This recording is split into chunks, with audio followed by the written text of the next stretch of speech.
Hey, hey, hey, people. Right.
But Mr. Speaker,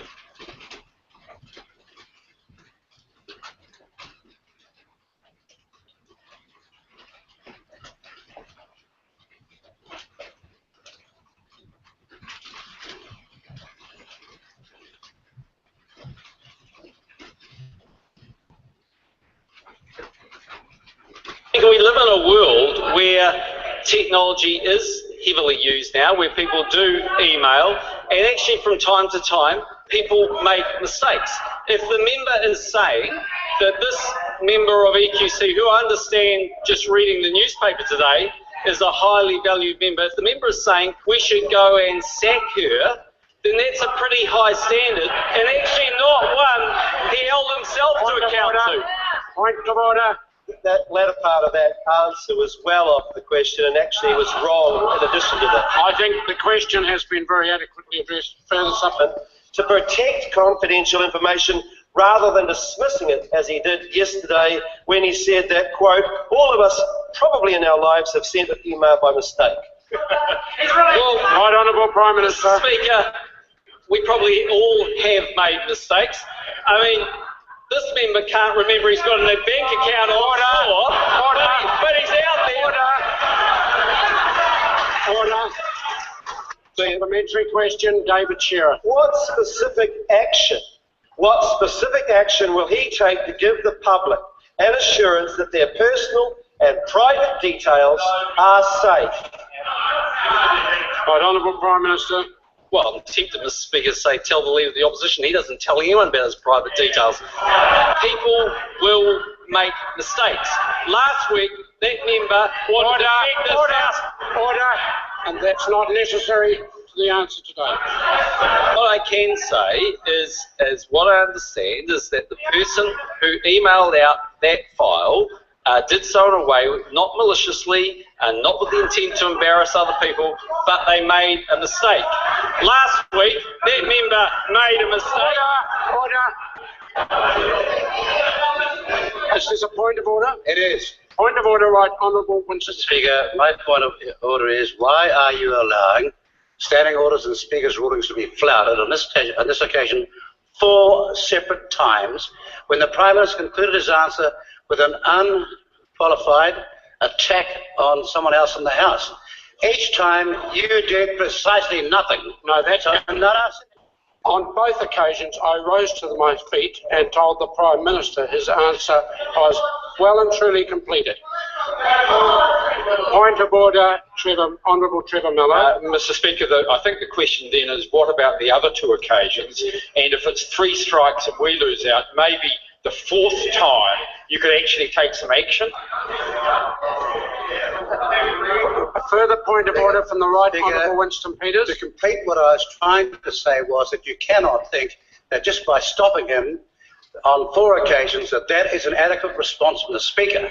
Surely, after 3 warnings or 3 stoppages, you should have said that he should exit the House. Or is there a different set of rules for him and a different one for the rest of us? No. Order.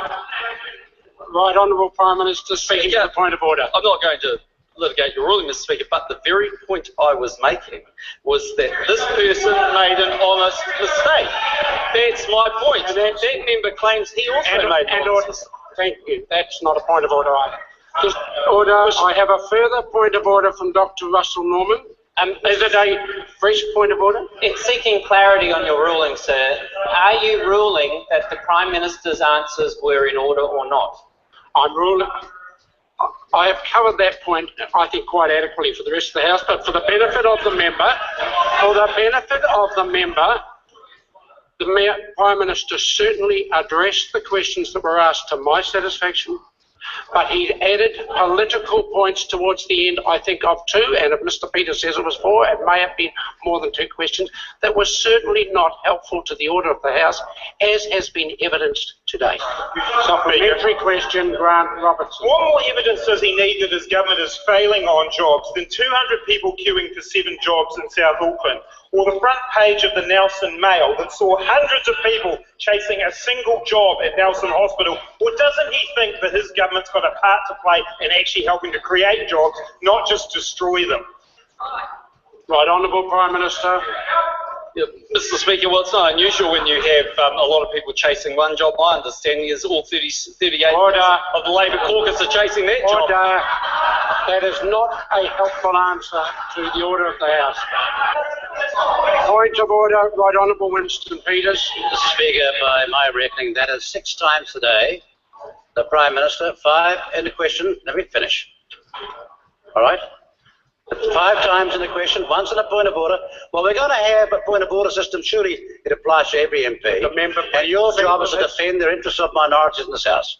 It's one of the oldest rules of the Speaker, in case some people don't know it. So that's 5 times today in question time, and once in a point of order he said that. So my question to you is, when are you going to do something about it? As I said to the member earlier, this is a political debating chamber. The question itself was reasonably political. It got a political answer. As I realised where the Prime Minister, I stood and closed him down. Supplementary question, Grant Robertson. What role, if any, did he play in recommending the appointment of Ian Fletcher as Director of GCSB? Right, Honourable John Key. Mr. Speaker, his appointment was made by the State Services Commissioner, but if the member is trying to make some other allegation, yes, I knew Ian Fletcher. I went to school with his brother. His brother was way brighter than Grant Robinson. Order. And that answer does not assist the order of the House. Order. A point of order will be heard in silence. Mr. Speaker, 6 times yesterday you ruled against the Prime Minister. order. Would the member please 6 make... times yesterday you ruled against the Prime Minister for making comments which were out of order, at least. Mr Speaker, earlier when the Right Honourable Winston Peters made an out of order comment, he was required to withdraw. You have never done that to the Prime Minister, and I just want to know, is it going to be even both ways?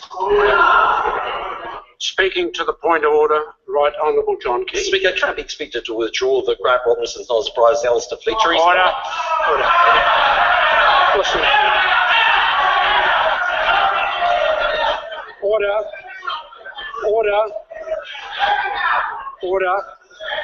Order.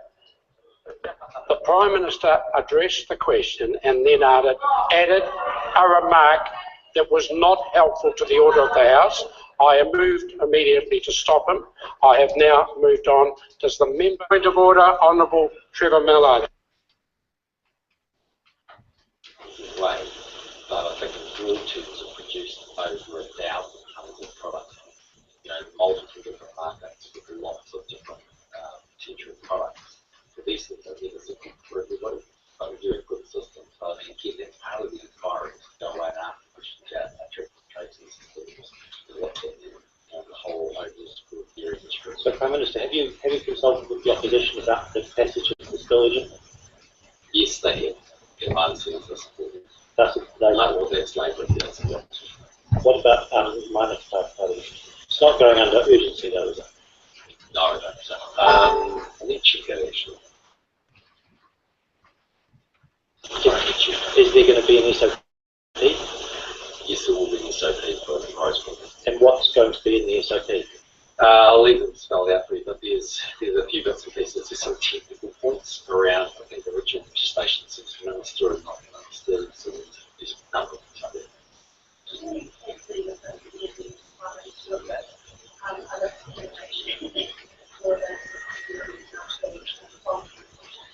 Yeah, no, I don't think we're going to put on maps these things. Outside of that part B and C, look at the broader dairy industry. But I don't think anyone's arguing on this particular issue of Westland. Should be sort of bound into part A, if you like, of the inquiry.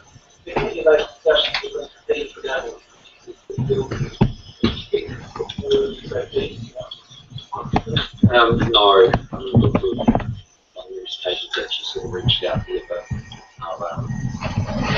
This afternoon or this evening in Auckland, there's going to be a great large number of people together at the town hall to talk about the GCSB bill and to talk about the opposition.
Like, I think the raw materials are produced over 1,000 tonnes of product.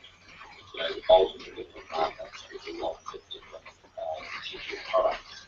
So these systems are simple for everybody. Like, do a good system, get them how we require it to go right out.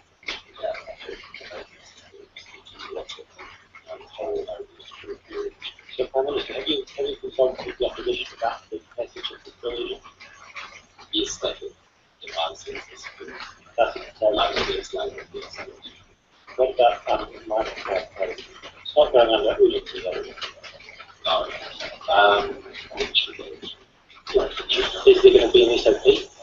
Yes, there will be an SOP for the project. And what's going to be in the SOP?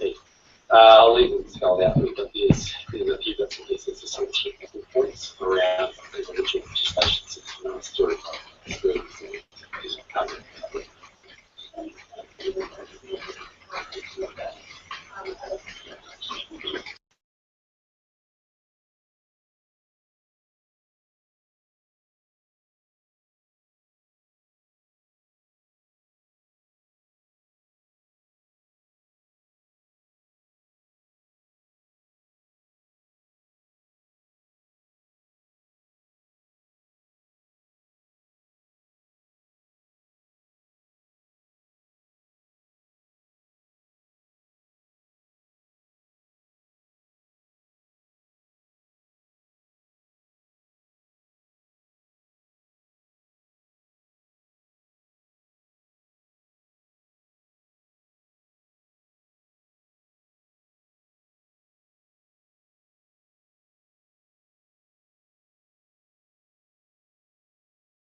because it gets really, really technical.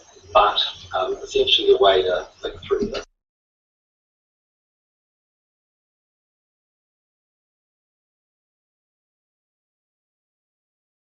By cyber security protection. In my view, it's the advice I think for lawyers is that 8A, 15A, 15C stop the doctors are looking at content. That's certainly the way the warrants will be signed in relation to that. Metadata, no, not necessarily, but content, yes.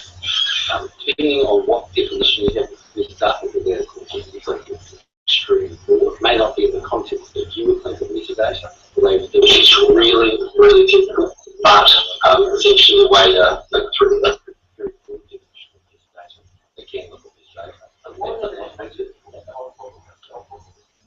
No, this is the point though. By cyber security protection. In my view, it's the advice I have for lawyers that we use these systems out under 8C. We really want to protect and manage rather than access information with 8A. But basically what happens is if we ultimately, through looking at all of that, filtered out, decide we did want to look at content, we would probably use 8B and look at the foreign powers, because these are foreign cyber security attacks on New Zealand. But where it gets really technical, it's not physically impossible to clone a New Zealand system and to use that to attack them. Now, in that instance, we would demand that they came back to us and issued yet another warrant, because with the agreement of that individual, it's not physically possible. But the provisions under cyber security are not about accessing content. They are about protecting content.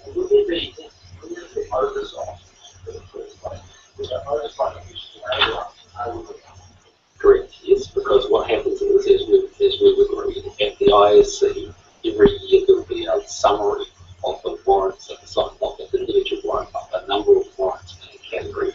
And on that committee sits the leader of the opposition and his nominee, plus obviously the government members. And at that committee, someone will ask a very obvious question. When it comes to cyber security, have any warrants been issued that sought to look at content for New Zealand? Ought the GCSB to have any responsibility to protect us from surveillance of our data by American authorities or by British authorities or by Australian authorities using PRISM and X-Keyscore and so forth? Well, I'm not going to go into all bits of this because it's technically possible.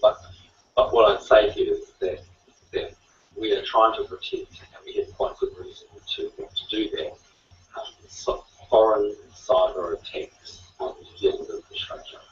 So in fact, if we were to offer the service to the companies, which is what's been proposed in legislation, I'd be amazed if those companies didn't want to do that. The basic reason that essentially, by offering, as I explained to Campbell Live, the equivalent of a North antivirus, what we're actually offering is a service which is light years above that. Because we have the understanding and capability. You've misunderstood my question. My question is, New Zealanders' data, companies in New Zealand who use Google documents and Google Mail and anything to do with Google, the US government has access to their private files. So do US contractors working for the NSA. Does the GCSB have a responsibility to protect New Zealanders from that threat? Well, we have the responsibility to protect New Zealanders if we choose to, because this would be under warrant, because we chose to do so, and the company agreed for us to do so against credible threats. You can decide if you think it's a threat, and I can argue whether I think it's a threat. What is your view? So what is your view? What is your view on whether that's a threat? I'm interested going there.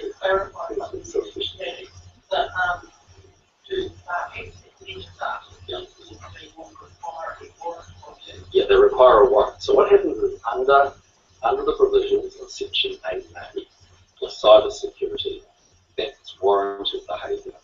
And that's why 15A applies. Right? So they'll have to go along, let's take a hypothetical example, and say, here's company A, and for whatever reason, company A is of national significance with either information IP, which we believe needs to be protected. They have to get it all. GCSB would have to get a warrant to assist them. That warrant would have to be signed by the Commissioner and by myself, who oversight from the school. And that's because of a number of reasons. One of them is because in a very broad sense of the word, there's metadata there. But it's, without going into the final details of it, it's not metadata like get it done finished. But the purest sense of the word. Yes.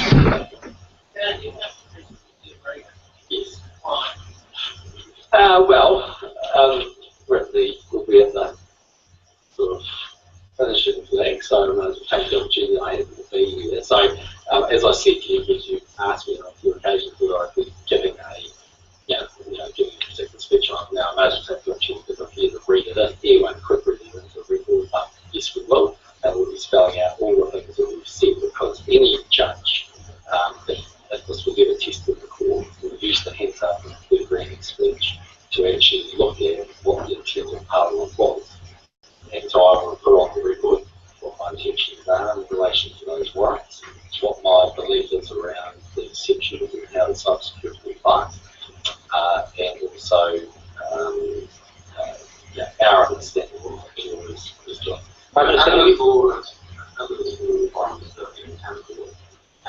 Can you rule out this sort of spying on the data of the VA with firewall service base? Basically, layman's terms, really for me, CSB doing that. Well, it could mean anything like that. But if the question you are asking is, will there be wholesale surveillance of people who know where they receive those emails from, what the content of these emails, I can categorize all that out. But effectively, if we were providing cyber security protection over an entity for which there is a warrant, XYZ company, it essentially flows through a filter, and as it flows through that filter, it doesn't record for anything other than the 100th of a second. It's looking for what the viruses which are coming into the system. It's not looking at the content, it's not looking at who sent the email, it's simply looking for the viruses. But we don't record under that scenario, we wouldn't record where the emails came from, who got them, any of that sort of stuff. It's just literally like pouring the water through our filter. If you go straight through the filter, nothing is recorded. But for a nanosecond, technically going through that filter, the very broadest definition of metadata, a lawyer will tell you that's metadata. Prime Minister, numerous legal jurists have informed us publicly that they disagree with you wholeheartedly about that you are taking broad powers which allow you to invade privacy at a wholesale level. And you're saying that all those people are wrong. Correct. On top of that, we also have the situation that two investigations that you were responsible for. This is a question. This is a question. Let I go and get the answer. Well, you haven't heard the question yet. No, you can just interrupt like you did John Campbell, or I can ask the question. Thanks very much, guys.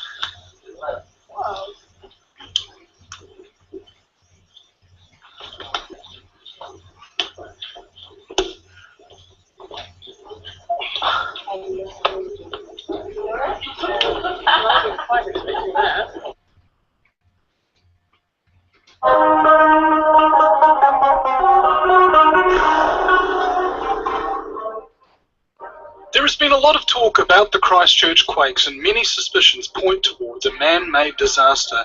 Along with emergency drills on the day of the quake, 9 US congressmen stepping on a plane to leave hours before the quake struck, and the head of FEMA, the Federal Emergency Management Agency, visiting on that day. Those are the facts. Here is the theory. According to Benjamin Fulford, both the Japanese and New Zealand governments were threatened with earthquake weapons by the US before they each suffered catastrophic disaster. The allegation from Fulford is the US is preparing for major domestic unrest and wishes to use New Zealand's South Island to settle some 1 million refugees.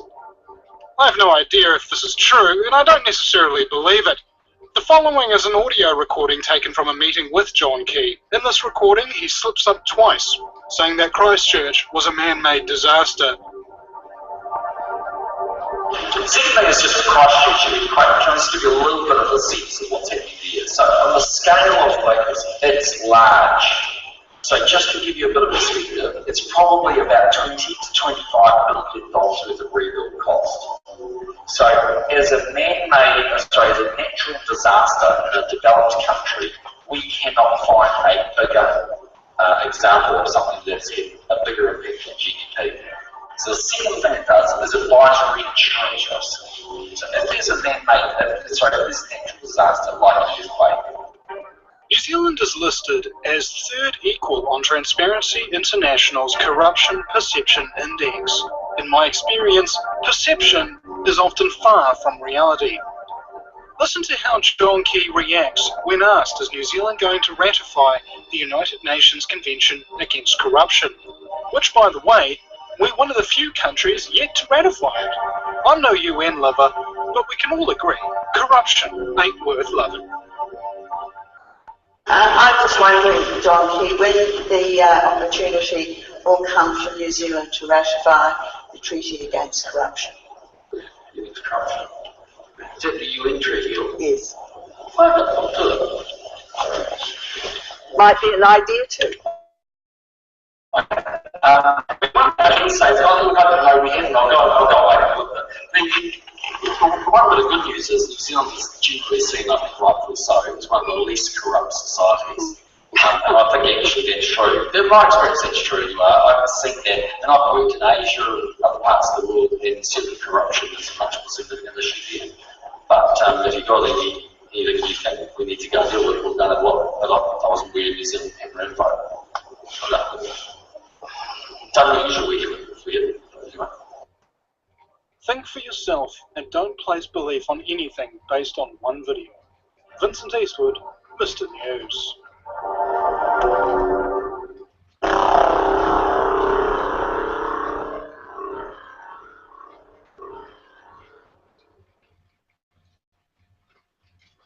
Does he stand by his statement that, quote, in the world of making the boat go faster, actually I don't think selling off state assets is going to make the boat go faster? Yes, as I say earlier, in the context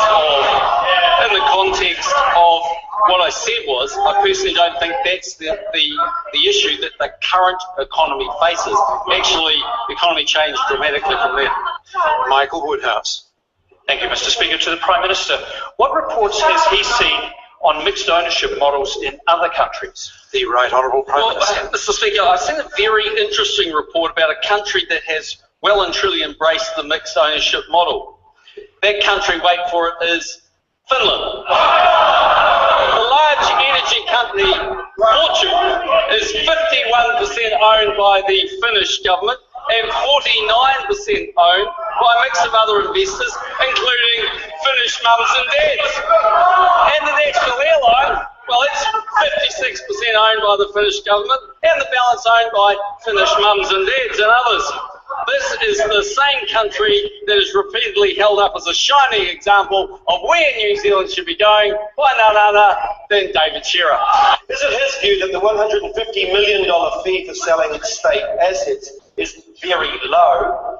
And is it a low amount to pay merchant bankers Goldman Sachs, Macquarie Capital and Credit Suisse? Mr. Speaker, it's not confirmed that the fee would be at that magnitude. I certainly don't know that today, but what I do know is to release $6 to $7 billion worth of capital to be used for other assets is a good idea. Mr. Speaker, I think it will lead to a brighter future. And that's something that David Shearer and I both want, so maybe he should just cut to the chase and vote National. Michael Woodhouse. Thank you. To the Prime Minister. What other reports has he seen on mixed ownership models in other countries? The Right Honourable Prime Minister. Well, Mr. Speaker, I've seen a report that one of the directors of the mixed ownership energy company Fortune, which is 51% owned by the Finnish government, is none other than the former Finnish Prime Minister, Esko Aho. This is the same Esko Aho who was held up as an example of being a quote-unquote wise Prime Minister, making bold decisions to make his country a better place last week by David Shearer. As I say, Mr. Speaker, if he wants a brighter future, Asian just vote National.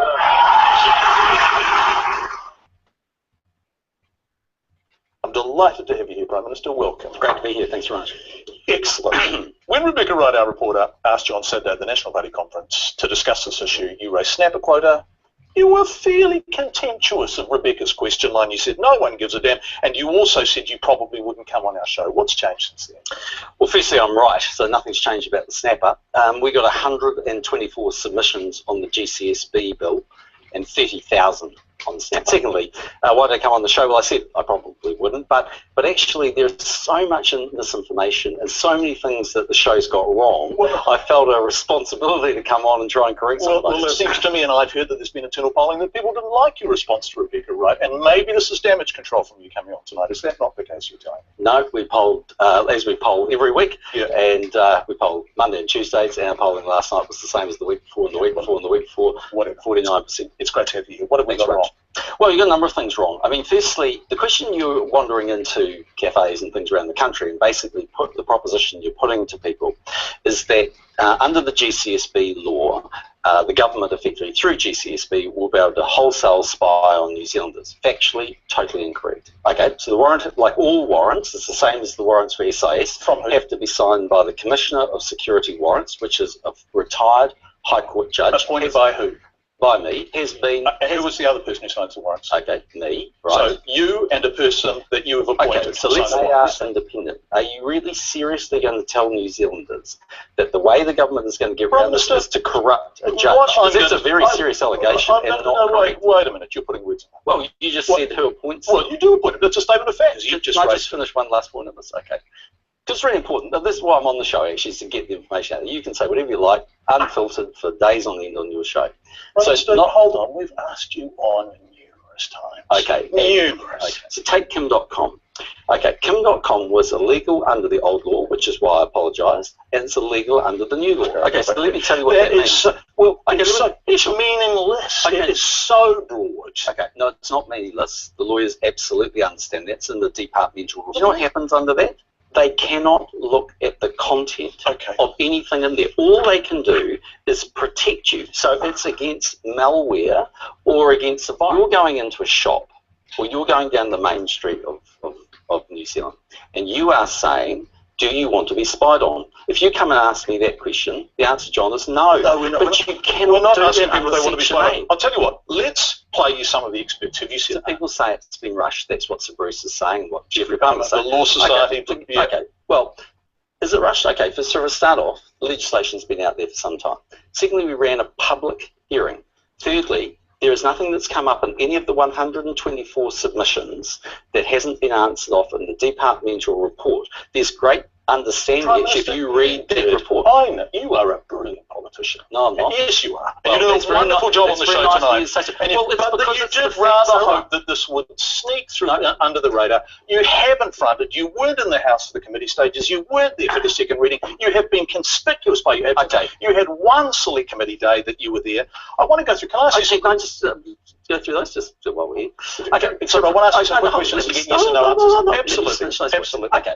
So for a start off, I'm a bit busy running the country, so I don't need to go in there. This is major legislation. Okay, I don't need to go in there and read out a pro forma second reading speech. By the way, Helen Clark didn't appear in the Parliament to read any of those statements or go to the committee stage. What I did do was, in public, hold those sessions. And by the way, when your mate, Kim.com, said, oh, John Key won't front, whatever, even though it was a sideshow, I actually sat there. I've never so much had a cup of coffee with Kim.com. I've done stories on but you've done so many stories which are absolute nonsense, and you know they are. And I've actually answered feel free to sue us, go to the BSA, make a formal complaint. If the error, have you ever complained? Have you ever made a formal complaint? I don't bother complaining because when you can't do all of those little things, Prime Minister, I'll tell you none of those are factually correct. You play the man, not the ball. I would ask you some questions. No, I'm just saying. Can I have some yes or no? The thing is, you're sitting here making very good reassurances. Well, they're telling us just because it's correct. But if the GCSB is using or has access to excess score, then all of the stuff in your legislation is absolutely meaningless. Well, what I'm telling you is everything that GCSB does is legal. So what is legal is they can provide... Everything the GCSB does is legal in New Zealand. Are our partners able to do stuff that is illegal? No. The NSA, the GCHQ... Well, okay. if you're asking us, do we in New Zealand go round the back door and ask our partners to do things for us that would be otherwise not legal for GCSBs to do? The answer is unequivocally no. Great. Why do you need this legislation? Because on the one hand, you're standing saying we need it because of terrorist threats. On the other hand, you're downplaying the number of times. Let me finish one last point. So, okay, some people would say in cyber security, because you have this protection where you can't see the information, but you're protecting. Some people might say it's metadata, but it's not reading information, it's not collecting the data. So you will be accessing that? No. What I'm saying is we provide protection, like the Norton antivirus. We do not go... Is the GCSB using... Well, for start off, you're making a very bold statement, which is not I'm stating fact. No, you're not. Am I wrong? Yes, What was wrong in that statement? The NSA was doing that? No, because you're saying that we are proposing to do things which would be illegal. I'm saying it took place in the United States. Okay, I can't talk about the US's legislation, but under New Zealand legislation, to go back to the point, the only time they can look at people's metadata and their information in the context that you're talking about is when they have a warrant. There's 9 cases. Okay, so let's give you this example. If GCSB this afternoon, which is decide they're going to listen to every phone call and read every text message in New Zealand, do you know how many people that would take? 130,000 people is the estimate they've given me, and cost $6.6 billion. You are frightening people. No, I'm not. Yes, you are. What, are you telling either me directly or individually, you are frightening people. Not, well, you are. Prime Minister,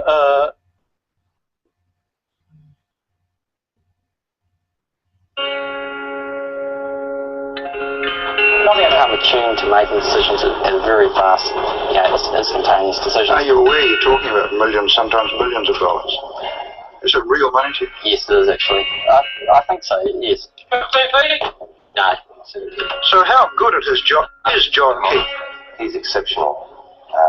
He is one of the best that I've seen in my 12 years within the markets. He seems to have a sixth sense with respect to where the market is about to move to. He just seems to know just a little bit quicker than most people exactly what's going to happen next. So what do you do to look after him? We certainly pay him adequately. Well, I'm making enough to be comfortable. Put it that way. Your boss says it ranges between 75,000 and $500,000. Which end of that are you? I know which end I prefer to be. A former merchant banker who wants to be Prime Minister was forced to make an embarrassing admission about how many Transrail shares he owned. For the first time, Mr Keys admitted he owned a great deal more than he'd previously revealed. And critically, the national leader owned those shares while he was pushing for another firm to buy into Transrail. The share register shows that on February the 15th, 2002, a trust owned by John Key and his wife Brona buys 30,000 Transrail shares, estimated to cost around $108,000. 4 days later, on the 19th of February, the trust buys another 20,000 shares worth around $72,000. These are shares we were never told about. In July 2002, John Key is elected to Parliament and over the next few months becomes National's Associate Transport Spokesman. He questions Michael Cullen in writing and in the House about so-called secret meetings between the government and Transrail, but he fails to reveal his shareholding. Then on May the 7th, 2003, John Key buys another 50,000 shares, this time under his own name, for an estimated $22,500. A couple of weeks later, he meets with Rail America, which is considering a bid for Transrail. In his newsletter, John Key writes, "I hope the interest shown by Rail America will be picked up by others." He still doesn't admit he's a shareholder. On June 10, John Key sells his personal parcel of 50,000 shares for about $51,000, doubling his profit in just 5 weeks. John Key's never owned up to those extra shares, despite a number of interviews with journalists about the issue, but that changed today when I caught up with him on the campaign trail. Are you confident that the New Zealand public can trust you? Absolutely confident.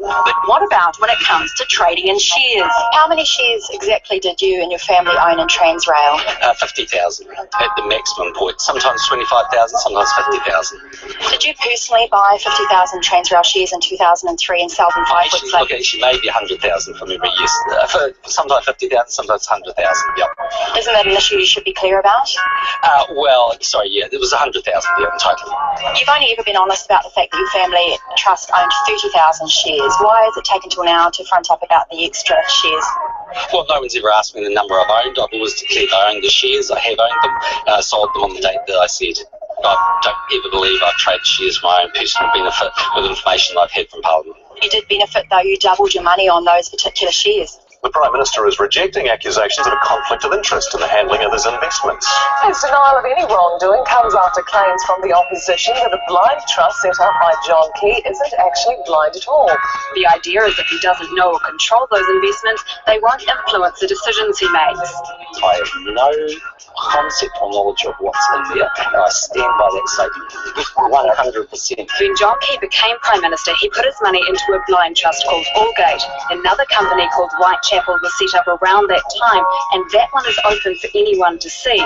Labor claims Whitechapel was set up to mirror the actions of Allgate so the Prime Minister could monitor his investments. But John Key denies any knowledge of Whitechapel or its operations. Before this, had you heard of Whitechapel? No. So you're not using Whitechapel to look at the funds at Allgate? No, I mean, look, I don't know what's in my blind trust. But Pete Hodgson points out several links. Whitechapel has investments in wine, dairy and property companies that John Key previously had interests in too. Allgate and Whitechapel are both names of tube stations in London where the Prime Minister used to live, and the director of Whitechapel works as a lawyer for John Key. Because he has failed to remove that conflict of interest, he's now under suspicion for it. The government's now eyeing up huge chunks of the conservation estate to be opened up to mining. I think it's very likely that there will be mining on conservation land. This area in the north will be surveyed for mining and includes a number of conservation sites, including the Te Paki Ecological Site beside Cape Reinga. On the west coast of the South Island, huge areas will be surveyed. Most of it, as you can see here, is conservation land. I do believe that there's opportunities to expand our mining and exploration interests done the right way. It can be exploited for the benefit of all New Zealanders. National is considering opening up more of the conservation estate so domestic and international firms can mine minerals.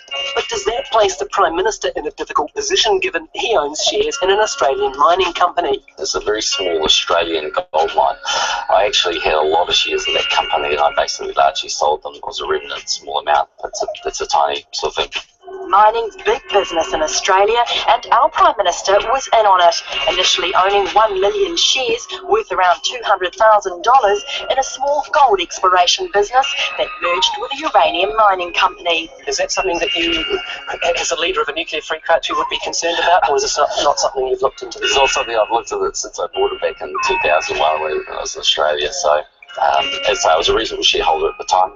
I actually sold the vast bulk of shares I owned. It was a very small amount, and the reason I didn't sell them was their value was so low. If they'd done a merger, that's the first I know about it today. Mining is back on the government's agenda, although not on conservation land. It's been in secret talks with Māori leaders about mining on tribal land, which could open up land covering an area almost 24 times the size of Lake Taupo. Patrick Hour reports. The government's mining plans made it plenty of enemies, but now it's finally found some friends, the leaders of the most powerful tribes in the country. Their interest was in being part of the development of the oil and gas minerals industry in New Zealand. It's a very, very welcome inquiry. That inquiry was made here in the Prime Minister's office last night. It came from an influential cabal called the Iwi Leadership Group. It included Nite, who own about 80,000 hectares of the South Island that could all be opened up to mining. But not all Māori are happy. Tribes on the east coast where there's been protests about offshore drilling weren't represented. Other iwi at the meeting covered the North Island, and the group's influence extends to over 50 tribes with land around the country. And with a total 1.47 million hectares in Māori control, that could be helpful with the government still keen to find places to drill.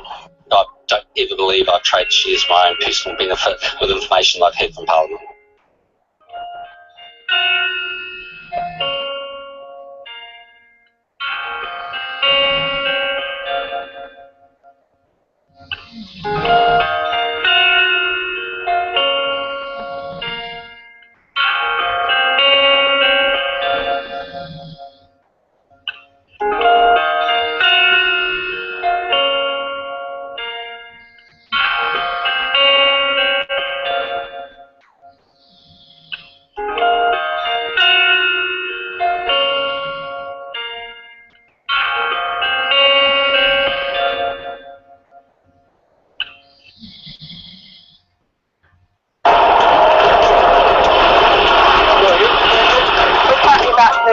miles north of the East Cape, and the Petrobras oil seismic survey vessel has just gone over an area that's about 3,000 metres deep. So that's about twice the depth of the Gulf of Mexico spill. We're here today to try to stop the survey, to stop deep sea oil. We believe it's a risky and highly dangerous activity. Do you think that refugees has gone too far? Should the information they can be charged to be charged? Well, Petrobras have a legal right granted by the New Zealand government to carry out their seismic work. In my view, they should be allowed to carry out that seismic work because it's important that we understand what is the opportunities that present themselves in the Rokamara Basin.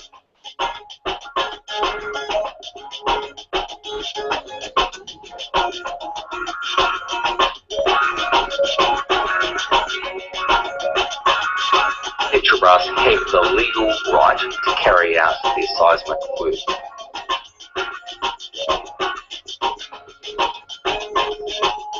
Blue whales live solitary lives in the vastness of the world's open oceans. They have evolved calls that carry over huge distances. They use low-frequency rumbles. These sounds can travel over 500 miles.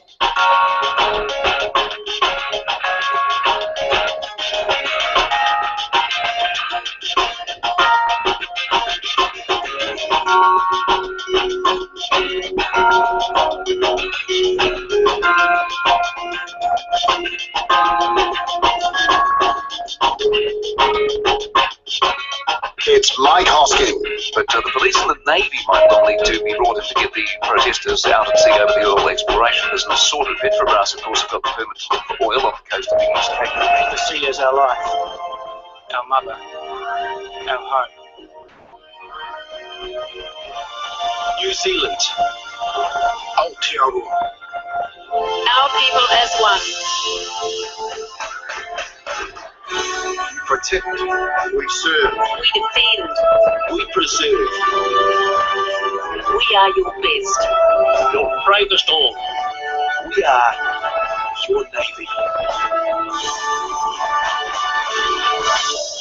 This is an extraordinary situation because, first of all, the government made absolutely no attempt to have any public process, either for discussing whether we want deep sea drilling for oil and gas or over this particular consent.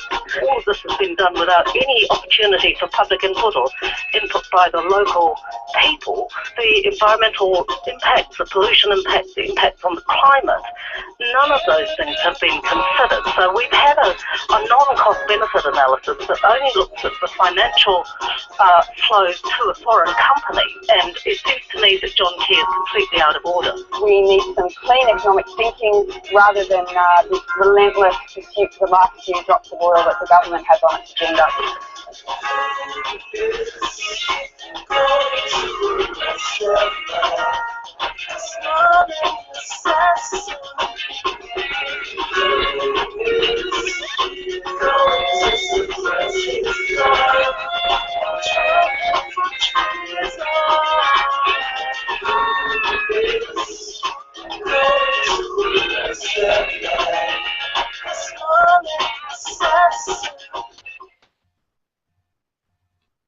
And your advertising slogan, I think, was all about this, about the 100% pure New Zealand, the idea that you're a greener nation than any other in the developed world.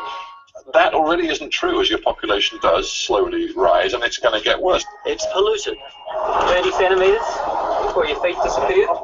Yet the Waikato River's where Auckland gets 10% of its drinking water. Around here, a number of times a year, there'll be so much fecal bacteria that it won't be safe to swim in.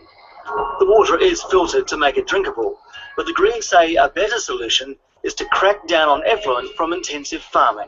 As Dr. Mike Joy of Massey University, a leading environmental scientist in your country, he said just the other day, he said, we are delusional about how clean and green we are. Well, that might be Mike Joy's view, but I don't share that view.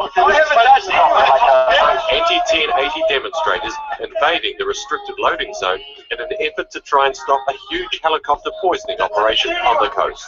After a 2-hour delay, the helicopter operation finally got underway. There's 6 helicopters operating today, covering 40,000 hectares and spreading 80 tonne of bait. The amount of toxin per hectare is just 3 grams. A West Coast farmer says his livelihood is at risk after 1080 poison was dropped in a creek on his property. The farmer says he had an assurance that helicopters doing the drop would stay 500 metres away from his farm. Juliet Speedy reports. Jim Ferguson is worried about his reputation as a beef producer. He says if foreign buyers find out that poison's been dropped in his waterways, they might refuse his product. We're going to lose our markets. Not only the beef market, but the dairy market's in jeopardy too, in my book. Ferguson says he was assured by the Animal Health Board that it not drop 1080 within 500 metres of his property and creek, but the poisonous pellets helping eradicate TB have appeared right where his family and stock get their water. A 1080 pellet used to poison possums has been found in a creek supplying water to the township of Ross on the west coast. The discovery was made after helicopters spent the past 2 days dropping 80 tonnes of bait over an area of 40,000 hectares. Daniel Lane was arrested trying to stop yesterday's 1080 drop. Today he was searching for evidence of pellets in the waterways. It's in the water. But you think that would have dissolved by now, but it hasn't. 1080 bait drop planned by the Animal Health Board is along the west coast in July. Then east of Taupo, followed in spring by the Wairarapa along the Tararua Ranges. But he is very well qualified, isn't he? And he's looked, for example, at the number of species threatened with extinction in New Zealand. He's looked at the fact that half your lakes, 90% of your lowland rivers are now classed as polluted. Well, look, I'd hate to get into a flaming row with one of our academics, but he's offering his view. I think any person that goes down to New Zealand... It's based on research. It's not just an opinion. He's one academic, and like lawyers, I can provide you another one that will give you a counter view. In 2007, the Honowhenua District Council pumped over 5 million litres of partially treated waste, including tampons and condoms from the plant behind me, directly into the waterway for 48 hours. There is one river you may not want to plunge into this summer. New research ranks the Manawatu River in the lower North Island as one of the most polluted in the Western world. Dirty dairying practices and poor sewage treatment are considered the culprits for the alarming ranking. Now, if you're thinking of taking a dip in one of our lakes this summer, there's a chilling warning. A report out shows almost a third of those monitored by NIWA suffer from poor water quality. The outlook's looking murky, with the research saying the state of our lakes is getting worse. Aaron Soma has the details. Lake Horowhenua in the Manawatu is home to many, but it's also home to this and this. Pollution. That's strangling the waterways. So people can't swim in them at different times of the year, they can't drink from them. This is bad news. The NIWA report out shows a third of the country's monitored lakes have poor water quality. That is, a number of nasties like fertiliser runoff. It also finds the quality in some is getting worse, not getting better. If anybody goes down to New Zealand and looks at our environmental credentials and looks at New Zealand, then for the most part, I think in comparison with the rest of the world, we are 100% pure. In other words, our air quality is very high. 100%. 100% is 100%, and clearly you're not 100%.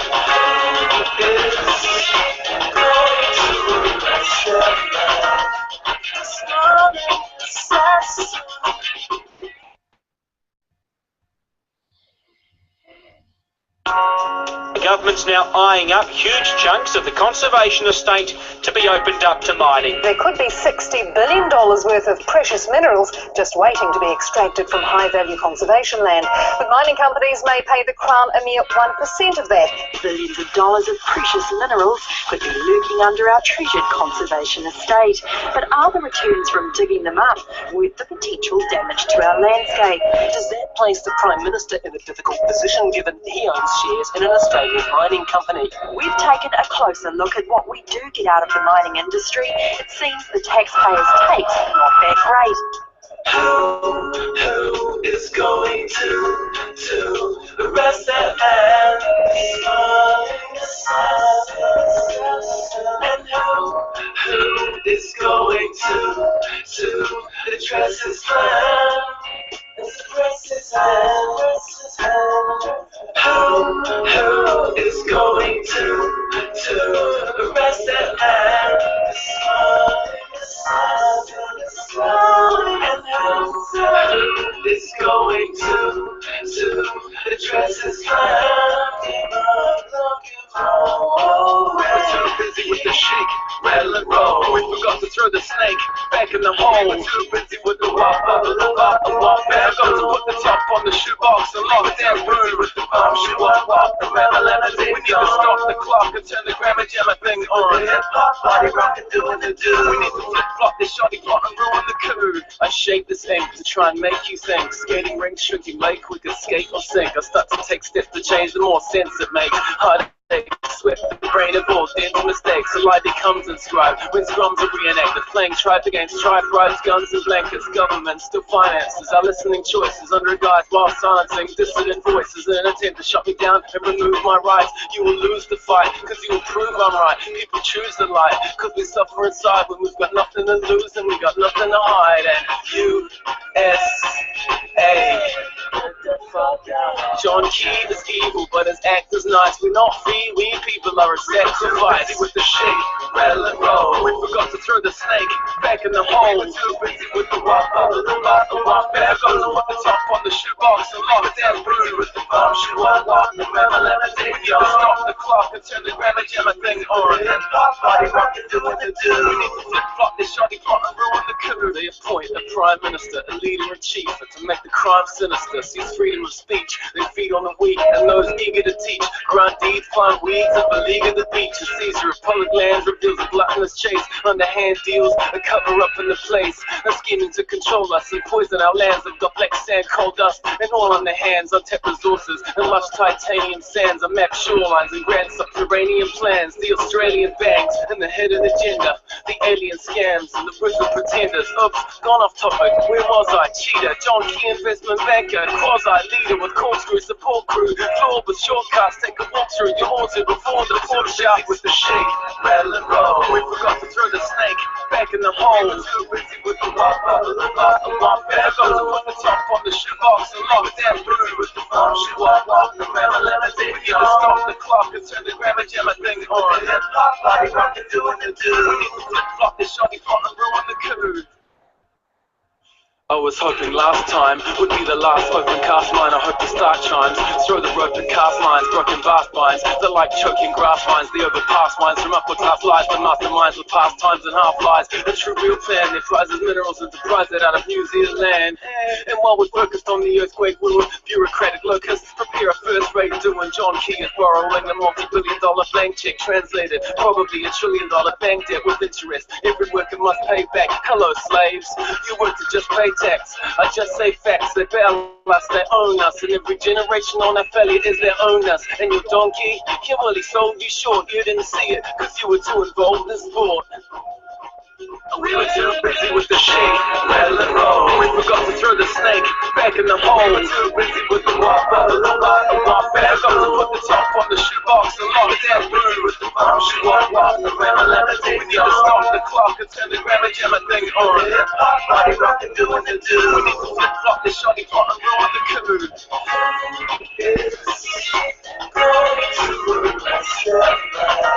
it's coming,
dialogue in Christchurch and the wider region is one of the government's highest priorities.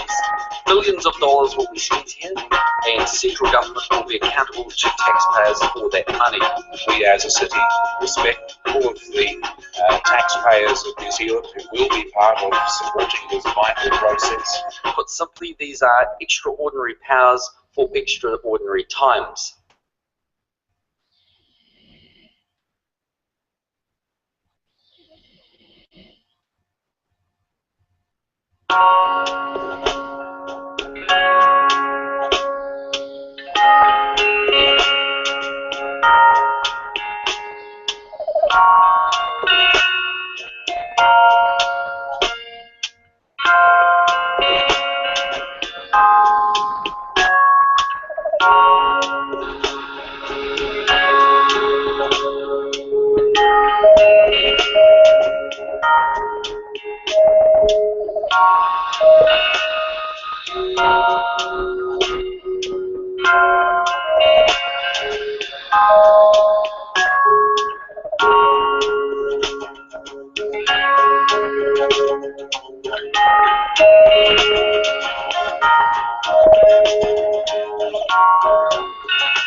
Government's refusing to confirm whether the SIS has been investigating suspected Israeli spies who may have been operating in Christchurch during and after the February earthquake. The Southland Times is alleging the SIS ordered checks into what it saw as suspicious activities, including an Israeli earthquake victim carrying multiple passports. 3 Israelis were killed in February's earthquake. The Southland Times says the Security Intelligence Service feared at least one of those might be a spy. Ofer Mizrahi was crushed in a van on Gloucester Street with 3 other Israelis. He died, but his companions survived and were flown out of Christchurch just hours after the earthquake. The Times says Mizrahi was carrying at least 5 passports, but the Prime Minister won't confirm this. Well, I can confirm I have no knowledge of misuse of a New Zealand passport by those individuals. The Prime Minister has confirmed he received multiple phone calls from Israeli Prime Minister Benjamin Netanyahu in the hours after the earthquake. The Southland Times also reports that an Israeli search and rescue team was refused permission to enter the red zone. Meanwhile, the Israeli ambassador has dismissed as science fiction any suspicions that the Israelis caught up in the earthquake were Mossad spy agents. This isn't the first time Mossad's been accused of operating in New Zealand. No, it certainly isn't. Back in 2004, there was a very serious diplomatic incident between the New Zealand and the Israeli government when 4 men were alleged to be involved in essentially a passport scam being run out of Auckland. Now, 2 of those men were caught. They were eventually convicted of passport fraud. 2 got away. Now, crucially, one of them who got away was later named as a suspect in the assassination of a Palestinian Hamas leader at a Dubai hotel last year. Are you aware of an Israeli national being found in New Zealand after you've got 5 passports? Well, I can't confirm the number of passports. Why not? Because I don't know. Are you across the van crash there that within 12 hours 3 Israelis have left the country? And it seems, what's that all about? Well, I'm just not in a position to comment about those matters. Do you have any why are you not in a position? Because I don't comment on that. Do you have any reason to believe that Israeli intelligence operatives or people from Mossad or any other Israeli intelligence agency were active in Christchurch? Well, I'm just not in a position to comment on those matters. I'm not going to. Why not? Because I don't think it's in the national interest to do so. Well, I'm just not in a position to comment on those matters. I'm not going to. Why not? Because I don't think it's in the national interest to do so. But it is in the national interest of New Zealanders if those people who used the Christchurch earthquake in a tragic situation to somehow advance their interests. Maybe low that for people of New Zealand. Well, if I believed it was in the national interest to discuss those matters, I would, and I don't think it is. Can I just confirm that any person is found, and Mossad is found with any New Zealand passport? Well, all I can say is I think you're jumping to conclusions. I can only confirm that there were 3 people that were killed that was of Israeli nationality. They were the people that Benjamin Netanyahu rang about. He did ring to offer support to try and locate them, because initially it was at least with 1 or 2 of them the whereabouts of the individuals. If we look at actually what drove 9/11, those people that put together all those explosive devices and the whole plan, explosive devices and the whole plan, explosive devices and the whole plan, explosive devices and the whole plan, explosive devices and the whole plan, Since September 11th, more than 60 Israelis have been arrested or detained, either under the new Patriot anti-terrorism law or for immigration violations. A handful of active Israeli military were among those detained, according to investigators, who say some of the detainees also failed polygraph questions when asked about alleged surveillance activities against and in the United States. A highly placed investigator said there are, quote, tie-ins, but when asked for details, he flatly refused to describe them, saying, quote, evidence linking these Israelis to 911 is classified. I cannot tell you about evidence that has been gathered. On the day of the 9/11 attacks, former Israeli Prime Minister Benjamin Netanyahu was asked what the attacks would mean for U.S.-Israeli relations. His quick reply was, "It's very good. The Mossad surveillance team made quite a public spectacle of themselves on 9/11. The New York Times reported Thursday that a group of 5 men had set up video cameras aimed at the Twin Towers prior to the attack on Tuesday and were seen congratulating one another afterwards. And at that point, we were taken for another round of questioning, this time related to our allegedly being members of Mossad. Our purpose was to document the event. They were seen by New Jersey residents on September 11th making fun of the World Trade Center ruins and going to extreme lengths to photograph themselves in front of the wreckage. Everywhere you look, you find a Zionist agent. A conspiracy by Israeli intelligence. The idea of Zionism, they already left.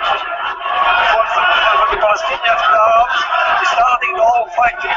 Not Arabs the problem, not Jews the problem, not Judaism, not Muslim, only Zionism. But a group of Zionists at the same time was quietly negotiating an agreement with the Nazis to allow the immigration of German Jews and the transfer of their assets to Palestine. That deal, reported in August 1933, was the transfer agreement. Palestine, sparsely settled by Jews at the time, was radically changed as a result. Now, they had many problems, technical problems, when they wanted to create this state with their dream. Well, firstly, they wanted the backing of the Jewish people. They wanted to transform the whole Jewish identity in Judaism into a secular, nationalistic entity, something totally different. All the rabbinical authorities, universally, understandably, were in total opposition to this type of ideology and this movement. Remember, these people were in France, in Europe, in Germany, these stars of this movement.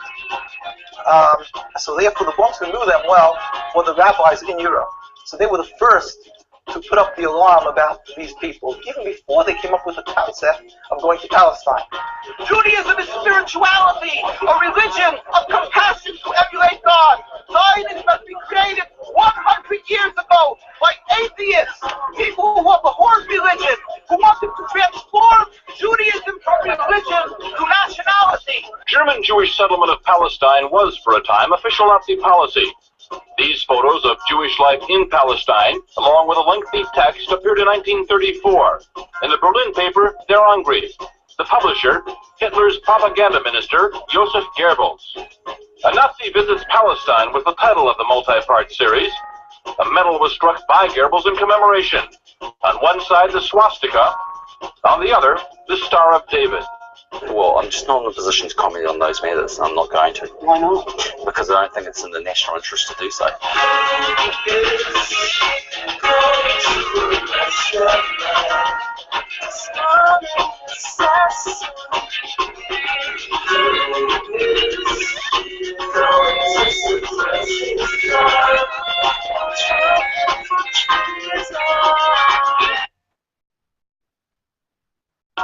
I introduce you to the Prime Minister of New Zealand.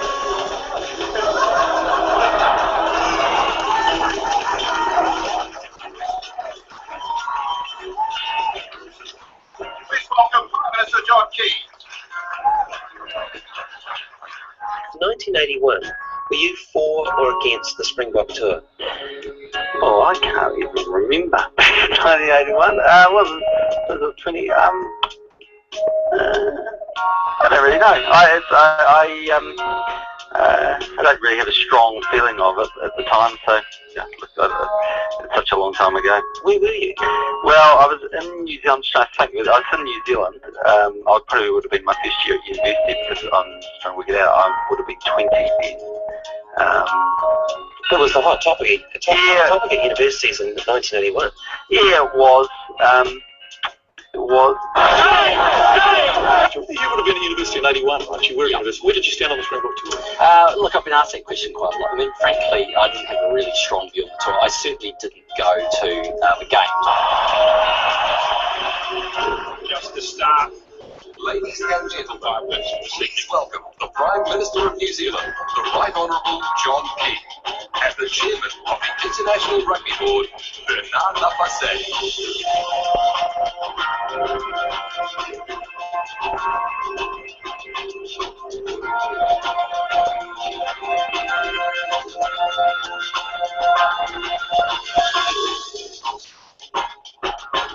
Ladies and gentlemen, it's my great pleasure to welcome you to Rugby World Cup 2011. Over the next 6 weeks, New Zealand is going to play host to the 20 best rugby teams in the world as they vie for the most coveted trophy in rugby, the Webb Ellis Trophy.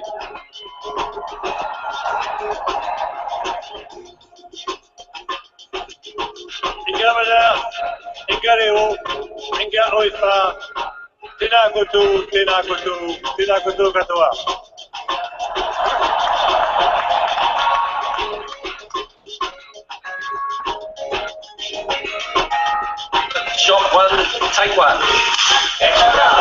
So what do you think about Prime Minister's skill with the platform? Well, I think not just a director, I think he could be an actor because he just got it right. Exactly, like perfectly. Yeah, we had a great shot today. Yeah. Hi David, I'm John Key, Prime Minister of New Zealand. Love your show, and happy to notice the interview with Nicole Kidman. We said you'd never been down to New Zealand. So how about I give you 10 reasons to come and pay us a visit?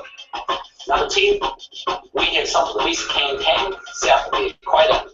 We're still holding the beard growing contests with Peter Jackson. To the best of our knowledge, the governor of Illinois hasn't tried to sell us you don't have to be in bed to count sheep. Find out if the water really does go down the drain the wrong way. Our police force is actually Xena, warrior princess. Number 4, we have awesome adventure tourism, such as phone throwing across the Crow. Our scenery is nowhere near as flat as Australia's.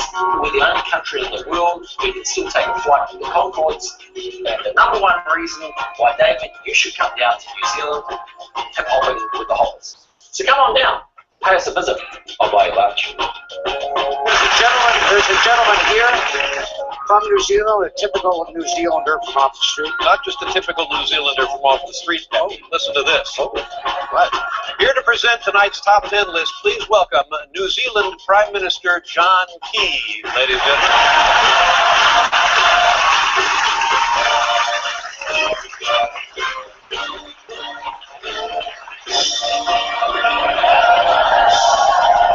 John Key.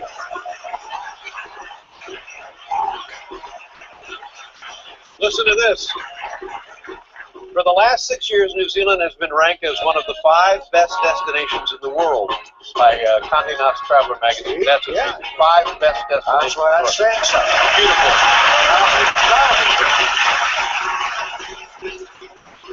It's a wonderland. New Zealand is a wonderland, isn't it? Sure is, right? Yes, and you're known as Kiwis. Do you like being known as Kiwis or not being known? No, we like being known. Yeah. And you're near Tasmania, is that correct? Yeah, any sort of Australia. Yeah, that's the other bit of right. And what body of water are you? It is a wonderland. Sure. But how many years ago did you get on a plane? Well, I've aged a lot. Yeah. It's a long flight, though. But well worth it. Once you get here, it's fantastic. I think because of that flight, it works to your advantage because it keeps dopes out of New Zealand. And the number 1 reason you should visit New Zealand. Unlike most of the world, we still like Americans. There you go.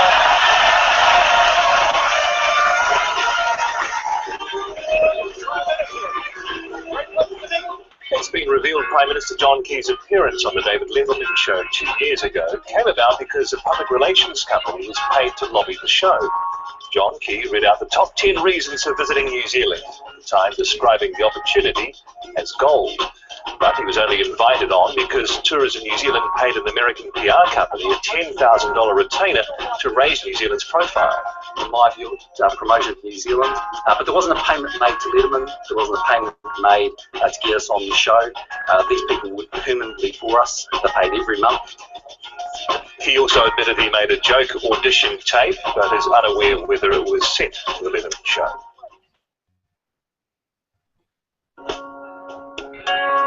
How many people did they have? Okay, where was it?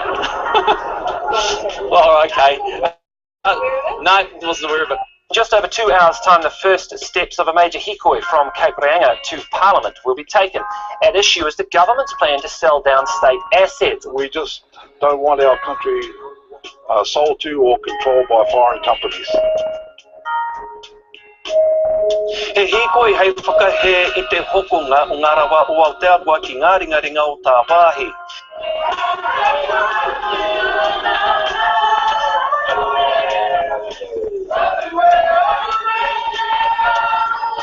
Thousands of people gathered in central Auckland today to protest against the government's planned asset sales. The protesters, including politicians from Labour, the Green Party and Mana, marched up Queen Street chanting anti-government slogans. More protests are planned when the hikoi arrives in Wellington. We are sick of this government and the people that walk through the corridors of this house selling us the future of our Whakapuna. We will not sit down any longer.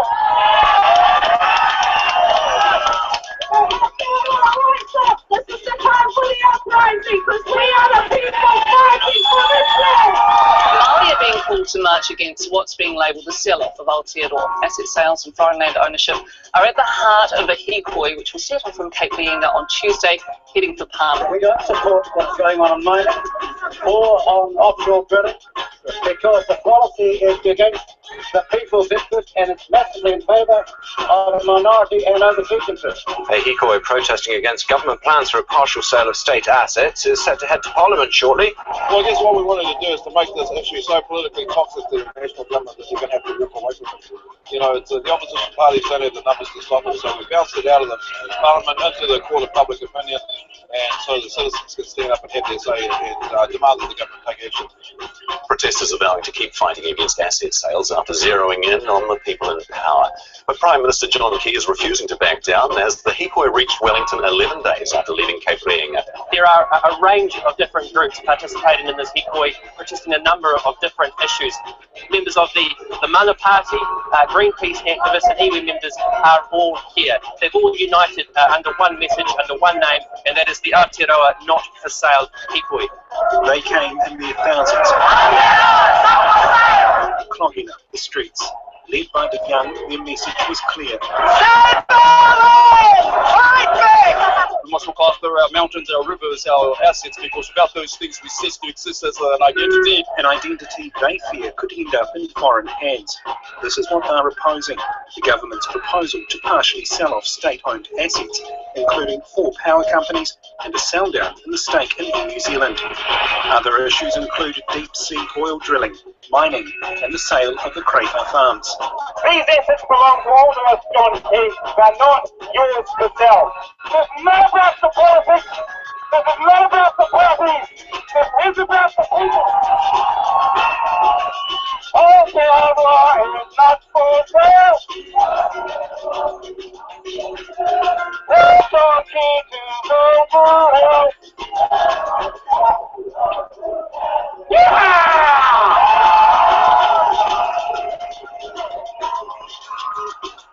More than 5,000 people have marched through the streets of Wellington, finally ending here in Parliament. Many have high hopes that their display of people power will force a policy change. How many people did they have? Okay, where was it?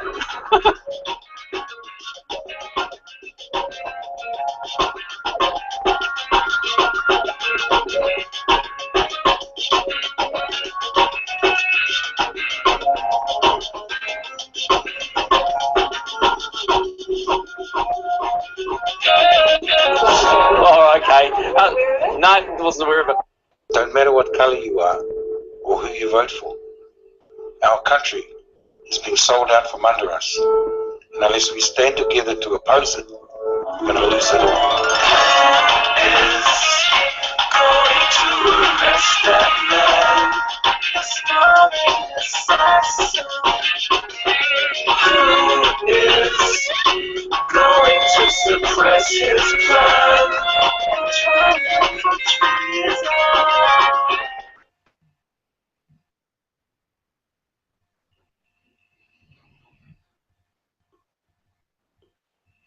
We have done a great deal of work, as I said, so that we can give you answers and data that you need to protect your family, your friends, and other people. When you ask a question, I'll either tell you I don't know, or I will show you exactly where my answer is, where it came from. I'll quote to you the page and the paragraph where that information comes from. We're talking about safety now, because I think it's first on the list. Is it safe? Okay, the biggest question that comes up with safety is, can I safely take this? Can I take it every single day? All right, these safety studies, the first one we tested at 200 times the normal adult dosage. That's the equivalent of me sitting down and drinking 32 ounces at one sitting. At that level, it was deemed completely non-toxic to the test animals. It was an FDA requirement. We do a lot of work with the FDA. We do a lot of work with government agencies. And that's the first one. The second one is probiotic bacteria. This is the part that's hard for people to understand. We have created the only silver product that I'm aware of that has proven to kill pathogens. When I say pathogen, just for your information, that is a bug that will kill you, okay? A virus, a bacteria, a protozoa, a yeast, a mold. If it's pathogenic, it means it will kill you. So when I say that probiotic bacteria is the stuff that you need, okay? That's the stuff that's in your intestinal tract. You use it for digestion. And what we've been able to do is show in 2 major studies that this product will not hurt the good bacteria in your system. And yet, we'll go through it, it will stun you what pathogens we can kill and at what levels. You'll also see that we did ingested, which means they took them, they injected up to 5,000 milligrams per kilogram directly into the animals. No toxic effect. Even at twice the dosage that you have, up to 32 parts per million, no toxicity, completely non-toxic. The government also came out with their own numbers. The EPA, that's Environmental Protection Agency, they are the people who control toxicity worldwide. I mean, almost everywhere. They're into everything, but mostly here in the United States. They are nasty. Nobody plays with the EPA. The FDA is one thing. The EPA, if you tick off the EPA, they can come in, drill holes in your door, put a big chain through it, and your business is done. But the EPA came out with their own numbers. It's called the RED document, Registration Eligibility Document. On the second page, in the 4th paragraph, it states that you can safely consume 0.005 milligrams per kilogram a day. Now, if I translate that into English, what it actually means is that the average size adult could drink about 4 teaspoons of the new silver solution every day for their entire life and have that be deemed completely safe. Every day. This gives you the ability to know that you could use the product every day to boost your immune system, to help you fight off pathogens, and you could do it safely every single day by their numbers. But if you don't believe their numbers, and I'm skeptical about some of theirs, the fact is that we have 8 major safety studies, injected, ingested, in vitro, in vivo, all showing that it's completely non-toxic. When I went to the EPA for a number of approvals that I have, they give you a toxicity rating, okay? Now, if you were to spill 3 bottles of Clorox, that is an EPA reportable spill. When I went to them to talk about hospital disinfection with the technology, the number that I was given for a reportable spill for us was 12,500,000 gallons. Okay, so if I can actually get 12,500,000 gallons into one spot and I spill it, I have to replace.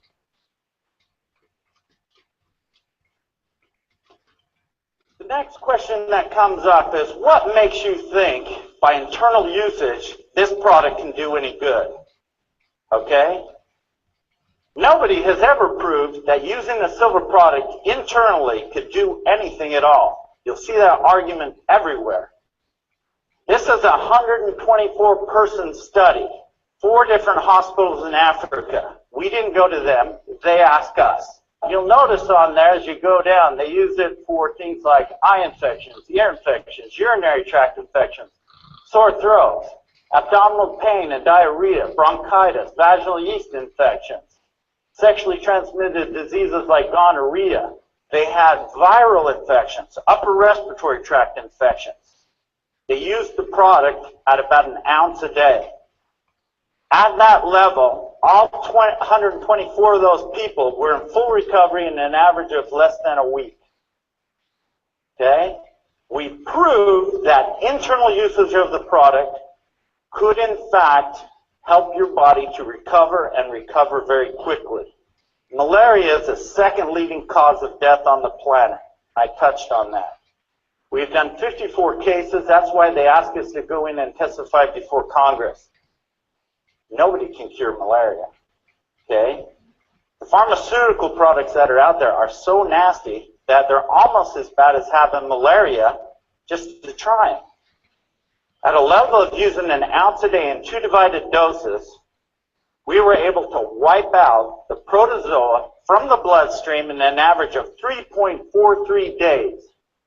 Full recovery, walking out of the hospital in an average of 5 days.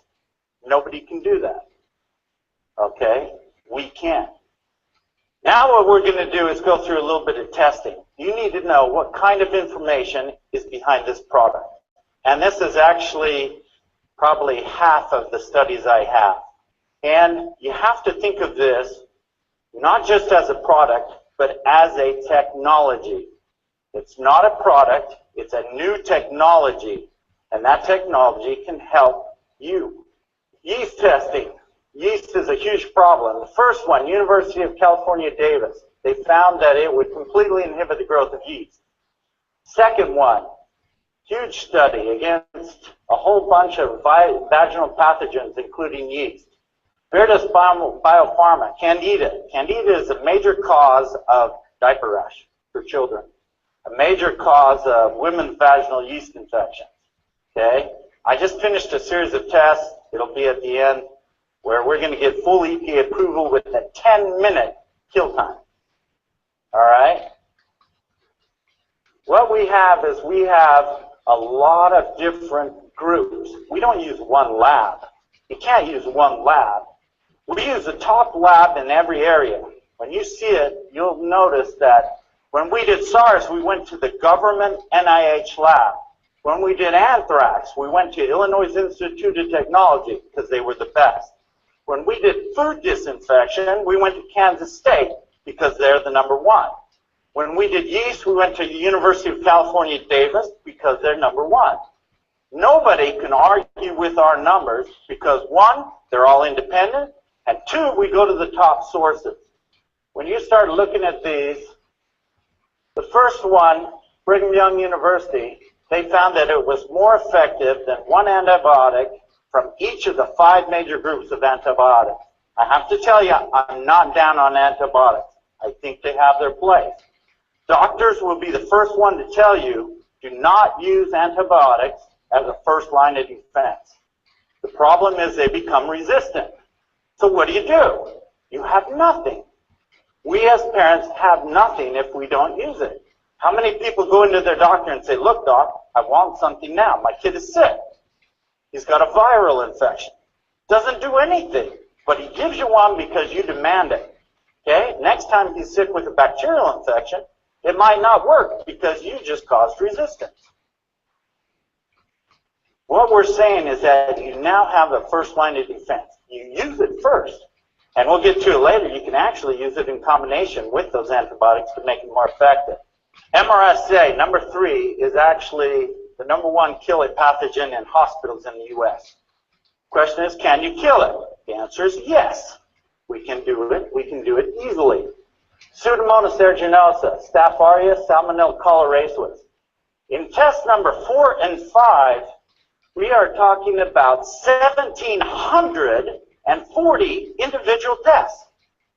This isn't one test against this bacterium. This is 1,740 individual tests. And yes, we killed them and we passed the EPA test. Nelson Laboratories, tuberculosis, 97.3% kill in 45 minutes. Okay, 45 minutes is not overly impressive until you figure out that tuberculosis is the number 1 killing pathogen on the planet. Okay? Kills more people than any other pathogen. Millions of people a year. There's a book out called Time Bomb. It's a very interesting book because it says in there that resistant strains of tuberculosis will ultimately kill every person on the planet. We've made it so resistant that we can't touch it with antibiotics. We can kill it. Okay? We. When I say we, I'm not talking about me, I'm talking about we. Brigham Young University, sporicidal activity, Bacillus subtilis, or subtilis as they like to call it. We tested against anthrax because we're working with the U.S. government. They had some problems. Okay? They had anthrax spread in a bunch of buildings. It was a huge problem. We went in and said, look, we can kill it. We have done tests on anthrax. They said, you can't test on anthrax. If you wanted to get approved for anthrax by the U.S. government, you can't do anthrax. I said, what? They said, no, you actually have to do Bacillus subtilis and also Clostridium sporagine. Okay? The average time it takes the glutaraldehyde products, the nasty products, these are products made with chemicals so ugly that it'll rip your skin off. The average time it takes for those to kill those pathogens is about 10 hours. You'll notice in the series of studies that most of them were 4 to 6, 1 to 8 hours. We're not only killing the pathogen, we're killing the spore. The spore is hard because it's like a seed. Okay? It's covered in a hard shell. You can't kill it. We did. It took about 8 hours. 8 hours seems like a long time, except for the fact that we were much faster than the nastiest chemical products. This is something you can have in your house. Why in the world would you cover your house with plastic and duct tape? You actually have something in your house now that can kill it. Proven to kill it.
In simple terms, is it possible to zap or electrocute a disease with a low voltage electric current and efficiently neutralize it and possibly reverse the disease? Dr. Robert Beck thinks so, and he's not the only one who does. Similar research along these lines was done back in the early 1990s at the Albert Einstein School of Medicine by 2 researchers, William Lyman and Stephen Colley. The headlines read, "Scientists say electric current may help fight AIDS." This evening, Dr. Robert Beck, described by many as a highly qualified and very astute physicist and researcher, presents a fascinating lecture on the subject. As to his background, He is widely known for his instrumentation of adulterated states, his development of state-of-the-art medical electrical stimulators, and his investigation of Tesla electromagnetics. Dr. Beck is a consultant to the Sandia Corporation and senior staff scientist of Irving Research Institute, and he is consultant to the U.S. Navy, officer of surface weaponry on the subject of ELF, that's electromagnetic field, that's what it means, detection. He has also designed and built extremely sensitive magnometers for the Navy. Dr. Beck is founder and president of Monitor Electronics Research Corporation, an Alpha Metrics company, a firm manufacturing ethical biofeedback equipment. He owns the basic patents on low voltage electronic flash and several patents involving electrical optical systems. He is currently investigating psychophysiology and electromedical modalities. This is sure to be a most interesting program. Now please join me in giving a nice warm granatiform welcome to Dr. Robert Beck.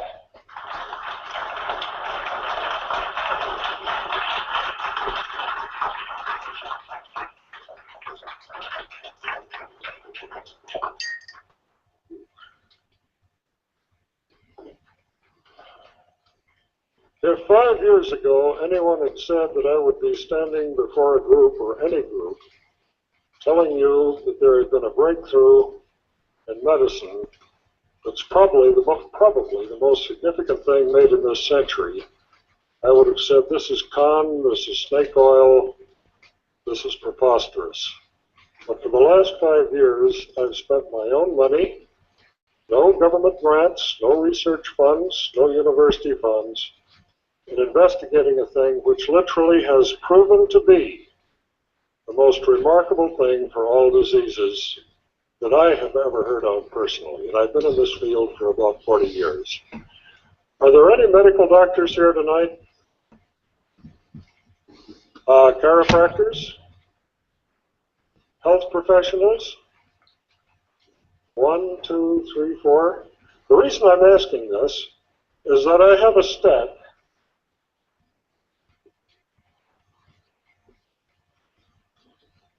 of IRB studies, and the doctors will recognize what these are. Laboratory reports of major hospitals around the United States. And until these are peer-review published, I'm not supposed to show them to anyone who is not a medical doctor because of patient confidentiality. Now, how many of you have read that there is no cure for AIDS? We all have. That is an absolute lie. There has been a perfectly workable, 95% accurate cure for HIV and cancer and herpes and hepatitis and Epstein-Barr and about a dozen other incurable diseases, which was invented on March the 11th, 1990 at the Albert Einstein College of Medicine in New York City by a Dr. Kelly and Wymans. And what happened to this breakthrough, which is far more important than penicillin, antibiotics, anything you can name, it has been suppressed. And why has this information been withheld from you, which you can easily prove for yourself? Don't take my word for anything here, check it out. I found recently that the mob, owns about 51% of major pharmaceutical houses, as well as working the other side of the track with the illegal drugs from South and Central America and China. The medical cartels in this country will charge you from $50,000 to $200,000 if you have terminal cancer, and this is for surgery and chemotherapy and radiation and hospital care. And I think I have one prop here that I want to use now.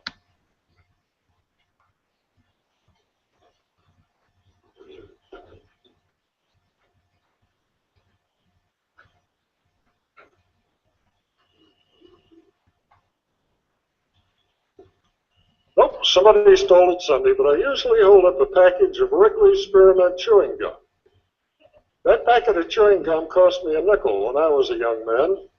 I paid $1.32 for that package of 5 sticks of chewing gum at the Chicago airport recently. That was $1 for the gum, taxes, handling. Are you listening? The price of that package of chewing gum is every penny that it takes to cure, and I'm not supposed to use this word because only a doctor may use the word cure, shame on me, most of the unknown diseases in America today. And why haven't you heard about this? Because General Electric, Westinghouse, other companies have billions of dollars tied up in x-rays, CAT scanners, MRIs that are leased to health management organizations. And for $1.32, you can cure yourself without doctors, without pharmaceuticals, without medicine, certainly without surgery, certainly without chemotherapy, any drugs, any herbs, any no-sows, any homeopathic remedies. You can do it for yourself, and it has been done. And the last time I was at a hospital who was doing these studies, would you come up here for a second, Miss Health Professional, or if that embarrasses you, where's the boss? Oh, okay. People keep asking, why haven't they heard about this? Why aren't there hospital studies? There are hundreds of them. You probably recognize this laboratory. We're not supposed to say it out loud. And these are PCR tests, polymerase chain reaction, the test that Dr. Kary Mullis won the Nobel Prize on in 1993. We started with a group of about 24 AIDS subjects in 1995. Their counts, this one was 573,982 on August the 30th, 95. This one was 418,000, etc. Now let's take one of these along. You're not supposed to mention the name, although this chap came forward and said that I may use this information in any way. At this date, August the 11th, 1998, he had only about 3,063 particles of HIV in his blood. But now, as this test develops, if we look at this test, PCR, on 11/3/95, this was several months later, the count was less than 100, which means that it was 0 as far as the test was concerned, right? We have 1.5 stacks, thank you very much, of these reports where every single one of these full-blown AIDS patients, every single one, although many of them were on life support, many of them required attendants to lift them from the bed onto the potty. These people are symptom-free now. Every single one of them is back at work. Not one of them has the symptoms of AIDS. So when you read in your newspaper, the baseball game this Saturday, the proceeds will be donated to a search for AIDS. That is an absolute lie. There is and has been a cure for AIDS, all AIDS, a cure for cancer, about 95% of it, 100% cure for Epstein-Barr, hepatitis, lupus, about a 50% cure for herpes, and I've been funding these out of my own pocket. I have absolutely nothing whatsoever for sale. God has been exceedingly good to me. I think I'm going about my Father's business here, and I'm paying for it myself, and I am giving it to the world. Thank you, Ivan. I see several old friends in the audience. Ivan and I were quite close when I was co-chairman of the Psychotronics Association and the Dowsers and pretty kooky gooks, things like that. But we go in our paper, which is available back here for our Jane is standing up, the blonde young lady. She has the papers. The only thing I'm doing is getting my Xeroxing money back for having printed these up and not charging a penny for the $85,000 worth of research. The paper is entitled, are you ready for this? Take Back Your Power. Here it is again, take back your power. You do not need doctors, nurses, chiropractors, herbs, pharmaceuticals, surgery. Only if you're going along with the politically correct solutions, you need these things that your neighbors have been depending on for these many generations. The paper was entitled Blood Electrification and Immunity. That means immune system restoration with microcurrents. A proven, startling, rapid, inexpensive, and safe discovery for positive incurable remissions. Now, we found that this information has been suppressed. The doctors who discovered this, and let me tell you about the discovery. In 1990, they put a couple of small platinum wires into a petri dish that contained highly infected human blood. And the infection here was a very, very strong dose of HIV, which is supposedly the cause of AIDS. They found that if they had when they had electrified this blood, the HIV could no longer attach to any receptor sites in the blood. That means the CD4, the T cells, helper cells, could not be infected by the HIV. Your paper's free, Wayne. Oh, okay, thank you. Now, they predicted in an article, which is in your paper, you don't need to take any notes tonight, the only mention of this incredible discovery was in Science News, March the 30th, 1991, page 207. And don't ever get old, you'll need these. Shocking treatment proposed for AIDS.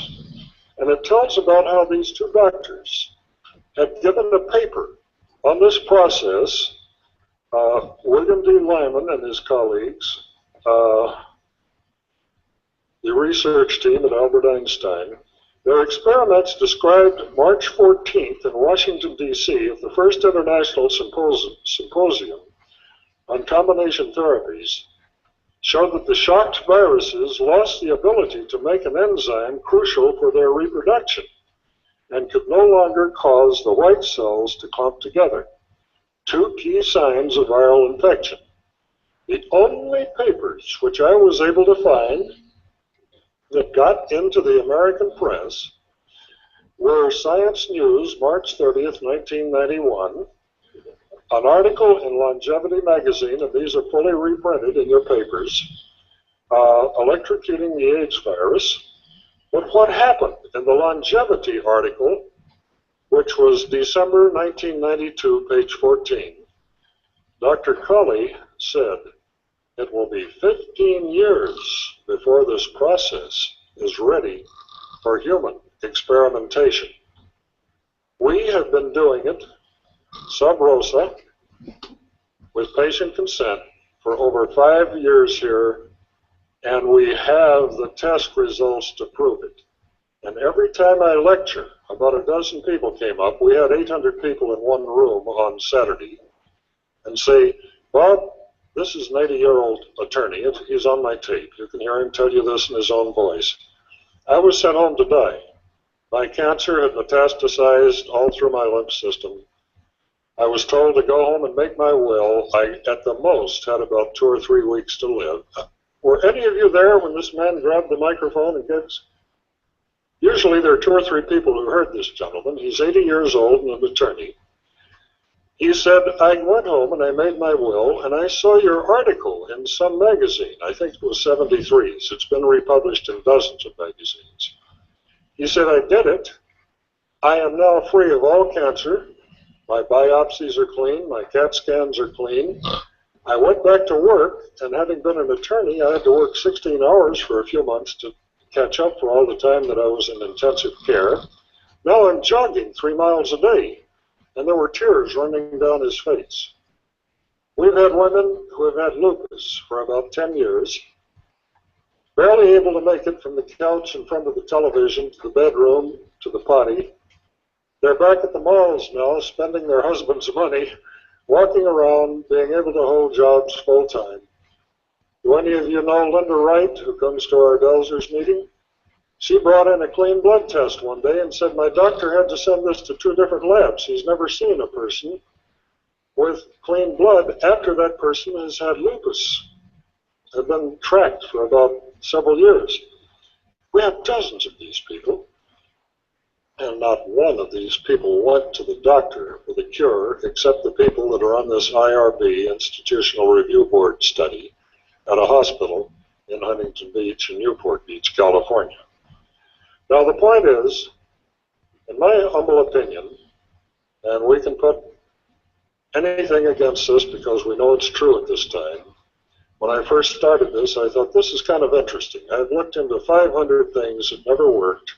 The Rife machine never worked. Hulda Clark's machine does not work. Many of these devices work only marginally. And I thought, I'm about to be taken in again. I've built Mikowski multiple wave oscillators, as you know. I see some very old dear friends in here. I've built almost every electromedical device I've been in California, which is since World War II began. And these things worked at best marginally. But the thing which you can build for yourself, there is nothing you have to buy. The circuit diagram and all of the instructions for building this are in the paper. This is the one I designed in 1991 to make an experimental study with, and an electronics store, I get not one nickel from the tens of thousands of dollars of these kits they've sold. There's a parts list on the back of the page, page 4, that tells you, even if you don't know what a resistor is, or a condenser, or a relay, take it in, set it on the counter at Radio Shack, and give me one of these, and these, and it'll come up the total price, retail, for one. If you buy it this way, it costs $49.24. If you build it yourself, it'll cost $15 to $20. And this machine will not only make colloids, which is the most powerful medicine known to man, which is why the FDA has stamped it out recently. It will put this small electrification into your blood, which will neutralize. Now, I hate this word. My doctorate in physics was 1955. My engineering degree from USC was 1948, and I was taught never to use this word. But I'm going to read something to you shortly that you will not believe until you see it with your own eyes. This little device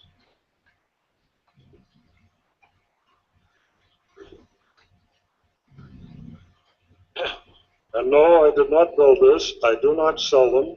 This is made by SOTA, S-O-T-A Instruments in Vancouver, Canada. And if you want their telephone number, you might want to write this down. This is not in the paper. It's 1-800, it won't cost you a nickel to find out about this, 224-0242.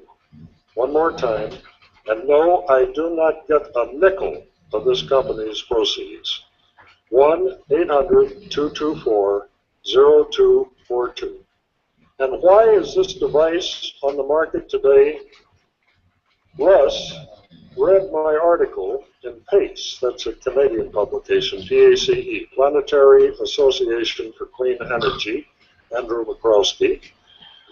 And he built one of these because his wife had chronic fatigue syndrome, had Epstein-Barr so badly that she was non-functional. And if any of you were at the National Health Federation this weekend, you saw this beautiful lady at the booth with Russ. She's up and around. She came around to me with tears in her eyes. She said, I've been to doctors, everyone in the U.S. and Canada that I could afford. I am totally well today. I haven't a trace of this because my husband built this little box for about $15. Put it on her arm. This is the way they work.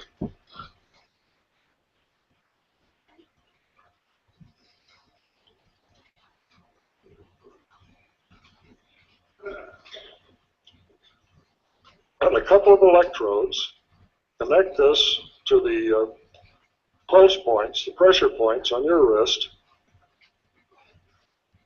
And that's the radial artery where you feel your pulse.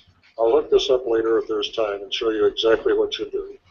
And the ulnar, ULNAR artery where you feel the other pulse. When this box is turned on, and these little lights are flashing, red and green, to prove that your battery is up, it's reversing polarity so it can't possibly harm you, your body, your cells.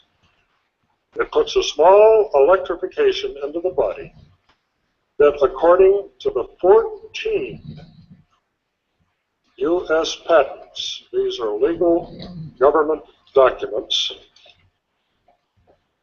remove all, not 99.999%, but all parasites, viruses, fungus, microbes, pathogens, everything in that blood that does not belong there, that was not there the day you were born, are eventually being a couple or 3 weeks, neutralized and are discarded by your body, dead or alive, by the spleen, in case it's the lymph tissue, the kidneys, and the liver. And this is darned exciting. But wait, let me show you how the hospitals that ran to the patent office to get protection on this elephant and plan to do business. Now just hold on, you've got a big surprise coming.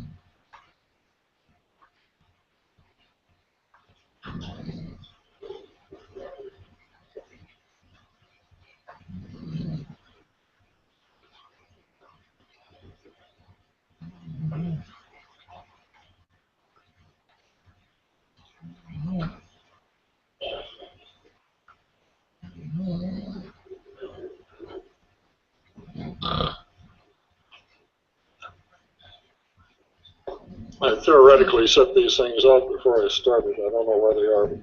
Ivan, would you come up there and look over my shoulder for a second and make sure we're not doing a fasty? For those of you who don't get the paper, we're reading from U.S. Patent 5188738 that was presented to Dr. Colley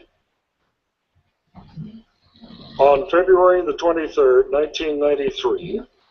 Absolutely right. And this describes a process, as do 14 others from Harvard, MIT. Various, stick around. This is going to get cute. You can get this patent in any patent office, have it faxed to you, have it sent by a patent deliverer. We're reading on page 1, column 1. We're going to read about here from lines 31 or 2, in which he says, because of this problem, the problem he's mentioning here, and it says so in the body of the text, there is no antibiotic or vaccine for any of these incurable diseases.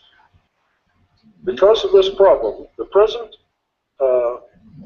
invention has been devised to attenuate any bacteria, virus, including the AIDS, HIV virus, parasites, and fungus contained in blood contributed by a donor, either for transfusion or it's put back into the opposite arm. That these are rendered ineffective for infecting a normally healthy human cell. And here in column 2, line 9, that virus, that bacteria, virus, fungus, and our parasites contained in the blood or other bodily fluids are rendered ineffective to infect or affect normally healthy human cells. And then they go on and on and on in this patent, which has a number of granted claims, and before these claims could be granted, they had to provide the patent examiners with massive proof. Here, for example, treatment of virus in media at 100 microamperes for 3 minutes has been observed to substantially attenuate, render ineffective The AIDS virus, similar treatment. Now there's been a cure, a known cure, and it costs $1.32 per patient. There's no money in this if they're trying to sell you combination therapies for $20,000 to $60,000 a year, but look what they do. And this is what's going to get you, Ivan. Figure 1 on sheet 1 of 6 shows a hypodermic needle going into the arm of the patient, the blood being sucked out of that arm, passed by a couple of little electrodes connected to a battery, plus minus, and then either returned to a bottle or put in the other arm like autodialysis.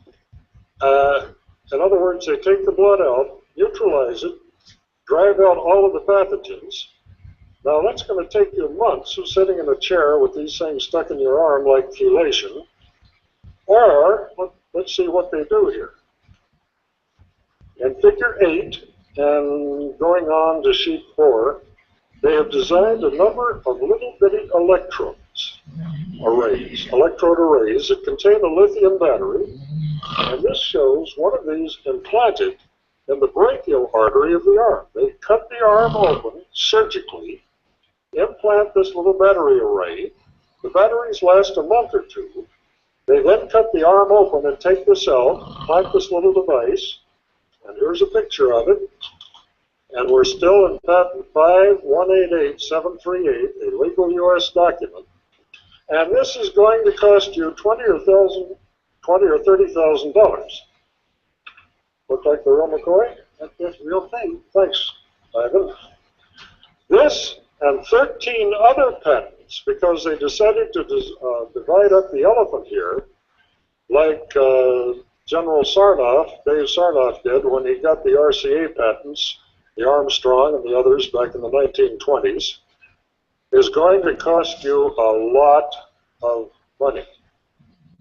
But if you have the price of a pack of cigarettes or one packet of Wrigley's chewing gum, you can do it for yourself without any medical intervention, and you will get well.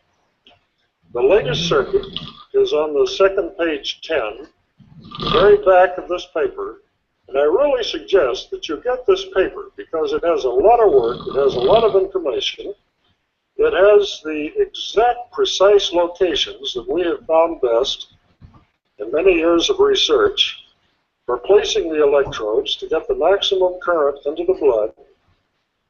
It is almost as though God the Creator had left a backdoor approach to the problems. And that the adversary, like the Holy Spirit, is within. The Bible says, look within, not without. And this time the adversary is within. The aliens in your blood are the thing that's holding down your lifespan to about 70 or 80 years. We knew that many, many generations ago, according to the sacred texts, they lived to be several hundred years old. Solomon, David, Methuselah, etc. So we've rated about a dozen different medical textbooks, including Gray's Anatomy, and we've published the exact spots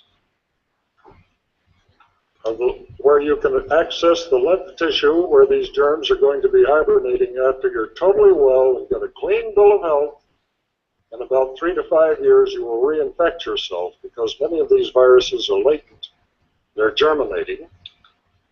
And with this information and these circuit diagrams and these instructions, we have literally given you back to yourselves. Now we're going to show you all of this before I leave here. This is not my opinion anymore. We have enough proof that it is a statement of fact that we can bank on it.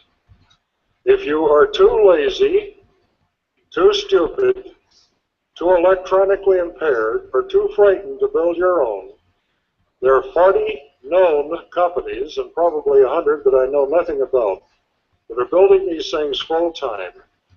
And they're getting the most remarkable reports back when I do meet these people. And no, I do not get a nickel from any single one of these companies. And all of this information is in your paper. Now, what else do we have to watch for here? Nobody has ever to this day died of AIDS. Did you know that? They've died of the opportunistic infections, pneumonia, Kaposi sarcoma, etc., that can attack, ruin your body when your immune system cannot handle the load. In fact, it's called HIV, human immunodeficiency virus. AIDS is acquired immunodeficiency, AIDS syndrome. Now, this is the only way that I know of. I know the people that have written the books on ozone therapy. I won't mention their names. I know the doctors that are using all of the herbs and drugs. I have talked to the people who work with Dr. David Ho, who was on last week's Time magazine cover as the Scientist of the Year, who has discovered that if you use 2 or 3 of these chemotherapy agents at the same time, you have a cocktail effect, and it reduces the HIV count, the PCR count in the blood tremendously. But what he didn't tell you, and I think I'll read this. This was in the Los Angeles Times, December 10th, 1997. And it talks about David Ho, Dr. Ho's, 1996. Drug combo knocks HIV down, not out. An amazing thing happened. They took some of these patients that were on combination therapy, which incidentally cost $20,000 to $60,000 a year. As soon as they stopped taking these cocktails, they're called, or combinations, they got immensely higher, elevated, up in the millions and billions AIDS counts, as though these chemotherapy agents, AZT, DDI, DD5, etc., had held this viral load down in the blood as long as they were taking it. The minute they stopped, it rebounded. Many of the people were critically ill, and they had to put them back on it immediately. So once you start this cocktail therapy, as it's called, you're stuck with it for life as long as you live. And as you know from the International AIDS Conference in Japan last year, Okinawa, they found that none of these AZTs, etc., prolonged the life of one single AIDS patient one day. I see many of you have read these papers like I have. They're simply a promise. They're engineered to get your money while they give you hope. I was beaten up and bloodied. I was hit over the head. I had blood running down my face by AIDS Act Up. David Miller it was that was running this crusade in New York City in February. He called the hotel, told them if the hotel allowed me, this is a Hotel New Yorker and the Hotel Pennsylvania, they had the combination meeting at these 2 hotels, that they, AIDS Act Up, would burn down those hotels. So they gave me a bodyguard, but he wasn't around there all the time. They said, Bob, do not use the front door of any hotel here. Go around back. Use the service entrance. Use the one under the sidewalk. Never go out the front door of this hotel. Use the side entrance, service entrance, delivery entrances. And the last was there, and I had to run out front and get a shuttle to take me to the New Jersey airport to bring me home. There was a guy standing across the street with a video camera, and a guy that hit me over the head and bloodied me. And I didn't chase him down the street because my knees aren't very good. I don't have any cartilage in them. But when's the last time you saw me, Ivan? About 3 years, 4 years ago? You notice anything that's different?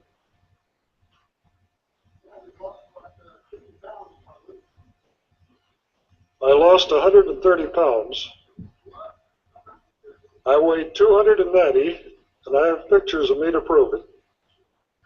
My hair on top was thinner than some of my old good buddies here.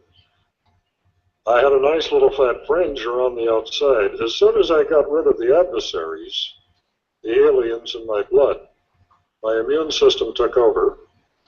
When I got rid of the half a pound or so of parasites that every man, woman, and child in America, if he's more than 4 days old, is carrying, a newborn baby in 4 hours has breathed enough air to become infected with Candida albicans. If you live in America, there are 140 known indigenous parasites that any medical parasitologist will tell you live here and in us.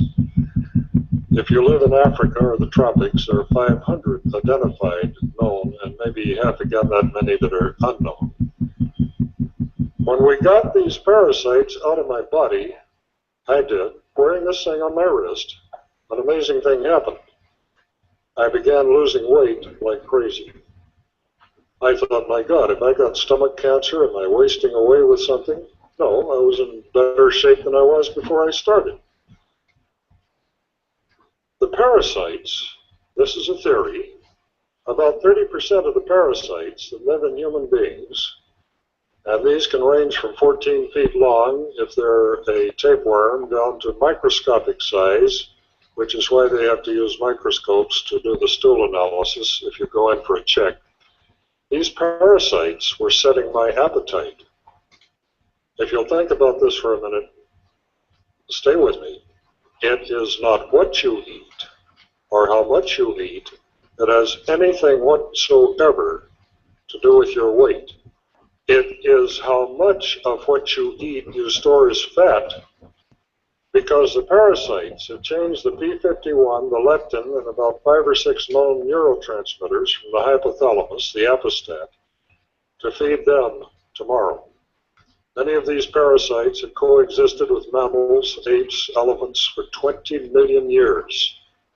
And the anthropologists will tell you they find them. Whenever they find a carcass frozen in the ice floes, these things have had parasites for about as long as man, however it might be, has been on the planet.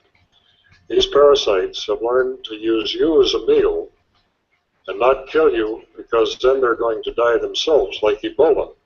It runs its course in a couple of weeks, Ebola. Many of these viruses do that, but these parasites almost kill you and use you for a meal the same way as we send cattle to a feedlot before we take them to market. And when these parasites vanished from my body, and this is provable by dark field microscopy, phase contrast microscopy, any doctor that does this analysis can prove it. You don't have to take my word for it. I lost all of that weight, and before this time, I had offered $10,000 cash currency under the table to anyone who could get this weight off of me. I had tried not hundreds, but dozens of diet plans. I had tried these canned meal, Jenny Craig type adventures. I had been injected with pregnant mare's urine, gonadotropin. I know some of you have been through the same things. I had taken legal methamphetamines to control my appetite. I had been on the protein-sparing fast where we drank glue to rebuild our muscles as we were losing the fat. I had tried everything until I had nearly killed myself. And until I found the true cause of what I believe is, well, about 30% of the people who are overweight, and this was certainly me. I was terribly embarrassed to find the airline stewardess running down the aisle with a seatbelt extender, because the seatbelt wouldn't fit around me. I couldn't sit in a booth in a restaurant because I'd have to sit in a chair, etc., etc., etc. Now, the lady in the back of the room, Jane, had inoperable cancer when I met her, or shortly after I met her. Oh, stand up again, Jane. Thank you, dear. She said, I'm going along with blood cleansing here, and not the chemotherapy and radiation that the doctor had said that if I do not have, I will surely die. And her daughter was just outraged. Kathy and her mother just about had a knockdown drag out because her mother didn't do all of this chemotherapy and have her hair drop out and her stomach. Well, you've heard the stories. Now she's totally well. Her last several physicals Biopsies and CAT scans have shown not one speck of cancer anywhere in her body. Neither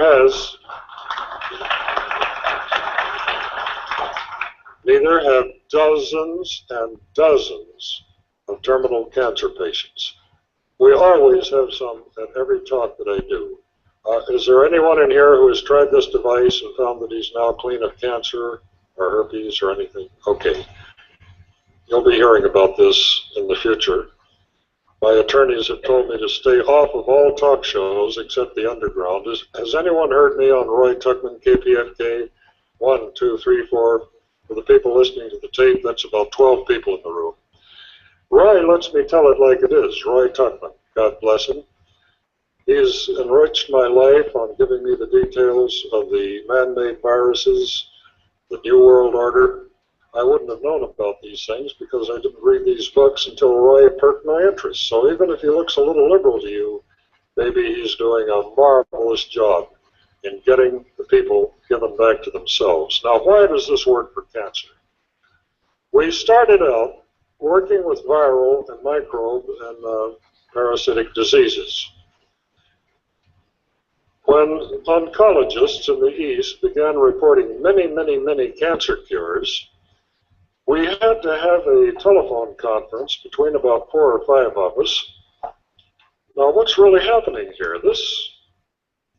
I don't believe it until I see the medical proof. So I guess you know that about 3 months ago, Explorer magazine published an article entitled Total Cancer Emissions Through Blood Electrification Combined with Silver Colloid. And this article is 2 pages, is reprinted in its entirety in the paper that you should be taking home with you because you might need this in your medicine cabinets when a lot of these man-made viruses are going to be unleashed by the New World Order. And I guess you have been privileged to hear Leonard Horowitz at this very forum. This man is doing magnificent work. His book, The Emerging Viruses, etc., I met him and had my first talk with him down at the National Health Federation this weekend. He's a gentleman and a scholar, and he is right. Social Security, let's take it easy, does not want you to live if you get to be 65. Now, I'm way past that. I don't act like it, but I am way past that. I'm in my 70s. The director of Social Security, I will not mention his name because he picks me up at the airport when I'm in Washington and drives me where I'm going. I've stayed in his house. Says, Bob, we want anyone who reaches 65 to be stored like cordwood in an old age home, given mind-controlled drugs like Valium, and let him die because Social Security is bankrupt now. It won't be bankrupt in 5 years. It is bankrupt now. And if you restore perfect health to these people with a device that will fit in your shirt pocket, the job market will not absorb the people getting out of college today. Even if McDonald's has a smart cash register, they can't add and subtract. They can hardly write a coherent paragraph, and you want to get these people with experience back in the job market? I said, hell yes. I was 65 nearly 10 years ago. Another problem. This steps on the toes of all the vested interests. They're expecting to make hundreds of thousands of dollars off of you, health management organizations, insurance companies, hospitals. If you own a boat, that thing is written into the budget of a boat builder down there in San Pedro. He's going to see you come in there someday and spend a lot of money. But if you do this for yourself, it'll happen. You will get well. There's 17 of us that I know of, and I know about 16 of them personally, who this day have immortal blood. Now, this is a rather dramatic claim. Let me tell you what it means. Toward the end of last year, there was a dark field microscopist. You know his name. He's world famous. He's the fellow who trains doctors all over the world to use this type of technology for diagnostic work. who invited a chap in who had been on one of these blood cleaners for about 6 months. And he said, let's look at your blood. So he pricked his finger, put that drop of blood on the bottom of the cover, COVER slip, put that cover slip on a microscope slide, and looked at it.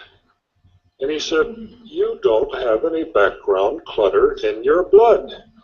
Of course, they couldn't see viruses. This was a light microscope, and this had about 3,000 magnification, back eliminated.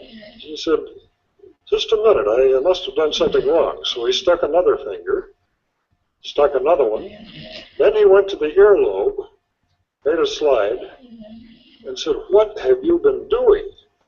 Anyone who has ever come to me, man, woman, or child, in the last 13 years, you can see the parasites, many of the germs, microbes, bacteria swimming around in the blood. You don't have any at all. And Mike told the other Mike, well, I've been on the blood cleaner. So this Dr. Mike said, well, give me some of those. I got to try them with patients of mine. I don't believe you. He did, and they worked.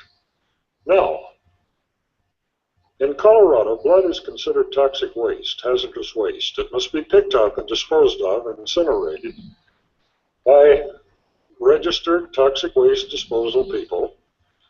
He had thrown these 3 or 4 slides in this box underneath his laboratory table in the basement of his home. I've been there. Jane and I had met the gentleman.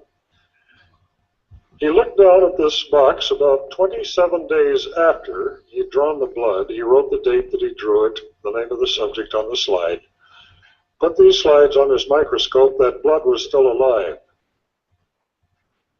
The half-life of human blood on a non-sealed microscope slide underneath a slip is about 2.5 to 4 days maximum. 27 days had gone by, and the red cells were swimming in the plasma exactly the same as the minute he had drawn that blood earlier. It had not cremated. The fibrin reaction had not set in. It had evaporated around the edges. Now let's get to the point. 1 month after that, this is 50-some days later. Those slides had still not been picked up by this chap. He put it on the slip. The blood had circled the wagons. There was about a 0.5 millimeter spot in the center where the cells had not evaporated. The slip had not been sealed. The ones he's working with now have been sealed with colloidin, Vaseline, etc. So the moisture in the blood doesn't evaporate. But the people he has looked at, he's now decided to get into this. He's using the blood cleaners in his practice, have immortal blood. Now, what does this mean? If the adversary is within, he might not be a man with a red tail and horns out there somewhere in the number 666. Just as the Holy Spirit dwells within this temple, so might the adversary, at least the aliens that have evolved with us over many, many moons, are in there, and you can see them if you go to a dark field microscopist. If you get rid of those, who knows what is going to happen? What happened to me? Well, we have pictures with Vince where I'm kind of shiny. Ivan has known me forever, and Wayne has known me forever. Do you remember when I was heavier? Oh, yes. It's not funny because I lived with this for a long, long time. I would have given anything to lose that weight. I was in a wheelchair. I had been given up for dead. The doctors who came to see me, friends of mine who were MDs, who hadn't made a house call from Beverly Hills in 30 years, were coming down to my apartment at Costa Mesa saying, Bob, you better dispose of whatever you've got. You'll never walk again. I was given, well, so many tests. I brought Dr. Alexander Everett out here from Washington, paid his way, put him up in the Red Lion Hotel. He worked on me until he said, Bob, I'll have to go back now. There's nothing anyone can do for you. And I was in a wheelchair, and I still use that thing for swap meets. It's a little electric cart because I don't have any cartilage in my knees. but I'm sure as hell not dead. And my libido will just never you mind. Everything is working well again. Bless you, child. Go and sin as little as possible. So I'm here to share this information with you. I have nothing for sale. There are people who are selling things. I'm not one of them. Part of that is I believe God's word should be given freely. I expect to get my reward somewhere else. I hope I don't come back to this planet of painful endeavor. I have a lot of theories about this, and also the FDA has come to my door with drawn guns at 3 o'clock in the morning. I've been beaten up by the people who are supporting the pharmaceutical houses and don't want a $1.32 cure for AIDS. I've had a lot of adventures, and I'm going to share one more with you, and then we're going to open it to questions. We have several major problems. What I have told you tonight is so incredible that it's basically unbelievable. 5 years ago, when I would try to tell people, look, why don't you just try this? I will give you the equipment. I've built up about a dozen of these. They're free. Take them. Try them. Oh, no. If they worked any good, our doctors, the priesthood would have told us about it. You think that they don't know that a patient cured is a customer lost? Let's say this again. A patient cured is a customer lost. And if you take back your power, the power over all diseases, and this tells you how, you're out of their grasp. You're out of the grasp of the computers, etc. The other problem is the death wish. Have I got any more time, or are we on? Oh, okay. Thank you. We'll repeat them for the tape because I know the PA is kind of iffy. The second question, the problem, is the death wish. Now, these are not my numbers. They're the best psychologists, psychiatrists in America. They agree with Carl Simonton and Stephanie back years ago. You know who they were? They were the people who discovered the will to live was a tremendous factor in the cure of cancer. He was a radiologist in Fort Worth, Texas. He came out here, took some mind control classes, got into the metaphysics of disease, and totally changed his life. 85%, once more, of the population has a death wish. That death wish was planted in those people before they were 4.5 years old. They go something like this. My Sunday school teacher told me that man was originally walking with God in the Garden of Eden, and that Eve ate of the fruit of the knowledge of good and evil. It certainly wasn't an apple. And they were cast out of Eden, heaven. They had to work by the sweat of their brow, and they had to experience pain. And from then on, all mankind has been born under original sin. We have to suffer to get to heaven, where we get our just deserts. And the more we suffer, the more gold stars on our gluteus maximus. You've heard this version. It goes on and on and on. Remember the old Queen for a Day show? The woman who had 10 sick kids and a husband with a broken leg got the washing machine. And the woman who had 8 sick kids, her husband was still barely able to drag himself to work, didn't get anything. We're rewarded. Sympathy, martyrdom, suffering. That gets the most grease. Those are the squeakiest wheels.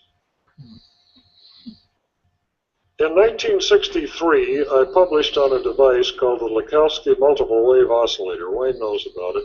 A lot of you in here have seen it. I think you took it home for a few weeks. That did work on some cancer patients. It absolutely did.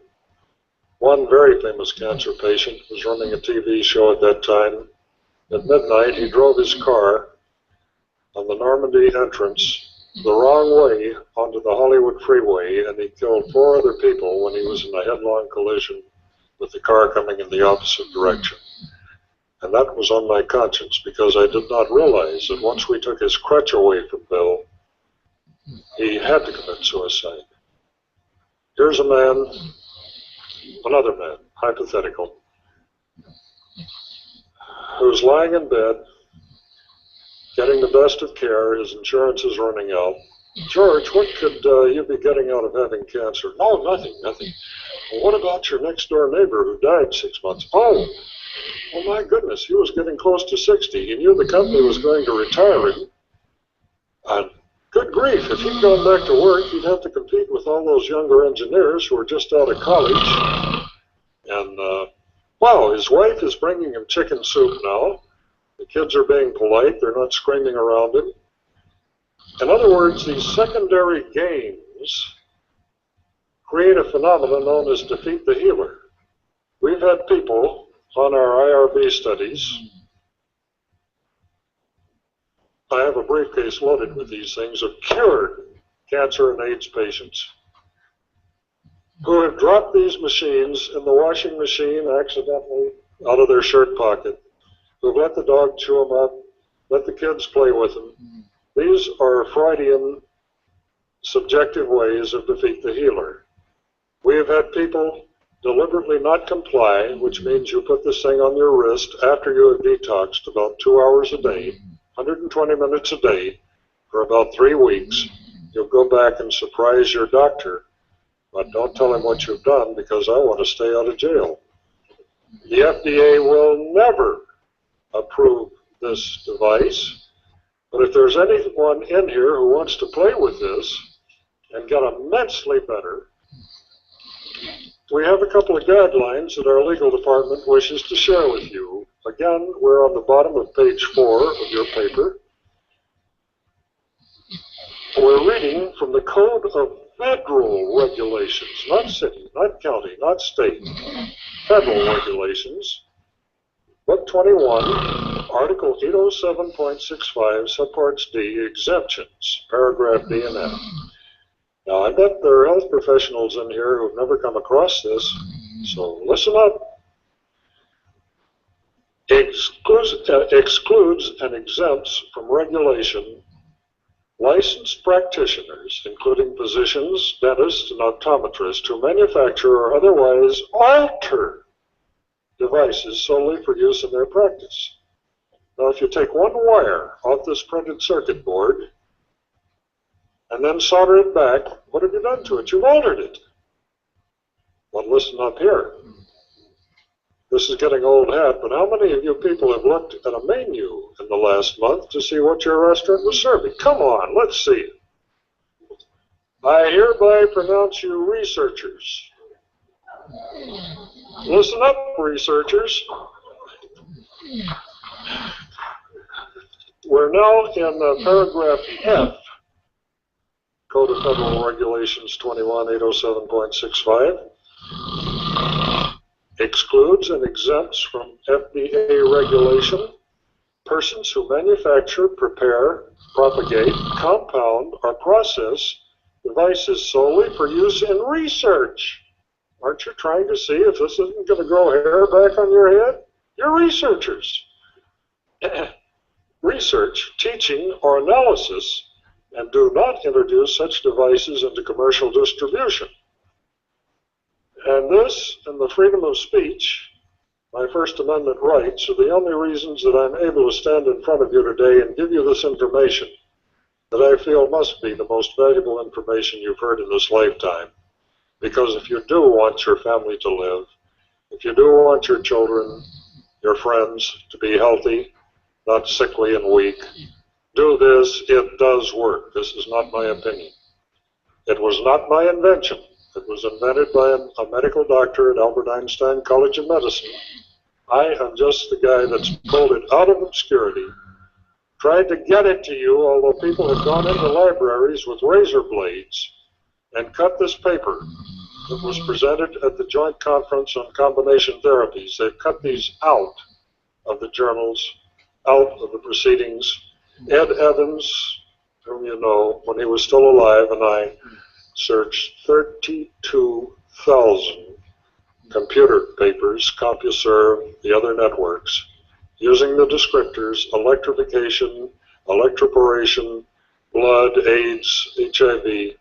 Not one shred of the original paper was on any network computer program anywhere. We spent quite a bit of money doing this. I can assure you that if you look for this in the legitimate, accepted, politically correct literature, you're not going to listen. You're not going to find it. But this goes on and on and on. I could keep you here all night.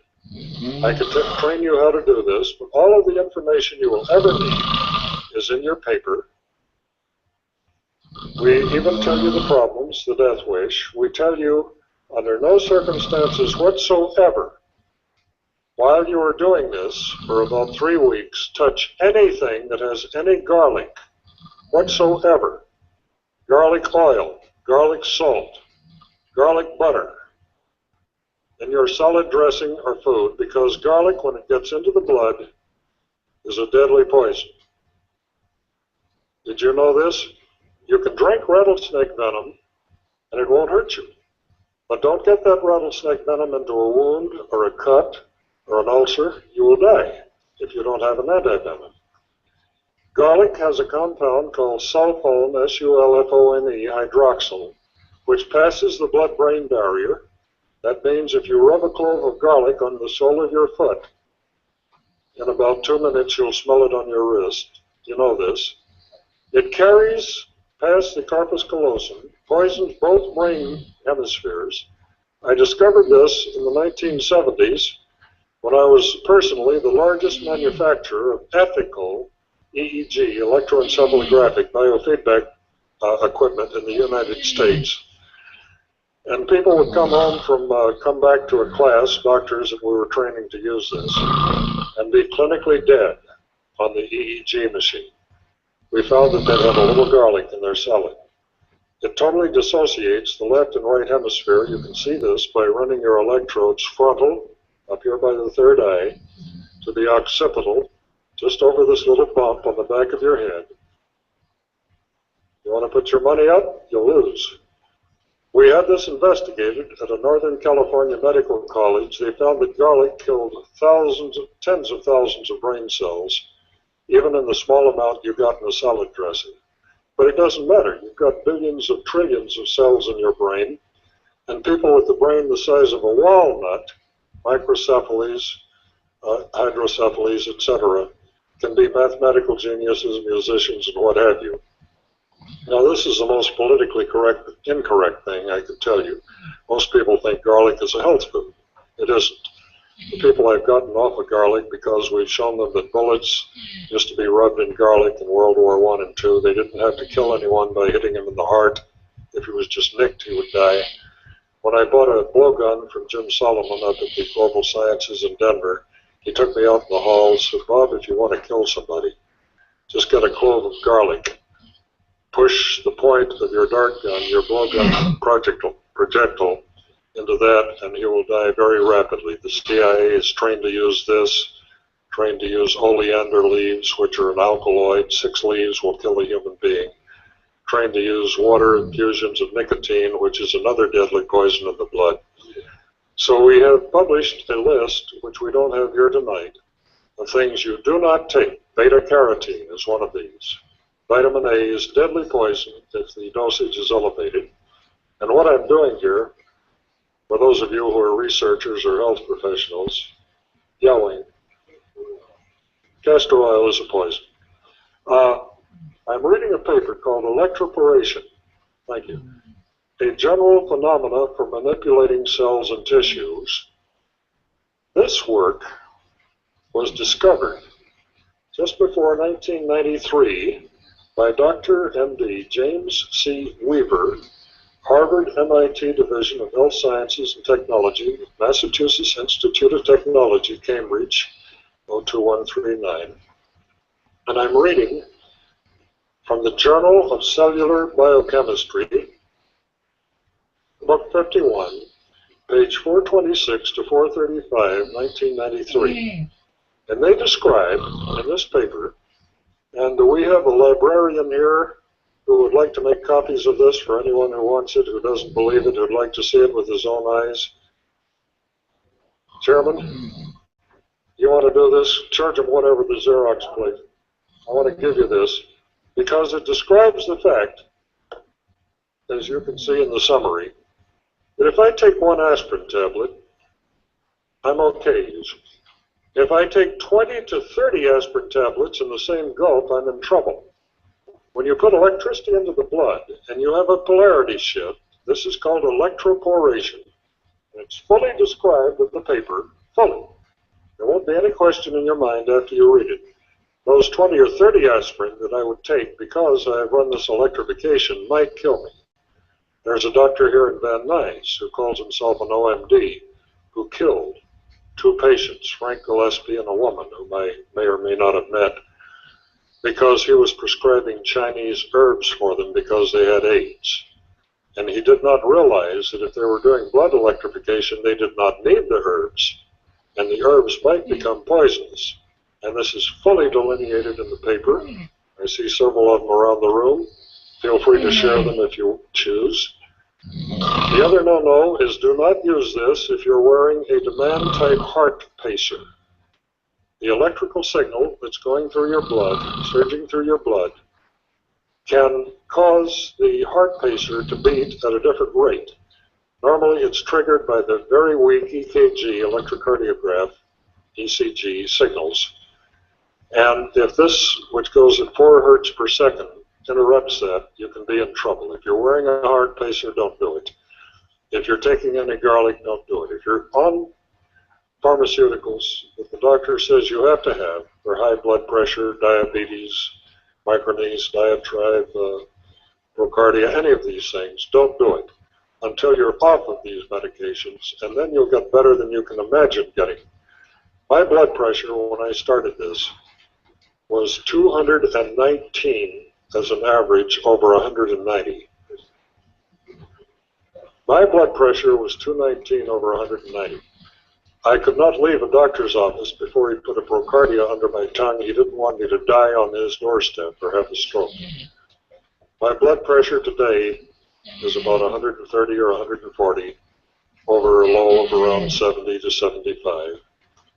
When I started doing this, I had what they call borderline diabetes. I was not on insulin. I was on several diuretics and diatribe, micronase, and a number of other things.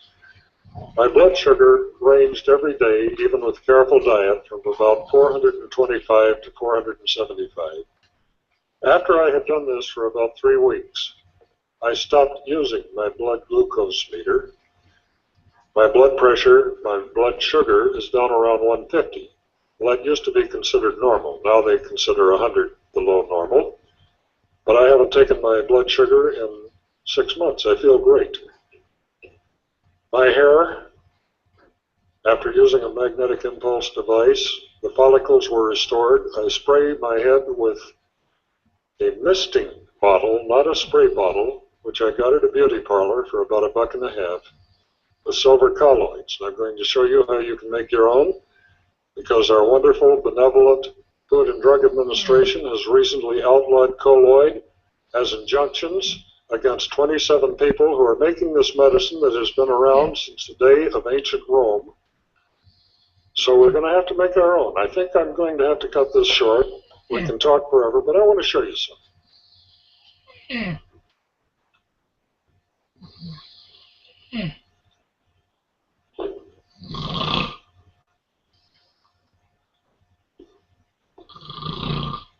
This is a glass of water that I got out of the kitchen about the time I came in here.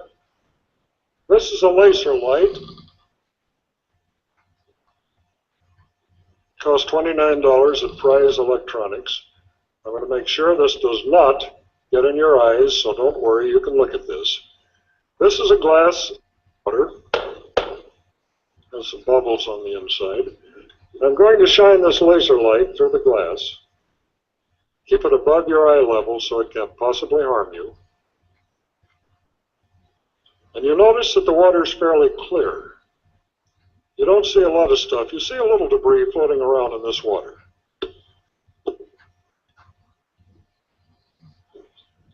And I hear that you can see this pretty well in the back. And this is for the sake of the camera if he wants to zoom in. Now, I have taken a single 9-volt battery. I have put a little grain of wheat light, a lamp, in series with the battery and these 2 silver wires. You can build this entire thing with the silver for under $10. You can carry it in your shirt pocket. If you're traveling through Mexico or Egypt or the Mideast or Africa, do what I'm going to do right now. You can drink sewer water and never get sick. There is no known germ, bacteria, microbe which will survive what I'm going to do right now. I'm going to put these 2 silver wires in this glass of water. And you have a watch on, Wayne? Hey, about 3 minutes, will you? And interrupt me. This is all it takes. This is tap water. If you buy a bottle of distilled water, it's going to cost about 80 cents. This is Sparkletts, Arrowhead. The colloid that you make from that water costs 1/10 of a penny per gallon. Multiply 0.1 times 80, it comes out to 800. Okay?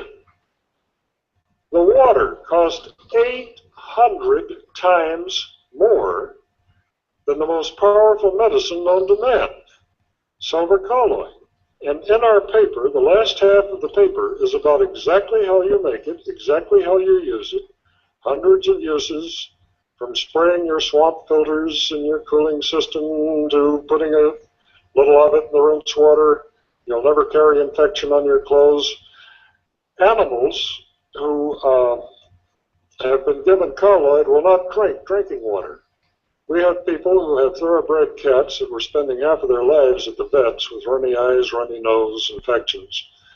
I began giving the waitresses at the restaurant where I eat on Harbor Boulevard a little colloid. They took it home. One of them, Carla, fed it to her cats, came back in a few days. Bob, what have you done to my cat? Well, what do you mean? My cat is 13 years old, and he's jumping up on the furniture like a young kitten, and he won't drink drinking water unless I put a few teaspoons of colloid in his dish. And since then, we've run experiments where we put 2 dishes, identical, fill them from the same tap. The dogs and cats will not drink from the dish that doesn't have colloid. I think they know something. We list some of these 650. I see we're getting a lot of agreement out here. How are we doing there, Coach? Oh, let's quit now. Let's make this easy. I'll take this magical Athame, which came from McDonald's, if I'm correct. I'm going to stir this. Now, you remember what this water looked like, and look, nothing up my sleeves.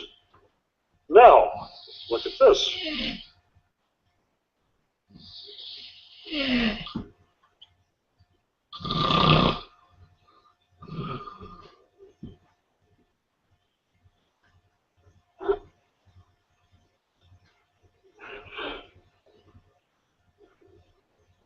I hear a few ohs and ahs and wows out here. To your health.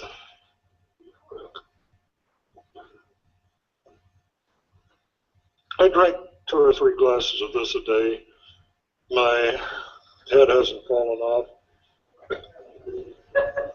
Nobody in our inside group in Orange County, not one person has had a cold or flu or a virus or pneumonia in about 3 years.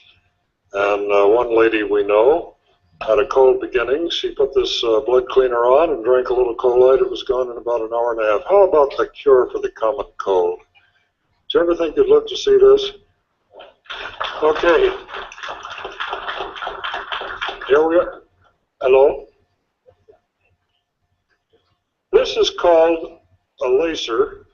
What you're seeing is a Tyndall, named after the physicist, capital Tyndall, or the Rayleigh, depending on the book you look in Great Britain or America, Rayleigh effect, where you cannot see the particles of silver, which are far too small to even see with an optical microscope.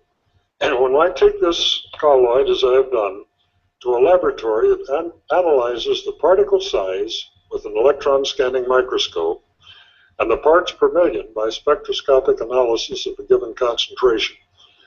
They will tell me that this is the finest grain colloid you can make, 0.001 microns, billionths of an inch, up to 0.005. That means that if you buy this much colloid for about $90 at the health fair or the pharmacy or the health food store, this much would be about $50 today. You have made a far better colloid than they can make, in spite of the fact they will tell you our colloid is better. We work with a secret process. We have a $100,000 machine. We use a Tesla coil in charging the silver plate, and we put the note B flat into the water. Bullshit!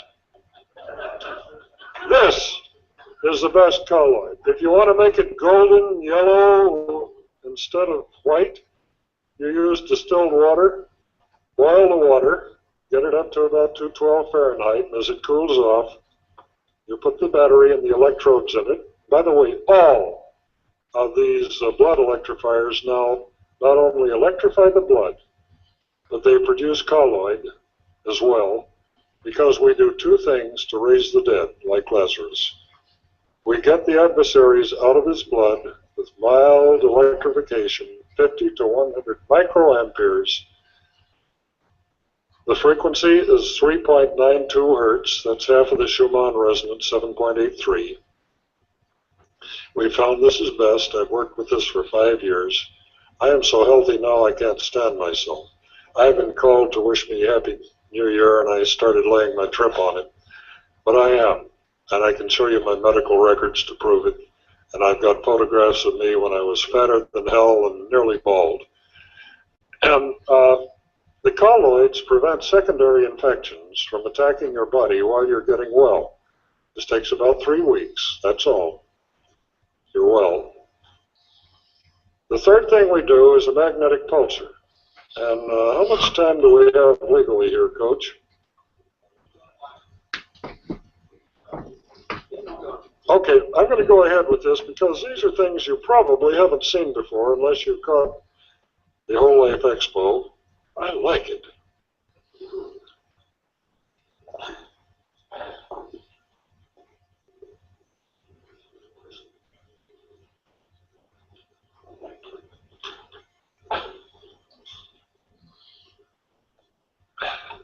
This device, if you buy it at a health expo, costs $2,700 to $7,000. The brand names are Magnetotron.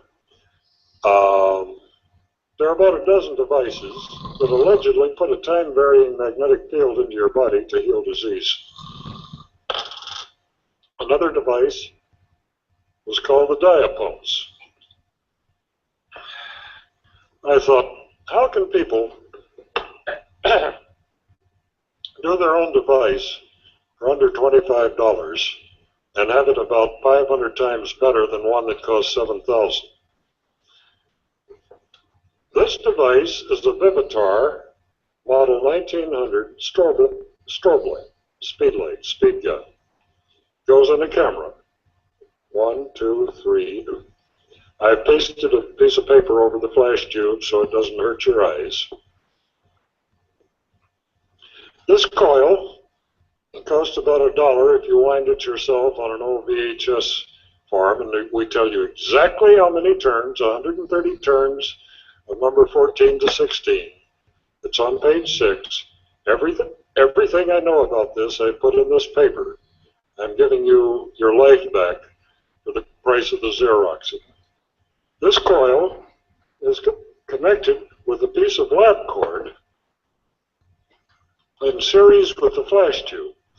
So when the capacitor charges up in the strobe, it takes about 3 to 10 seconds, depending on the life of the batteries, and you push the button.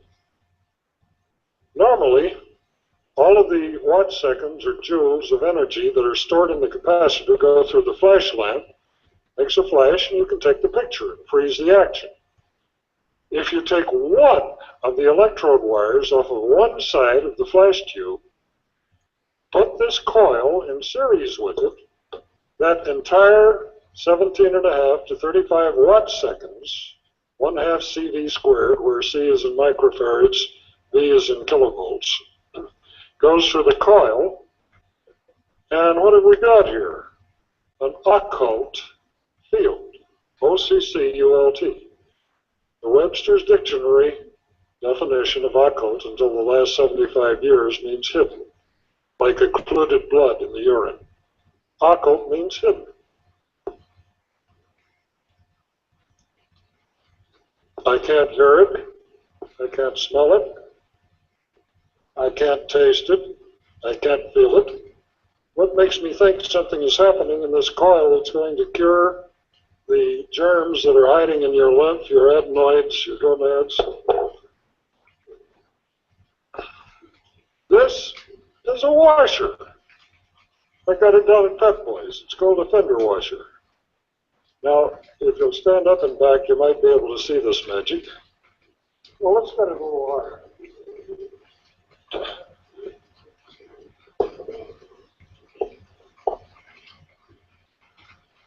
Stop.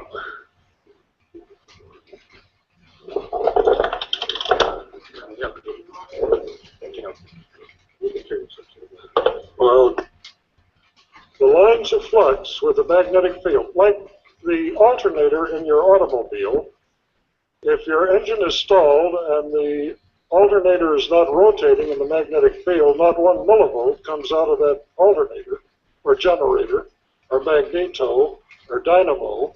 But the minute you have relative motion, you're generating electricity. This is the way all generators work. Now, let's say that my thymus is not dead, has not been taken out, mummified, and put in a jar in ancient Egypt. And I hold this coil over my thymus gland and push the button. Or my lymph nodes, and these are all illustrated in your paper. I think it's page 8.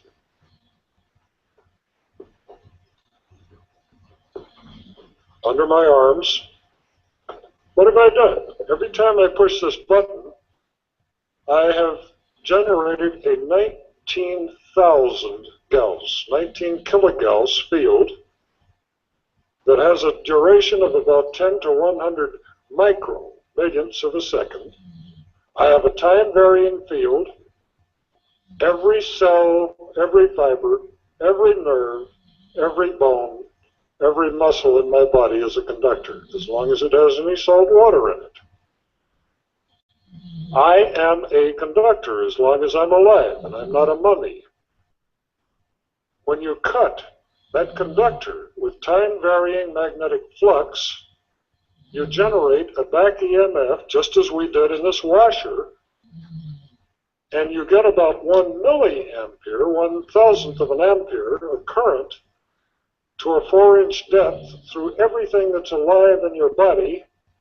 This is way more than you need to totally neutralize any virus, microbe, pathogen, germ, parasite, fungus that's living anywhere in your body. Now, we have cured many, many AIDS victims, many cancer victims, to have them get sick through, well, in this case, 5 years later, because we did not get the viruses that were hibernating, were germinating in their lymph tissue, their adenoids, and their glands, etc. It would take hundreds of needle insertions with electricity on the needles, which would be very painful, to get these things in vitro. Why not on the outside of the body with a time-varying magnetic field? You can build this device for under $25 if you build your own. It is fully described on page 6 of your paper. We suggest that if you want to get well, stay well, do not wish to die of whatever is bothering you now, you build one of these things and use it.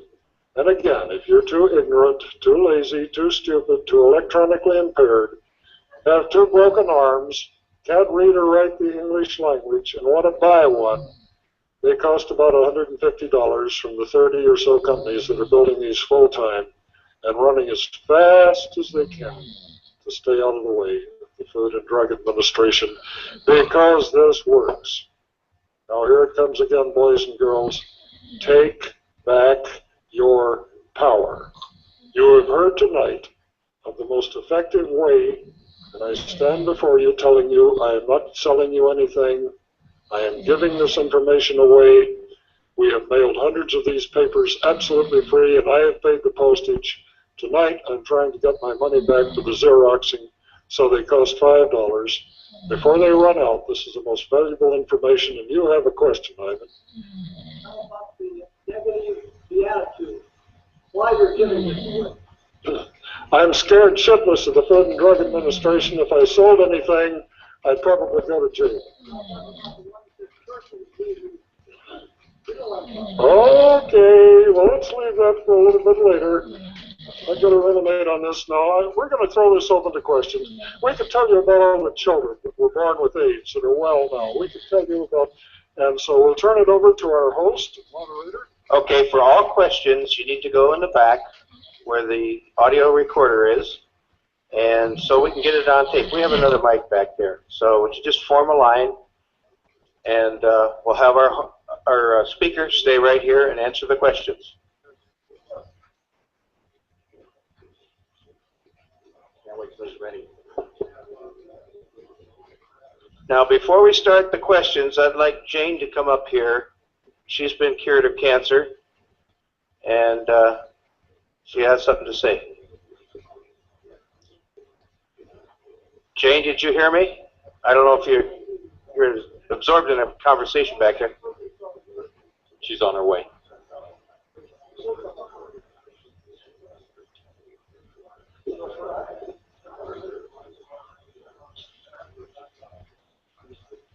Okay, I want to tell you, in case Bob exaggerated, that in April of 1995 I had cancer surgery, and I refused the radiation and chemotherapy, and I used, for the following, well, ever since then, I've been using the blood cleaner, the magnetic pulsar, the colloidal silver, and good nutrition. I go to Dr. Privatera in Covina, and I had a clean CAT scan in January of 96 and another clean CAT scan in September of 96.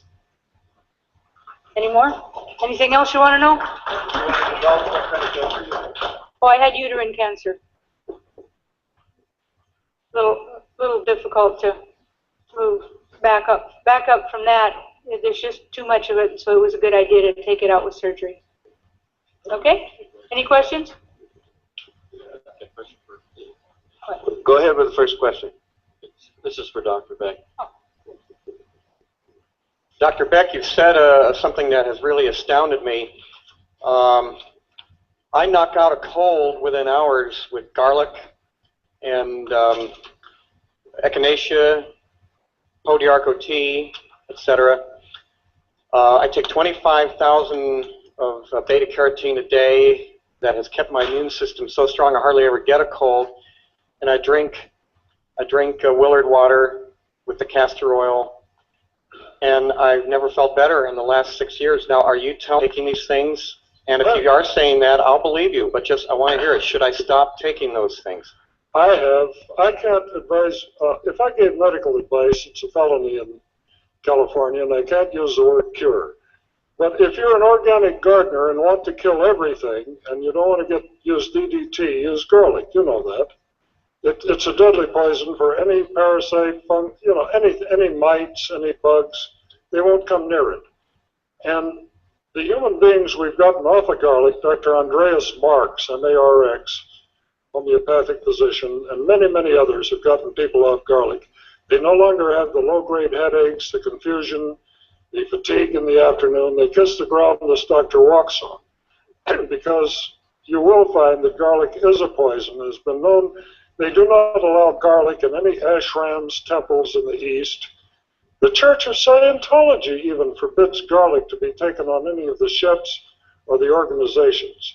It's just totally forbidden because they know when people take it, the shamans can no longer do psychic work. Their hemispheres are desynchronized. They've known this for thousands of years. And my advice was simply get off of it for 3 weeks. Take a garlic clove again, see how you feel, and then you tell me whether you ever want to experience that again. Okay? Thank you. Yes, doctor, are you aware of a mild silver protein, and what do you think of that? And Yes, I know, Faber. I know the people who are selling silver protein. It is known that silver proteins are very poisonous for you. Silver proteins consist of silver nitrate, silver chloride, etc. They can dye your skin. The disease that you get when you take silver proteins is called agroria, A-G-R-O-R-I-A. This protein gets into your skin, never comes out unless you inject a piece of silver nitrate be put in babies' eyes in case they had picked up birth canal infection. Now they don't use that anymore. And we recommend colloid, or colloid, depending on how you pronounce it. The preferred pronunciation is colloid, although most people call it colloid. And you can make your own in a far better quality than you can buy, because the colloids you buy contain coloring agents, yellow dye, they contain EDTA, they contain honey, they contain plain Knox gelatin to keep it from settling out of solution. And the colloid that we made here has none of that in it. You can drink any amount with no side effects. Does that answer your question? Yes, and the colloidal silver that you can buy that's so expensive, is this what you have as good, or? We have it far better, and all you have to do to prove that is take it to a laboratory. There are a number of laboratories that check silver from photographic shops before they pour the hypo down the drain. They electrolytically remove the silver, and if it's over a certain concentration, it has to be considered toxic waste. They're the ones who do our analysis. We've had this checked by a number of different laboratories. You don't have to buy it. We're trying to give you back to yourself. But yet, there are a number of entrepreneurs who put no silver whatsoever in their product. They set this bottle of water on the plates of a radionic machine like the SE5 or the Vega tester. They set a certain rate, R-A-T-E, of numbers. They transfer these numbers of this rate into the silver. They put the note B flat. You've heard this guy. He's lecturing and selling hundreds of thousands of dollars worth of no colloids. And I said, Wayne, if I buy a bottle of colloid, I want to see some silver in there. When I analyze yours, there is no silver colloid. You claim 0.046 parts per million. I can find none. Now, do you want to talk to my laboratories? Do you want to bet there's anything in this bottle? He'll pull it up and run away. Okay? So that's what I think of other people's colloid. I've analyzed dozens of different brands. And everyone will tell you his is the best. And they've been Ericksonian hypnotized by upliners and multi-level marketing schemes. And they've got to tell you their colloid is best, because if they tell you you can make your own, don't forget, a patient cured is a customer lost. Okay, another question? Yes, you were talking about the fact that you should not take garlic when you use the blood cleanser because it will act as a poison, etc. How long should you be off garlic before you use this? In the beginning, before we would take patients on any of our free studies, incidentally, this has never cost a patient a penny, we gave them 2 weeks to detoxify. That meant hard drugs, recreational drugs, tobacco, alcohol, cigarettes, aspirin, their headache remedies. Now, yeah, herbs, mostly herbs. What about vitamin C, some of the other vitamins? Now, yes, the vitamin C is harmless as far as we can tell. But vitamin A and beta-carotene are not. We could go down this list for an hour, but we're not going to do it. And now we say detox for 2 days before you start doing this. If you must take a pharmaceutical, your doctor tells you you have to, and I can certainly not contradict that. We say take the drugs immediately after you have stopped doing the electrolysis.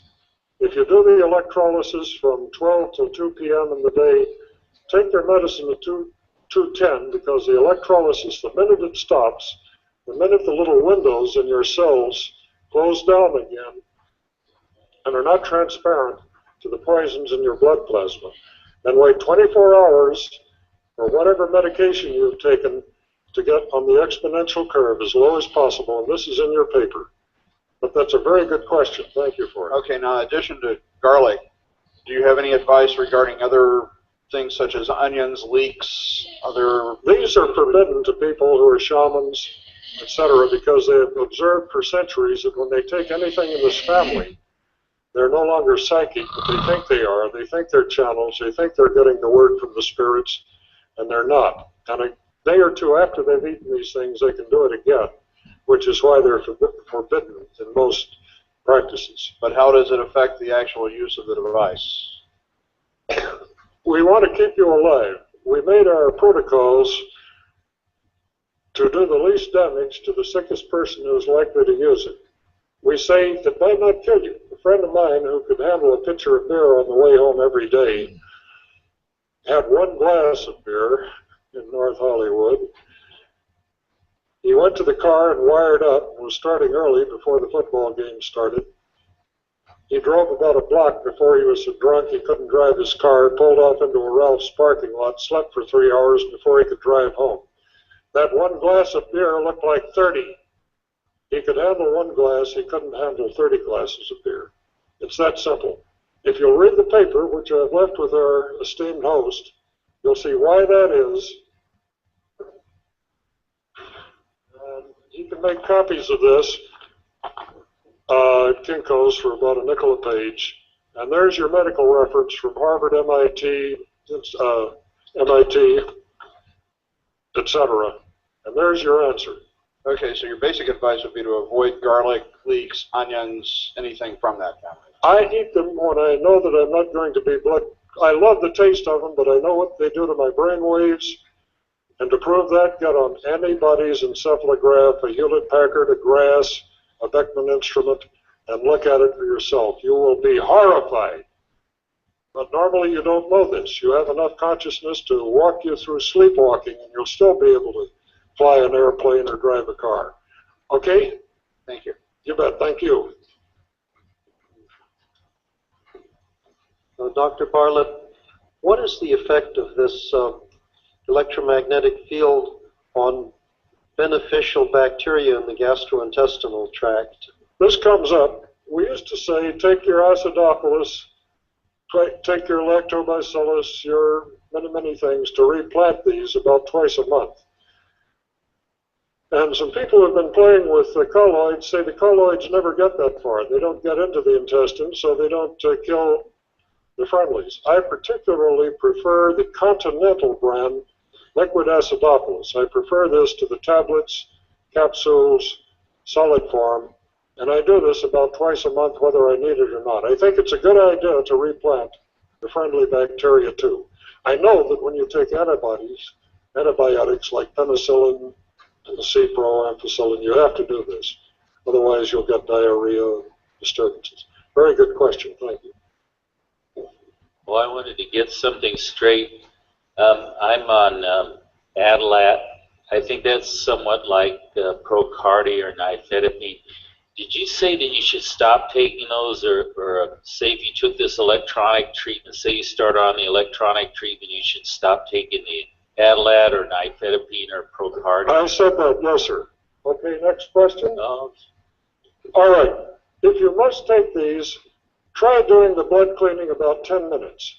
If it makes you terribly sick, don't do the blood cleaning ever again until you're off the medication. Here it is again. You're listening? Listen up. It increases the dosage 20 to 30 times. And if you're taking one pill now, and you take 20 or 30, you're going to disturb your heart whether you do anything or not. Don't do it. Stop. It's forbidden to you. Nobody will sell you one if he knows your doctor has put you on these poisons. They all have side effects. And they're essential to save your life, but this does it better. Okay, next question. Dr. Rick, you said the blood electrifier was about 95% effective with cancer and like 50% with herpes. Yeah. Why isn't it 100? I'm curious what factors are involved. Because 85% of the people have a death wish, they're going to defeat you. The reason we decided it does work, if you send your spinal serum or your blood plasma to a teaching hospital in Northern California to have them run an assay of the neuropeptides, the neurotransmitters in your blood. Norm Cousins at UCLA, before he died, said, Bob, there's 2,000 known neurotransmitters. Now, wait a minute. If the immune system is fighting these invaders, these aliens, these adversaries full time, it does not produce a full complement. You can take your blood after you have cleaned it or electrified it, send it to the same laboratory. You will find that two neurotransmitters, particularly interleukin 1, 2, and 3, interferon, have restored themselves to your blood. Interleukin and interferon are considered specifics against cancer cells. A few years ago, if you had cancer and you wanted to buy human interleukin and interferon, it was about $50,000 a dose, because animal interleukin and interferon, genetically engineered, will not work on the transcriptase of a human being. But you can make your own. You don't need $50,000 a dose. Just get the buggers out of your blood and your immune system will take care of the cancer. Okay, does that answer it? Very good. Next. Hi, Wayne. Hello. And in case anyone's wondering, I have nothing to do with anyone else named Wayne who sells bogus colloidal products. Strictly a different Wayne. Bob, would you tell us about the material that is available from Wayne Green's magazine 73 Amateur Radio today? Yeah. How many of you know Wayne Green? He was the publisher of Byte magazine. He publishes about 10 different magazines in the music and the ham radio 73s. He read my article and he says, Bob, you're lying. I've known Wayne for 30 years. He built a unit and cured some of his friends. He said, damn, I better steal this and publish it. So he did. And then he got a chap to design one that used 4 photodiodes. Remember that one, Wayne? And it didn't work very well, and he was using aluminum wrapped around the ankles for electrodes. We put the electrodes precisely over the blood paths and the arterial veins, arteries, not veins. I mean, the blood vessel arteries, not the blood vessel veins. And we got about 90% of that energy, which happens to be 4 to 5 milliamperes, into the outside of the skin. And by the time that current, 4 to 5 milliamperes, penetrates the 7 layers between the squamous epithelial, that means the skin and the dandruff, the subcutaneous sebaceous, the superficial fasciolata, adenoisium. You get 50 to 100 microamperes left in the blood, and that is all that's required to eliminate the adversary. You have to put in about 1,000 times more current into the skin before it gets into the blood, but you do not need to take the blood out of the body like is shown in these patents, or put a little device with a battery in it, sew it into your arm with surgery. You don't have to do that. You can put this electricity in your wrists, and I'll show you how later if you want to really see it close up. Yes, ma'am. Hi. Hi. I'm about halfway through a parasite program right now using herbs, and at the very beginning of it, I had a lot of trouble because my lymphatic system got overloaded from all the die-off. I was wondering how you pace the program so that the eliminative organs are not overloaded. The people who are using black walnut hop extract, wormwood, yama, which was originated by Hazel Parcells and a woman who died recently. The women who do this cure get a thing very similar to premenstrual syndrome. It sort of wrecks the hell out of their hormonal balance and what have you. There's a device on the market which you hold in your palms, made by a woman who can't come back to the U.S. because she's in Mexico and there are too many indictments. It does not work because if you put this 30 kilohertz into the palms at 2.4 volts, which is what you'll measure under load if you choose to do it, it won't kill the parasites. You can't measure anything in your blood. It just doesn't work. This does work. You can prove it by going to a parapsychologist, having a stool test, a blood microscopy test. This will get rid of the parasites in your blood. The other things work to a degree. There are any number of products which might be very, very good. I could name them.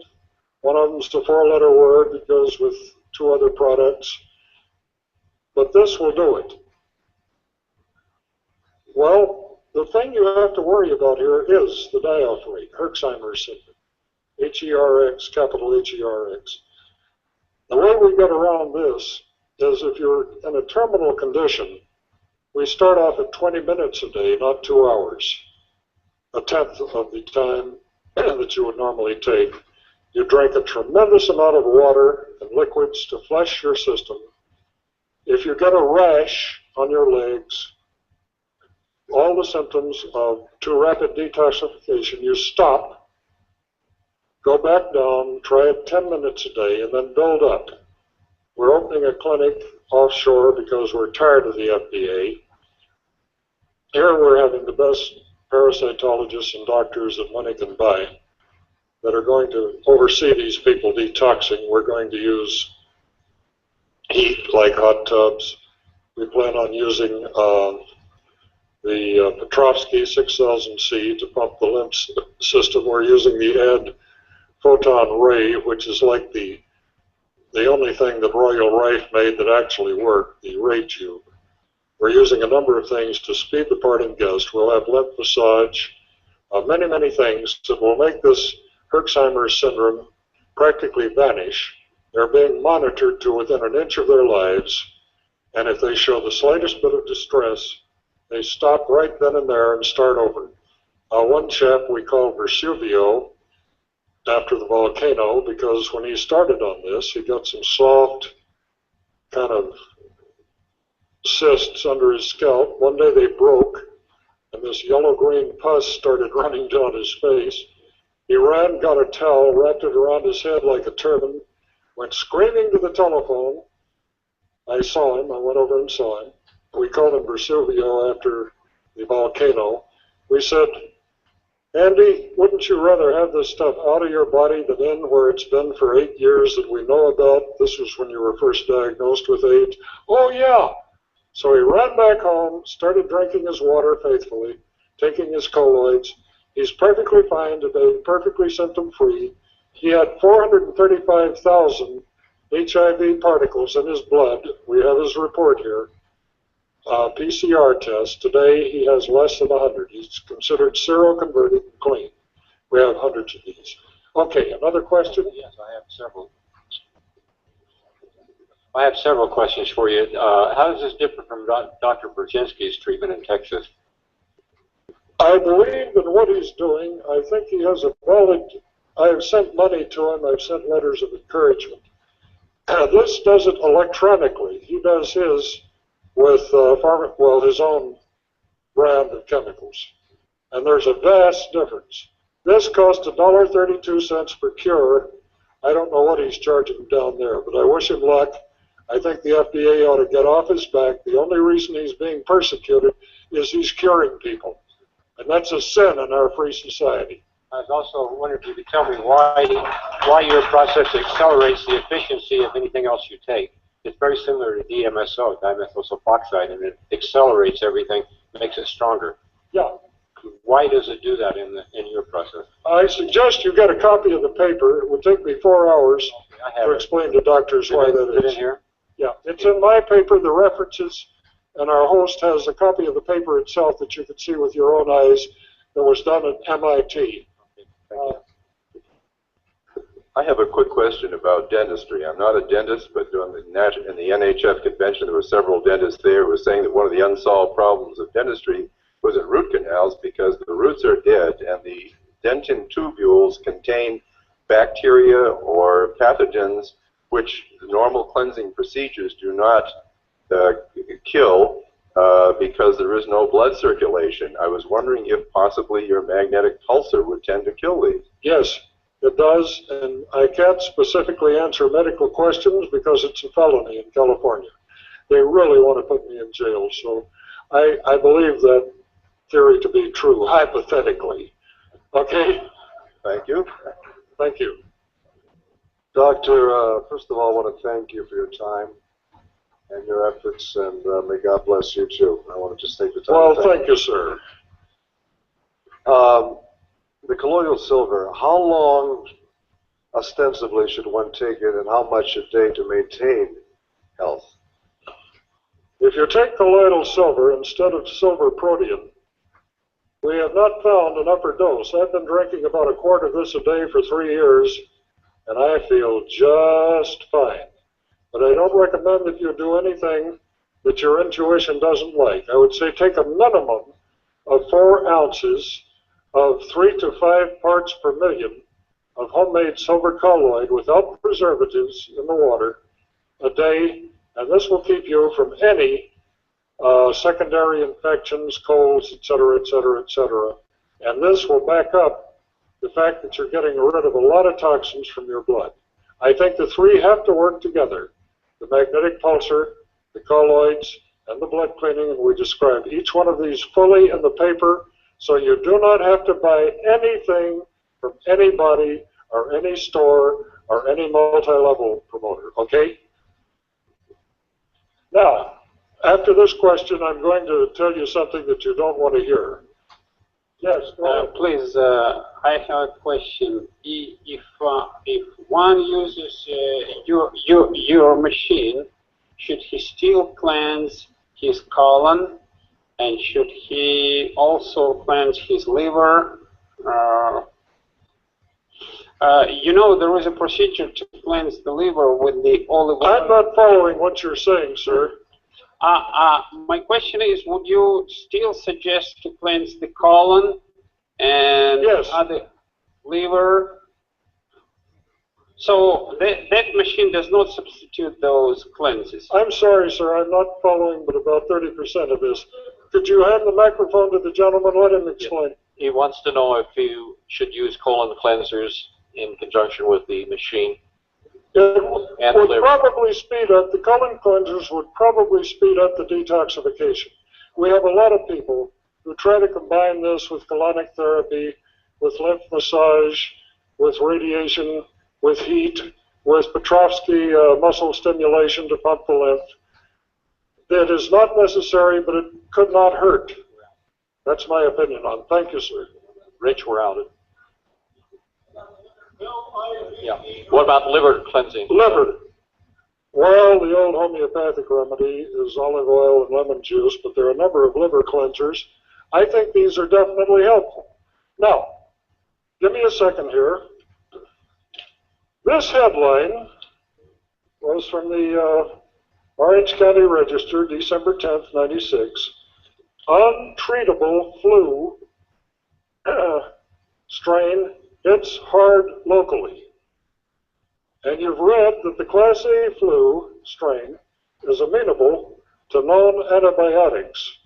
But the Class B, they're dying right and left if they're old, infirm, or young. The problem, boys and girls, if you've heard Len Horowitz, is that there are dozens of designer viruses that are just waiting to be unleashed. Some that you have heard of are Ebola, hantavirus, Marburg, etc., etc. When these things are put out to kill us old guys, they have to, the New World Order, I am told, has to reduce the world population by about 50 to 55%. And that means you, and you, and you, and you. If you have one of these in the medicine cabinet, no virus known has ever been known to be refractory to colloids and blood electrification by the laboratories like myself that are doing underground work. And that means that all of these untreatables are duck soup when there is no antibiotic, no vaccine, and they may never be. This, to my mind, the millennium and medicine started on March the 11th, 1990 at Albert Einstein College. I wish I had invented it. I did not. I just pulled it out of oblivion, made it practical, made it in vivo, that means outside of the body instead of in vitro, and I'm giving it to the world, and I hope I don't have to come back here again. And it's here now, it does work, and take back your power. You've been an incredibly great audience. Get a paper. I want to thank you very much, and we'll see you next time. Thank you very much, Dr. Beck, for this very enlightening presentation.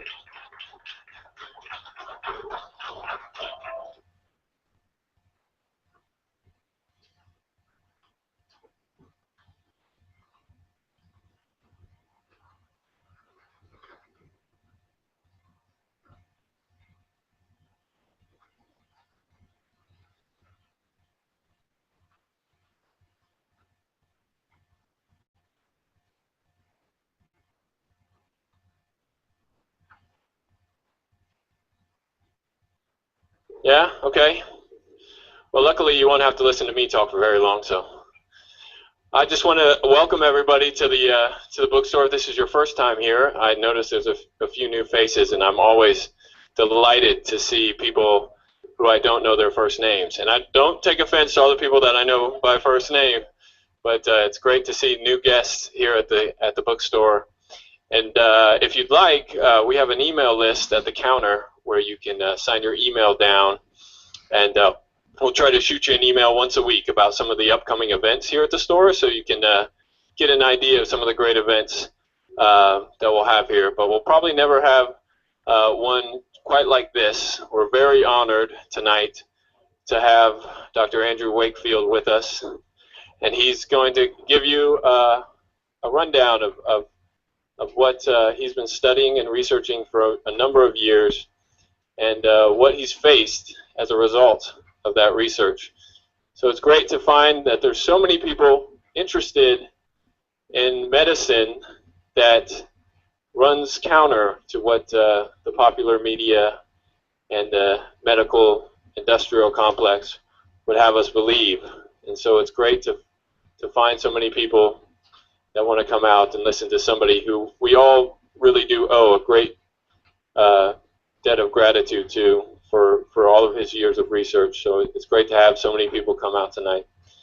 So anyway, pat yourselves on the back, and thanks for being here. I just want to introduce Dr. Wakefield now so he can spend some time going over the many, many years of research he's conducted on vaccines. Dr. Andrew Wakefield is an academic gastroenterologist. He received his medical degree from St. Mary's Hospital Medical School, part of the University of London, in 1981, and pursued a career in gastrointestinal surgery with a particular interest in inflammatory bowel disease. He has published over 130 original scientific articles, book chapters, and been invited for many scientific commentaries.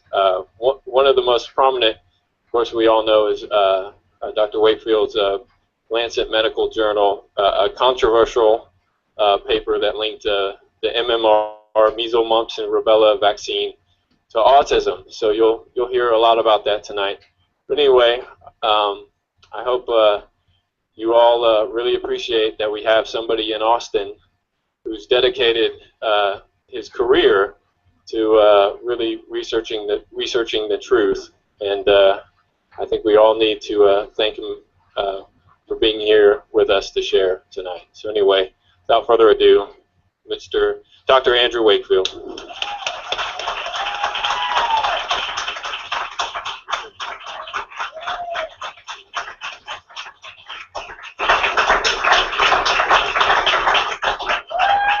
Thank you. You may not be applauding at the end. I've actually been living in political and professional exile here in Austin for the last 7 years, and I just got found out. I never even knew this place existed. My son has been at UT, he graduates this year, so I hope to become a regular here from now on.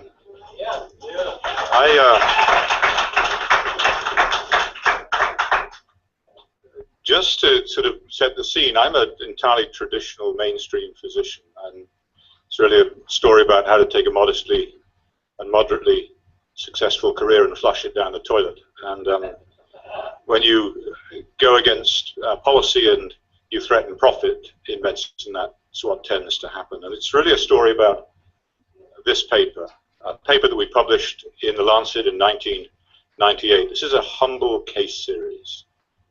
The way in which human disease is first described is that usually in specialist centers where you tend to see a concentration of particular cases. That is where novel disease syndromes are first witnessed. May I just ask at the outset, are there any people here whose lives are touched by autism? There are. And another question, are there any people, how many people here believe that vaccines are adequately tested for safety? No, please don't be shy. If you think vaccines are adequately tested for safety, please. I mean, there usually is a representative from Merck who comes along to monitor the conspiracy. And okay, it's just to sort of gauge the audience. The way in which human diseases are first described are that they're usually picked up, it says in the literature, by an astute physician who recognizes a pattern of emergence of signs and symptoms in a small group of individuals that are so consistent and so idiosyncratic that they merit publication in their own right. So a paper like this is not a hypothesis testing paper. It's just saying this is what the parents say, and this is what we find, and this is what we think might be going on. In other words, it sets the stage for testing subsequent ideas about the disease. It does not, nor can it say, these children, for example, were damaged by a vaccine. But it sets the stage for taking that forward. Now, just to give you an example of that, Crohn's disease, which is my original interest, was first described in 14 children, in 14 adults, sorry. Autism, in 1943, was described in 11 children. Asperger's syndrome, which is that high-functioning part of autism, was described in 4 boys. And congenital rubella syndrome, and this is the importance of the parent in all of this, was not discovered by some brilliant doctor working at the National Institutes of Health. It was discovered because 2 mothers were sitting in an ophthalmologist's surgery in his office, and they were talking to each other about their children who had visual problems, and they both realized that they had suffered from rubella when they were pregnant.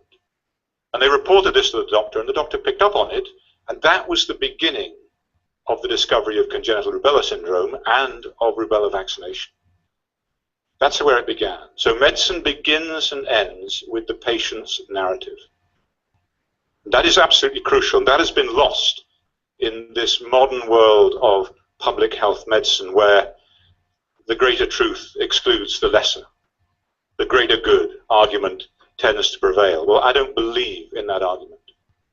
Even to articulate that argument, you need to know every part of the equation. The benefit of the infection, the risks of the infection, the benefits of the vaccine, and the risks of the vaccine. If you don't know all of those, you are not even in a position to entertain a discussion about the cost-benefit analysis. So, the first thing I want to do is get right into the fraud issue, because usually at book signings I just come along and I read a chapter and talk about things, but recently I've been accused of frank fraud by Brian Deere, a journalist in the UK, and the British Medical Journal. And I feel that the best thing to do is just get that right out the way and talk about it. And it's a fascinating story. This is what he said, and in fact he said this on the Gary Null show. Wakefield has now been branded by the British Medical Journal a fraudster. They described his work as an elaborate fraud. He also went through the results, manually altering test results in this paper, and diagnosis and histories of the children, so as to create the appearance that there was a link between MMR and autism.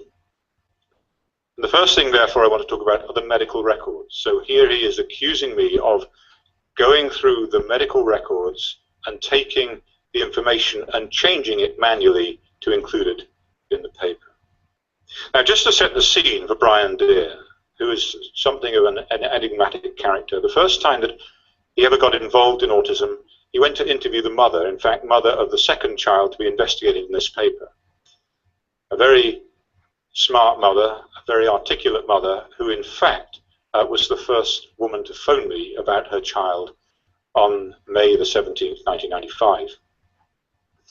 He got into her home, the home of this distraught mother with a badly damaged child, under a false name. He deliberately changed his name. He lied to her in order to deceive her, and in fact, he's quite proud of that. And that is just to set the scene of the person we're dealing with. Okay, this is what happens in the health service. The GP, the general practitioner, refers a patient to the expert, to the specialist. In this case, Professor John Walker-Smith. Now, John Walker-Smith is the world's founding father of the subject of pediatric gastroenterology. He's now retired. He's had an unimpeachable career, and he has spent the whole of his life dedicated to the care of sick children. So he gets a letter from the general practitioner saying, "Dear Professor Walker-Smith, would you please see this 5-year-old child with so on and so forth, and advise." Now, his letter is based upon his own records, the records that he holds in his office, and he distills those into a letter. We did not have access to those records in putting this paper together. What we had is his letter, and we also had something in the UK called the Red Book. And the Red Book is something that is given to every mother of a newborn child when they leave the hospital. And in there they fill in the immunizations, the growth, the height, the weight of the child, their development. And in England, a senior nurse visits the home of every child on a regular basis to assess their development. So what you have is a prospective developmental record of the child, every child. So you know if there is an aberration, if there is a problem with their development, because you've got this expert assessing it. So we had the Red Book. We also had the records from the hospital. So Professor Walker-Smith's clinic records and what happened to that child in the hospital. And it was the distillation of the letter from the doctor and the Red Book and those records that went into the Lancet paper. Brian Deere knew this. This is how the process works. But Brian Deere took the general practitioner records, which we did not have, and said that there were differences between what was written in those records and the Lancet paper, and therefore that was evidence of fraud. Let's just have a look at that in more detail. Let's take child 1, the first child to be investigated. We said that the child's first behavioral problems started 1 week after MMR vaccine. That's what we were told by the mother. Brian Deere said that when he looked in the general practitioner's records, which he was able to obtain somehow, he saw that the child's mother had been concerned about his hearing 2 months before his MMR vaccine, and he said that that was the first sign of autism. Sometimes children with autism don't have hearing problems, but they sit there and you shout their name and they don't respond, and therefore the mother may be concerned that they have hearing problems. And so this is what he said was the first sign of autism.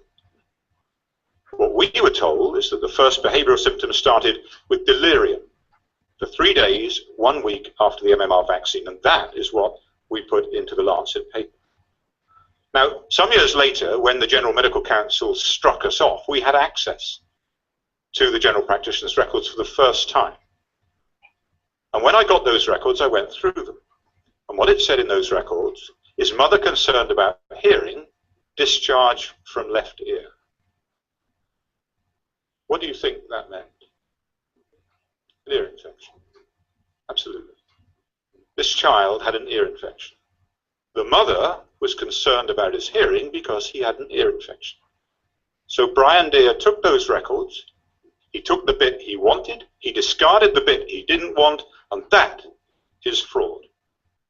That is fraud. Child 2, the second child in the Lancet paper, he wrote, child 2 was diagnosed with regressive autism, which according to the Lancet paper started 2 weeks after his jab. However, the child's medical records, backed by numerous specialist assessments, said his problems began 3 to 5 months later. None of this is cited. None of this does he provide any reference for.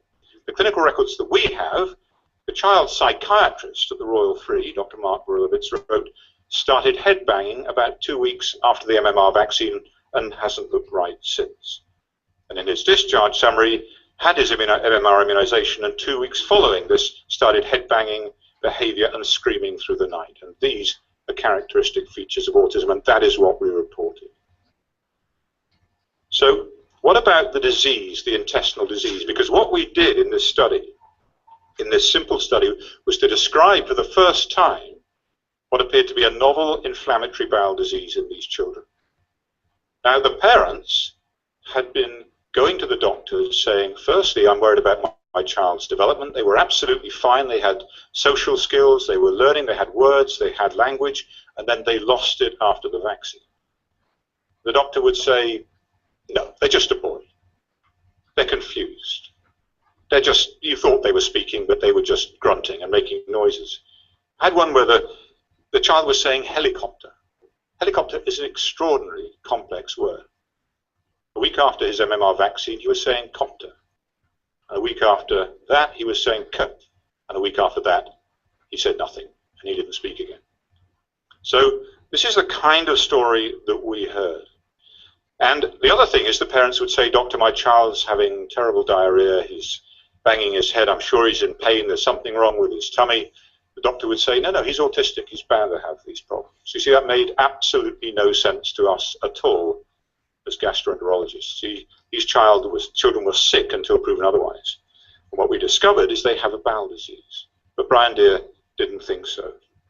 Now, let me explain to you what happens. In the health service, any child, anybody who has a biopsy of any part of their body, that biopsy goes from the operating theatre down to the routine pathology laboratory. And there, it is looked at under the microscope by the duty pathologist of that week, the guy who is on the rota that week. Now, that person may have an interest in brain disease or breast cancer, but they're not in inflammatory bowel disease in children. So you're getting a general impression of what's going on. He writes a report, and that goes into the records. Now, Professor Walker-Smith, throughout his career, has developed an unparalleled experience of bowel disease in children. So what he would do is meet on a weekly basis, and he did this for the entirety of his professional life. He would meet on a weekly basis with his team, and he would go through the biopsies in great detail.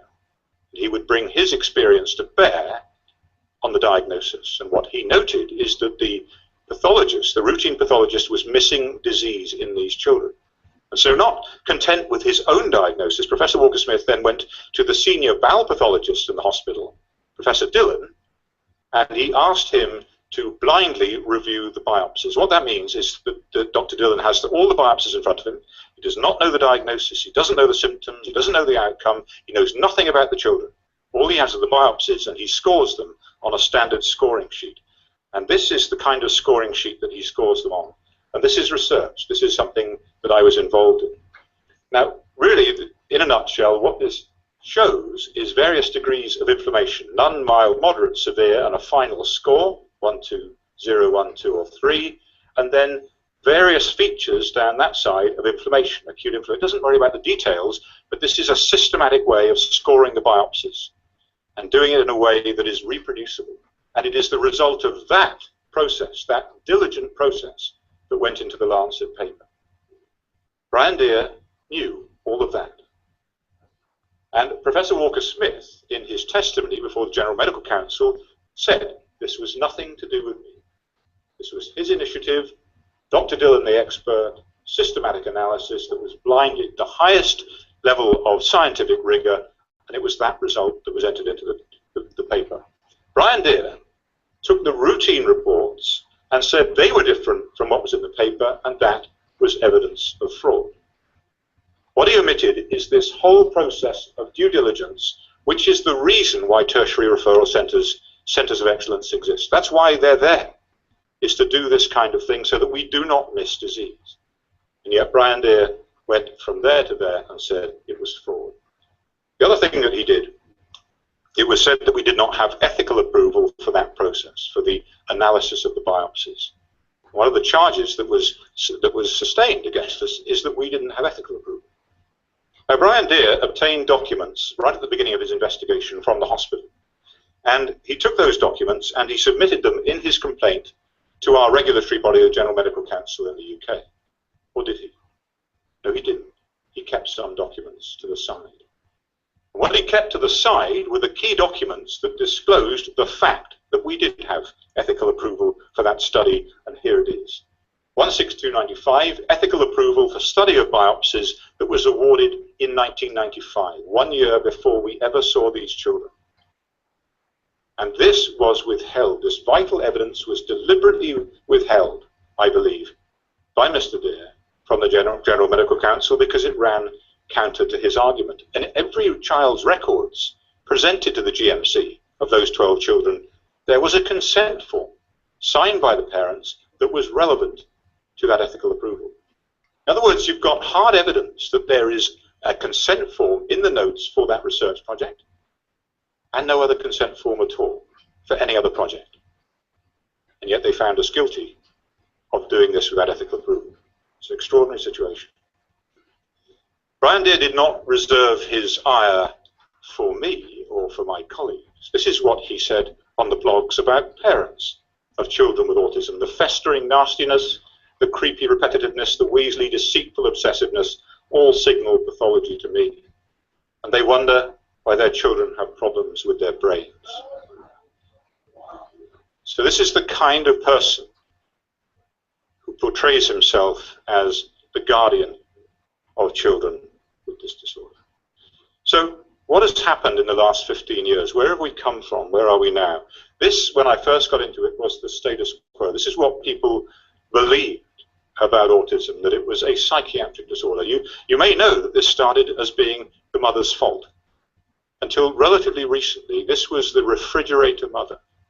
Bruno Bettelheim went one stage further and said these children lived in fear of their lives because their mother wanted to kill them. This is the belief. I mean, medicine does this. When medicine doesn't have an explanation for anything, it blames someone else. Exquisite arrogance. There's no epidemic. It's an ancient disorder. It's always been around. Well, when I was at medical school, we weren't even taught about it. There were no cases of autism before the 1930s. When I was at medical school, it was 1 to 2 in 10,000. And now in the UK, it's 1 in 58 children. And it's likely to be exactly the same here. It is an epidemic. In 2 generations, it has gone through the roof. We can talk about the reasons why. People say we're just better at making the diagnosis, we're just getting cleverer, we've changed the criteria. No, all of these are reasonable hypotheses. They've been looked at. They do not explain this extraordinary rise in the disease. The argument was that it's genetic. It's still the parents' fault, but now it's their genes and not the mother trying to kill the child. It's definitely not the environment, and it's most certainly not something we're doing to the environment. It's not toxins. Regression is extremely rare. Very interesting point. Leo Kanner's children in 1943 at Johns Hopkins appeared to have problems from the beginning. There were children who never wanted to be picked up. They never made a fuss. They never made a noise. They never engaged or spoke. They were autistic, apparently, from the word go. What we're dealing with now, the majority of cases, I believe, certainly the ones that we see, are children who develop normally, and then suddenly they crash, and they lose acquired skills, or they plateau out. There is no intestinal disease. Diarrhea 12 times a day is just part of autism. The exclusion diets, another insight provided by parents, are unhelpful. In fact, they're hocus pocus, and there's no recovery. Get over it. Put your child in a home and move on. This was, until very recently, indeed in some centres here, still in this country, some centres that still use electrotherapy to aversion therapy on children. Can you believe that's still allowed in the state of Massachusetts, to electrocute children, to stop them doing certain behaviors? I mean, unbelievable. So this is what's happened around the world in autism. This is a study that came from the University of California, looking at the incidence of autism, the number of new cases occurring year on year, broken down in this case by birth year. And California, Denmark, and Japan are shown. So relatively disparate genetic populations. And what you can see is this looked at the hockey stick effect, the relatively flat plateau that went up just with the rise in population, and then suddenly this epidemic effect. And what is interesting is it's occurred at the same point in these countries.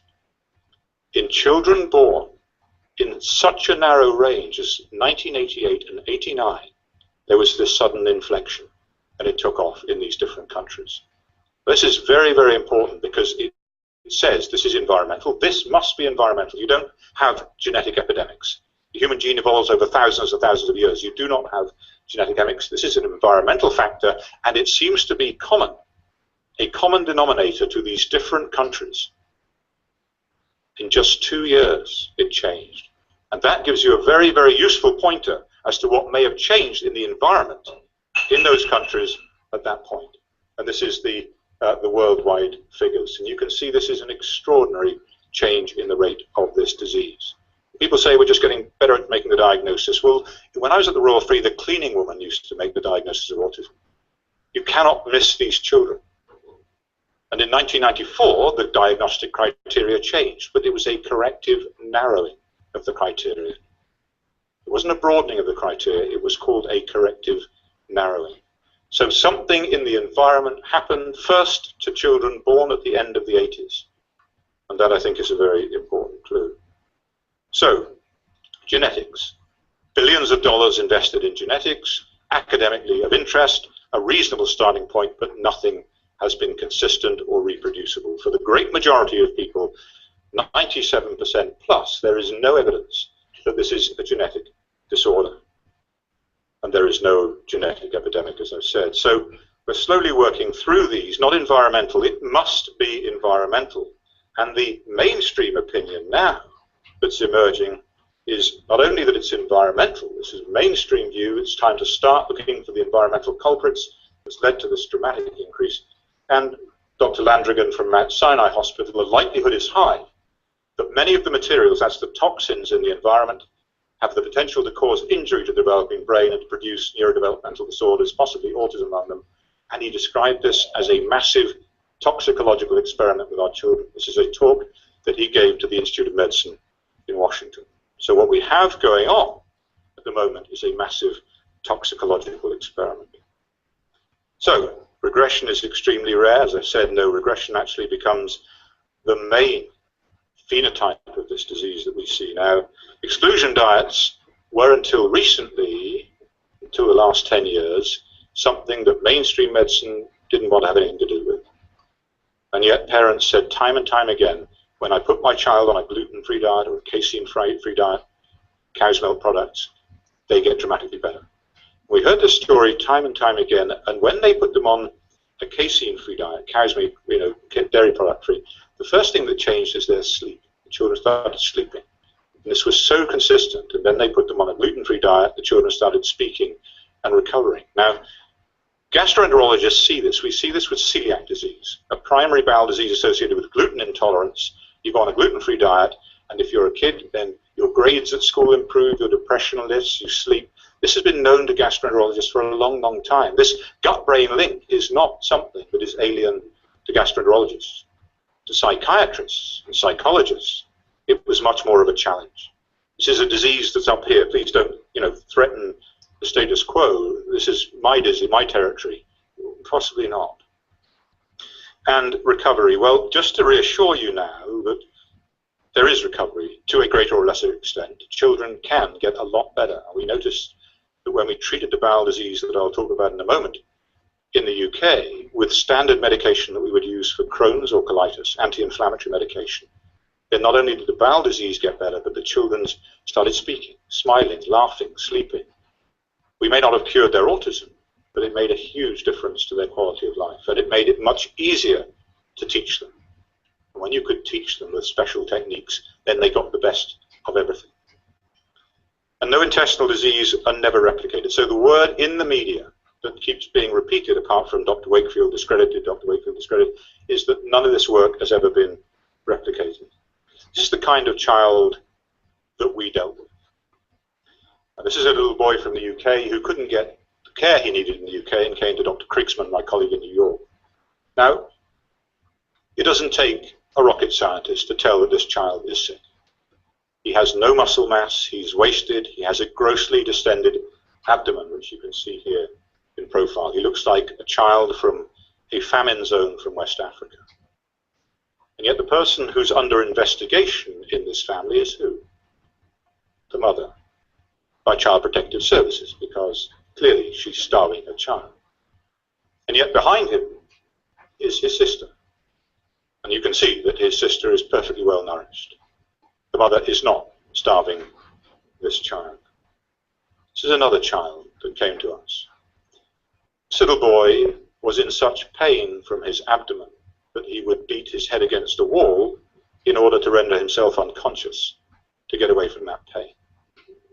This was said to be just autistic behavior. No, it was not. This is the travesty of this disorder. It takes a lot to shock me now, but I can't look at this without being shocked. And this mother drove down, because she couldn't fly, with the child's grandmother to Austin to be seen.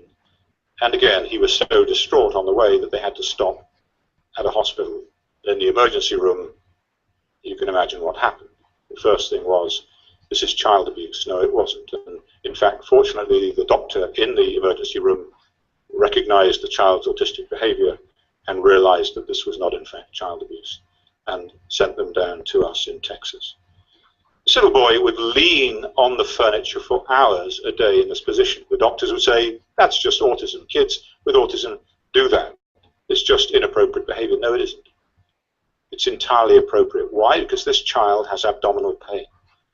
Now, he's lost the ability to speak. He can't tell his mother he's got abdominal pain. So he leans on his abdomen to relieve that pain. This is entirely appropriate behavior. It's entirely appropriate behavior in a child who's in pain, who has lost the ability to communicate. And we know this because when his bowel disease is diagnosed and treated, he stops doing this. He doesn't do it anymore. This little guy would sleep like this. Patient of Dr. Krigsman's, he would sleep all night like this, on his ball with his head on his little dog there. And he was in pain. And when you treated his bowel disease, got rid of the pain, he didn't do this anymore. This is the bowel disease that Brian Deere thinks these children don't have. Now, this is a PillCam image. So this is where you swallow that little capsule, that take the camera that takes 3 frames a second. It goes through your small intestine, which is an area that, as gastroenterologists, we couldn't see before. We could see the top end and the bottom end. We couldn't see the bit in the middle. This is, you can see very clearly, these areas of inflammation, reddening, sharply demarcated, and an ulcer down here. Okay, now these didn't come from me, they didn't come from Professor Walker Smith, they didn't come from Dr. Krigsman. They came from someone who's replicated the disease in Turin in Italy, Dr. Federico Balsala. And this disease has now been replicated in 5 different countries around the world. So the argument that it's not been replicated is false. This is that little boy that I showed you at the beginning with the distended abdomen. And this is a colonoscopy view. This is the view inside the colon. You can see it's red, but more importantly, you see these little white dots. These are ulcers, like the ulcers you get in your mouth, very painful. And this boy had ulcers right the way out through his intestine. And this looks like early Crohn's disease. We don't think it is early Crohn's disease, at least we hope it isn't. But nonetheless, this is the disease with which he was suffering for a long time and could not get care in the United Kingdom. So he had to come to the US. People had become so frightened because of the vaccine association that these children were being sent away from hospital in distress because no one wanted to touch them. It's like they had leprosy. And here he is, just 1 month after appropriate therapy. Okay, just 1 month. There's no rocket science. This is not difficult. This is entirely straightforward clinical medicine. It's taking the mother's story about her child, interpreting it, doing the tests, and treating the child. This is not complicated. And here he is 1 month later, simply on anti-inflammatories and a diet, and his life is transformed. He's still autistic because the damage has been there for a long time. Had we got to him earlier, it may have been a very different story. We don't know. But certainly our impression is that the earlier we see children, the earlier we catch them and treat them aggressively, the earlier we intervene both with educational therapy and with medical therapy, then we can get best for these children. How common are bowel symptoms in autism? I just put these references up if anybody wants to know them. But about 45 to 80% of children have bowel symptoms, current gastrointestinal symptoms. And how common is this bowel inflammation now in these replication studies around the world in children with autism? Well, it's high, 76 to 100%. And so if you, and there are 3 more studies that replicated how common is autism, well, as I say, in the UK and in the US, I have no doubt, it's of the order of 1 in 66, 1 in 50. It's getting higher every year. These are old numbers now. These are 5 years old, these numbers. So it's very high. So what I'm saying is that the bowel problem in children with autism is big. It is a big, big problem. And if it's something that we understand, because we spent a lot of years working on Crohn's and colitis, so it's something that we can do something about based upon current knowledge, we can get children a great deal better. So, no intestinal disease. Well, this is the current state of affairs. 15 years on, the world is changing. It's frustratingly slow for parents of affected children who don't see the improvement. But this is the impact that parents have had, not the medical profession. The medical profession has largely got in the way of this. It hasn't just been negative, it's been obstructive to progress. And this agenda has been forced by parents and not by doctors. So what is the link between the bowel and the brain? This is a fascinating story. And the chief medical officer in the UK, Sir Kenneth Calman, came up to me once, and he's like the Surgeon General, and he said, I just don't get this gut-brain link. How does that work? I don't believe it. I said, well, let's go and have a beer and I'll show you. You know? Now you get it. He didn't. He didn't. He just stood there. I don't like beer.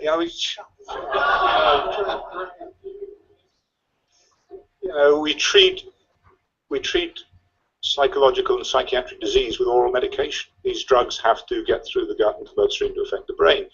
Known causes of autism include, for example, phenylketonuria, the thing that kids have the heel prick test for. And that is a toxic reaction to a metabolite of phenylalanine in the diet that these children can't metabolize. It poisons the brain. A gut-brain axis. There are two drugs that we know cause autism when taken by the mother during pregnancy: thalidomide, the antiemetic drug, and sodium valproate, the anti-seizure drug. These drugs have to get through the gut to the brain. In fact, in this case, from the gut of the mother right through into the brain of the child. So the gut-brain axis operates. We know it operates. We see it all the time in gastroenterology and celiac disease, or in liver failure. The more jaundiced a patient's becomes as their liver fails, then they slip into a coma and they die. And the way you reverse that process is to treat the gut. You don't treat the brain. You get rid of the bacteria in the gut, you put them on a special diet, and they come out of coma and get better. The gut-brain axis is real, except for the chief medical officer. Now this is this is a very recent paper. I just want to illustrate this, where this is going and why this is such an exciting field, is that this paper came out recently in the Proceedings of the National Academy of Sciences, and it shows that the bacteria in your intestine influence your behavior and your brain development. Now that's really interesting. Your brain development, the bacteria in your gut.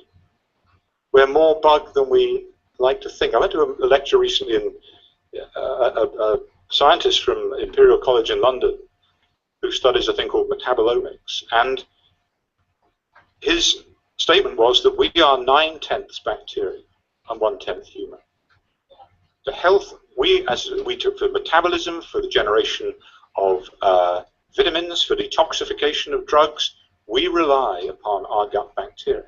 And now it appears we rely upon our gut bacteria for brain development and behavior. That's fascinating. No mammal is an island. So vaccines, this is where one's career really takes a bit of a tumble. The parents came to us, and let me just give this some context. They came to us and they said, I believe that my child has a bowel disease. I believe that it's related to their autism. And the doctors had said, no, you're wrong. So the parents were right. So when they come to us and say, my child regressed after a vaccine, they had 4 days of fever, they slept, they never woke up, the same child. When they woke up, they were completely different. And the doctors said, no, it's coincidence. Is that a good starting point in medicine? Is coincidence a good starting point? No. It's something that you come to after you've eliminated every other possibility.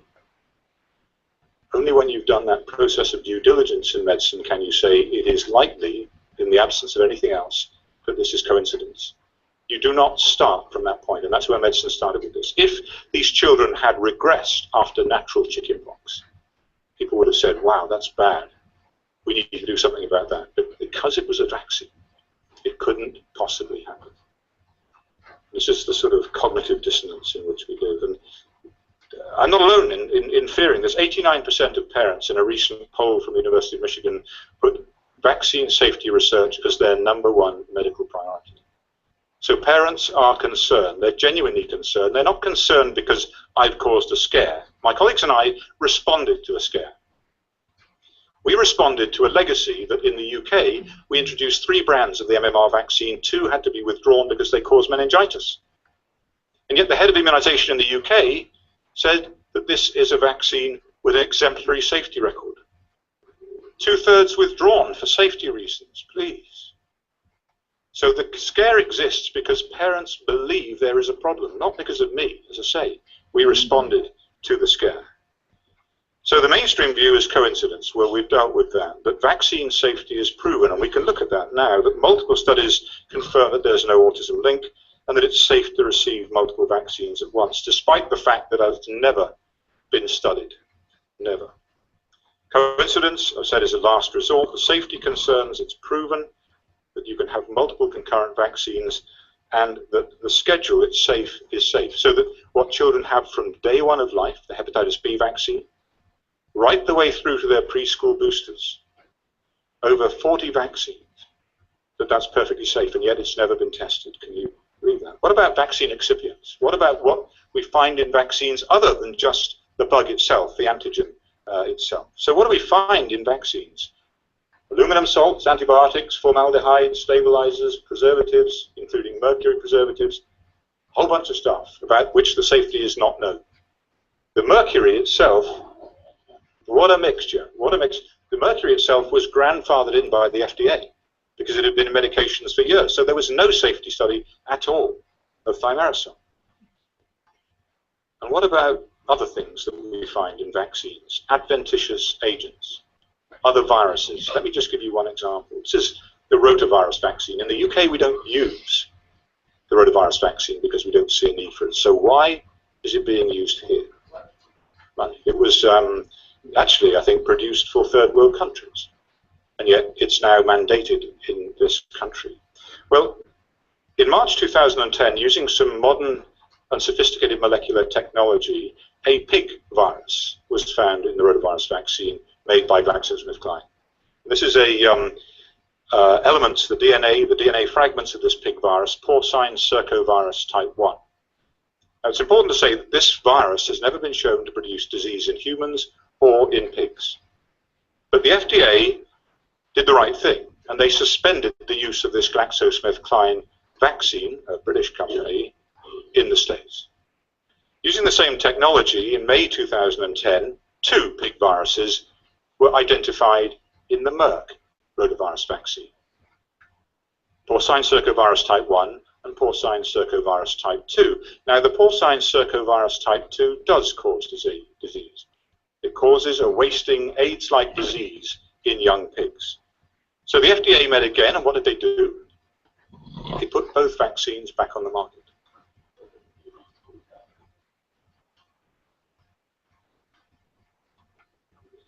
And they said the benefits far outweigh the risks. How can you possibly know what the risks? They didn't even know it was there in the first place.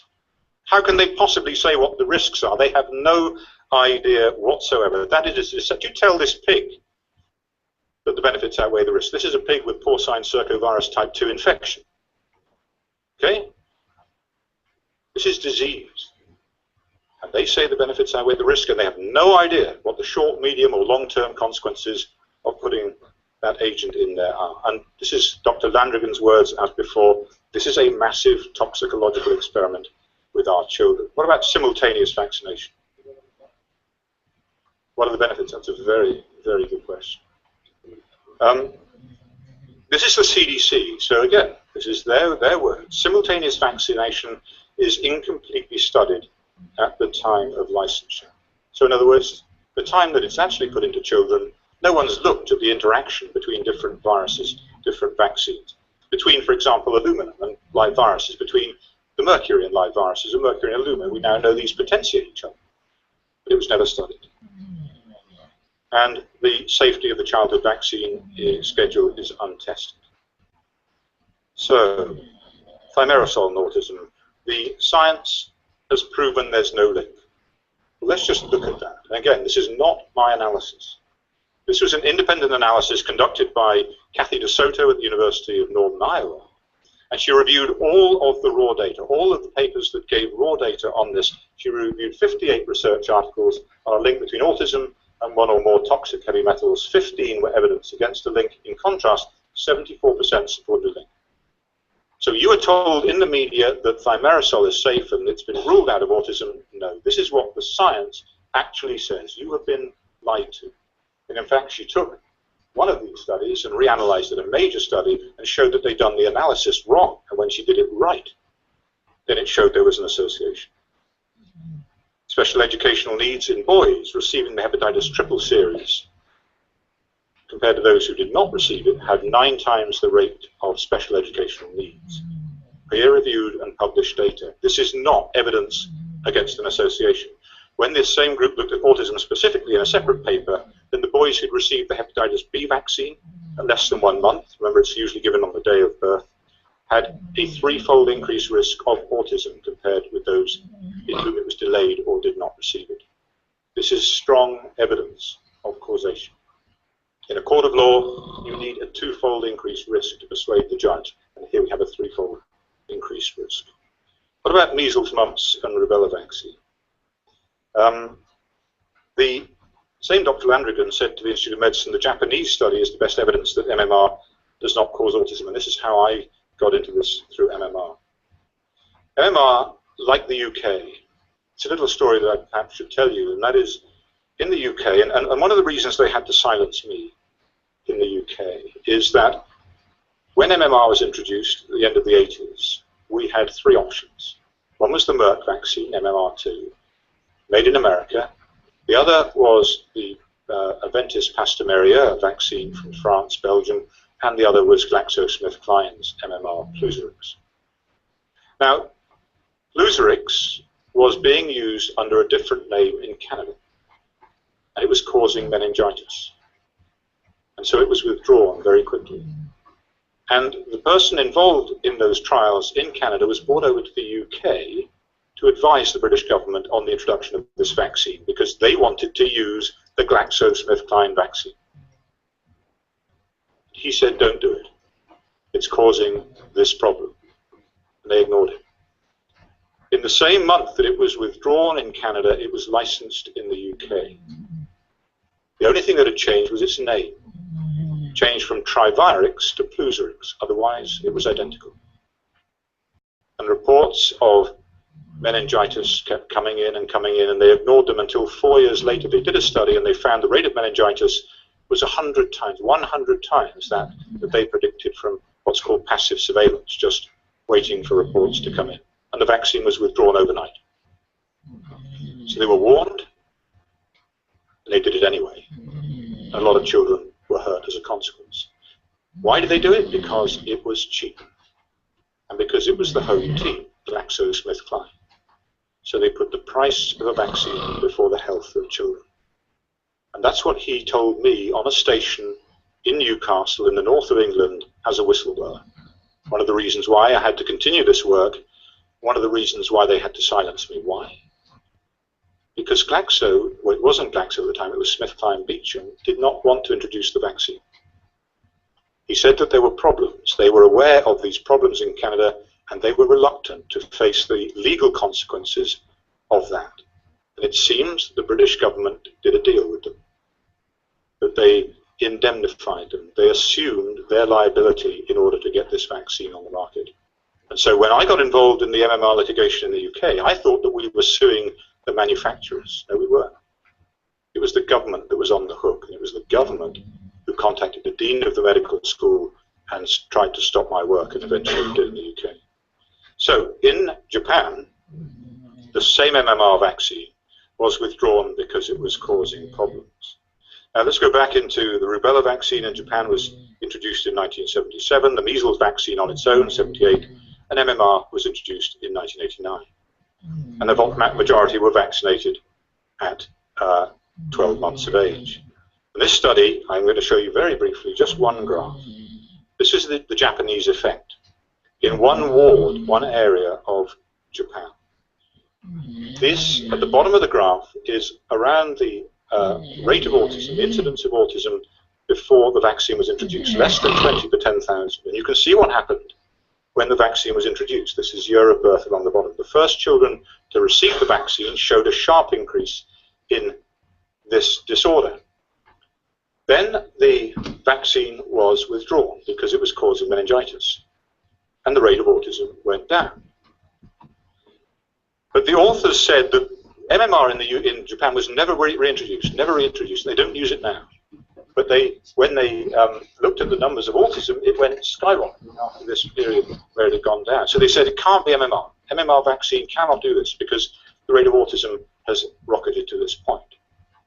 Now, on the face of it, that's a reasonable argument, except they hadn't read what we'd written in the first place. In fact, what happened in Japan, at the bottom of this curve here, is that they introduced a new policy.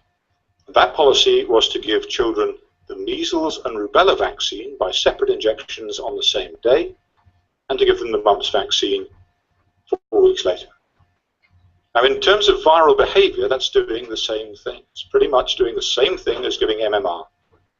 Just because you're giving them by separate injections doesn't mean you're not getting the same impact of these two viruses occurring at the same time. And so, even though that doesn't argue that MMR is the cause, it simply does not rule out the possibility that we're looking at exactly the same effect.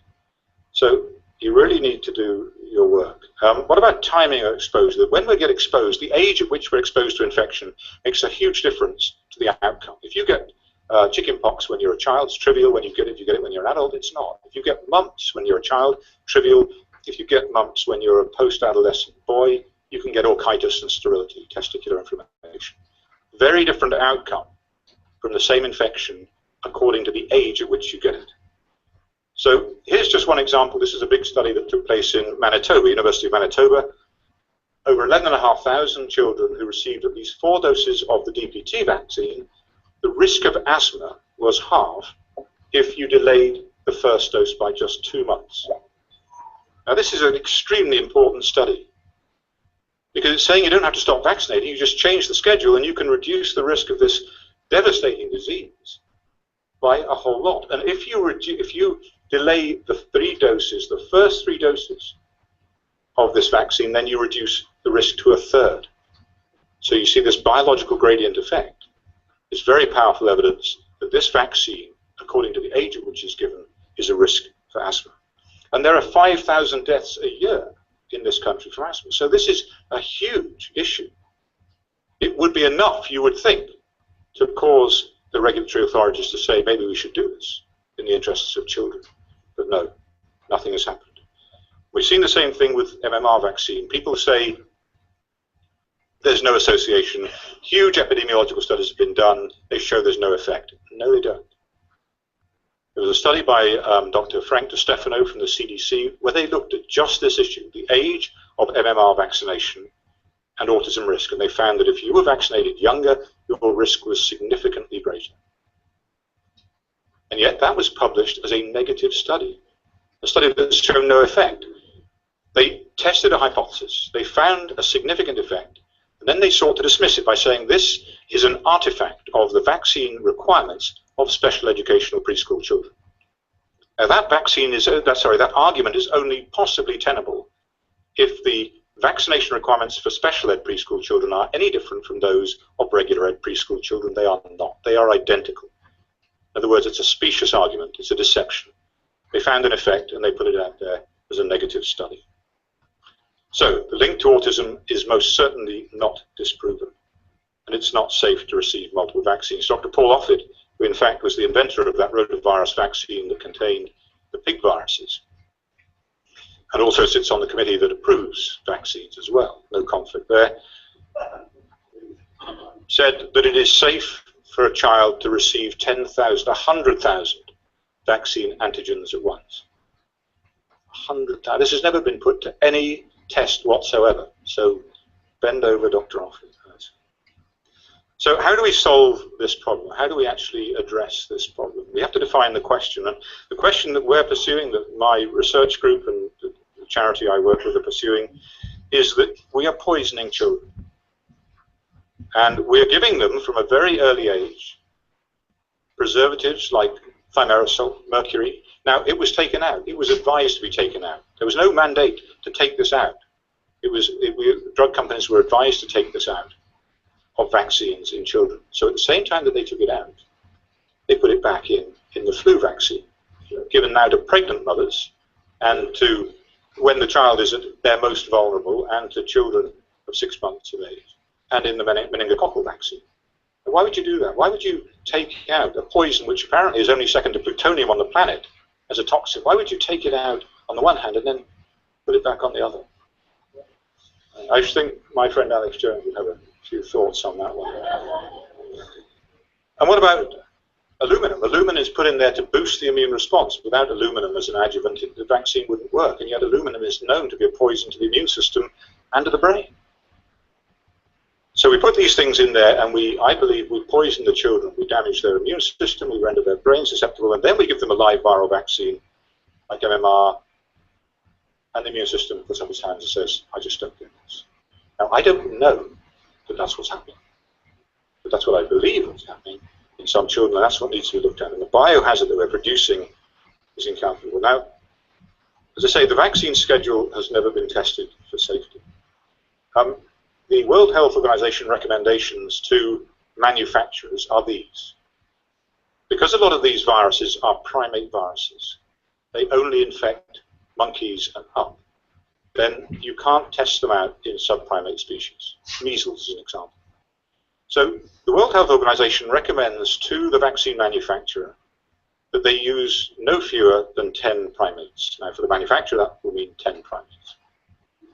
And what they do is they inject the vaccine antigen, but they don't inject the whole vaccine, they just the measles itself. They don't inject it under the skin, they inject it directly into the brain, into the thalamus of the brain.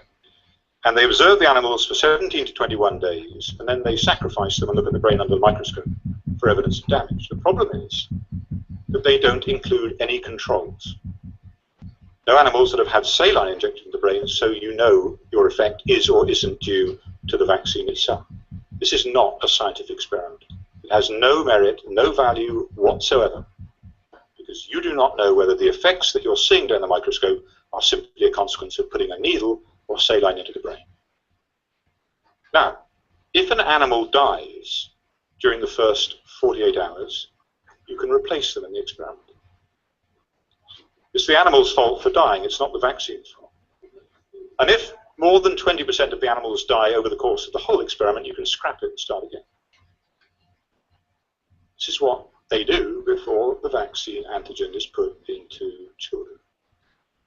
So in order to address this, some years ago at the University of Pittsburgh, we decided to do a proper study. Now, the other thing is they don't require any age specification. So these could be adult primates that have an entirely different immune response to infants. So at the University of Pittsburgh, at the primate center, we said, right, let's just take infant rhesus macaques and give them the vaccine schedule in an age and dose adjusted fashion that children had in the 1990s, when thimerosal use was at its most enthusiastic.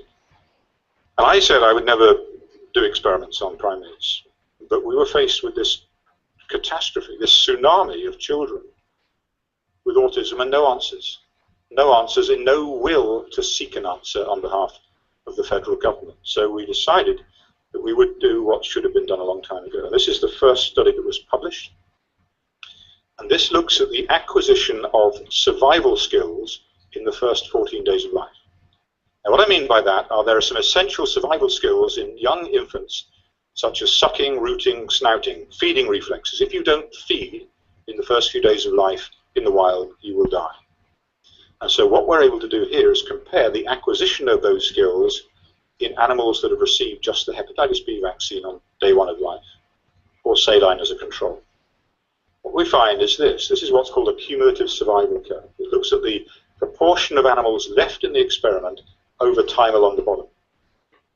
The blue is the unvaccinated, the green are the vaccinated, and you can see that in blue, every time this goes down, another animal acquires this skill, and this is the root reflex.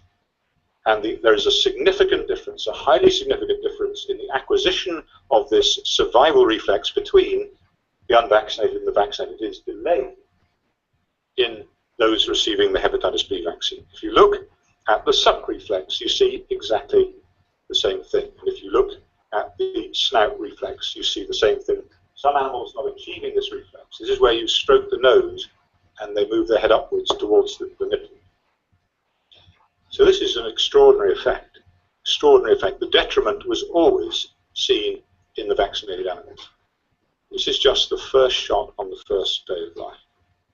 The second study was looking at neuroimaging in the brain. In children with autism, there is often rapid growth of the brain and enlarged head size.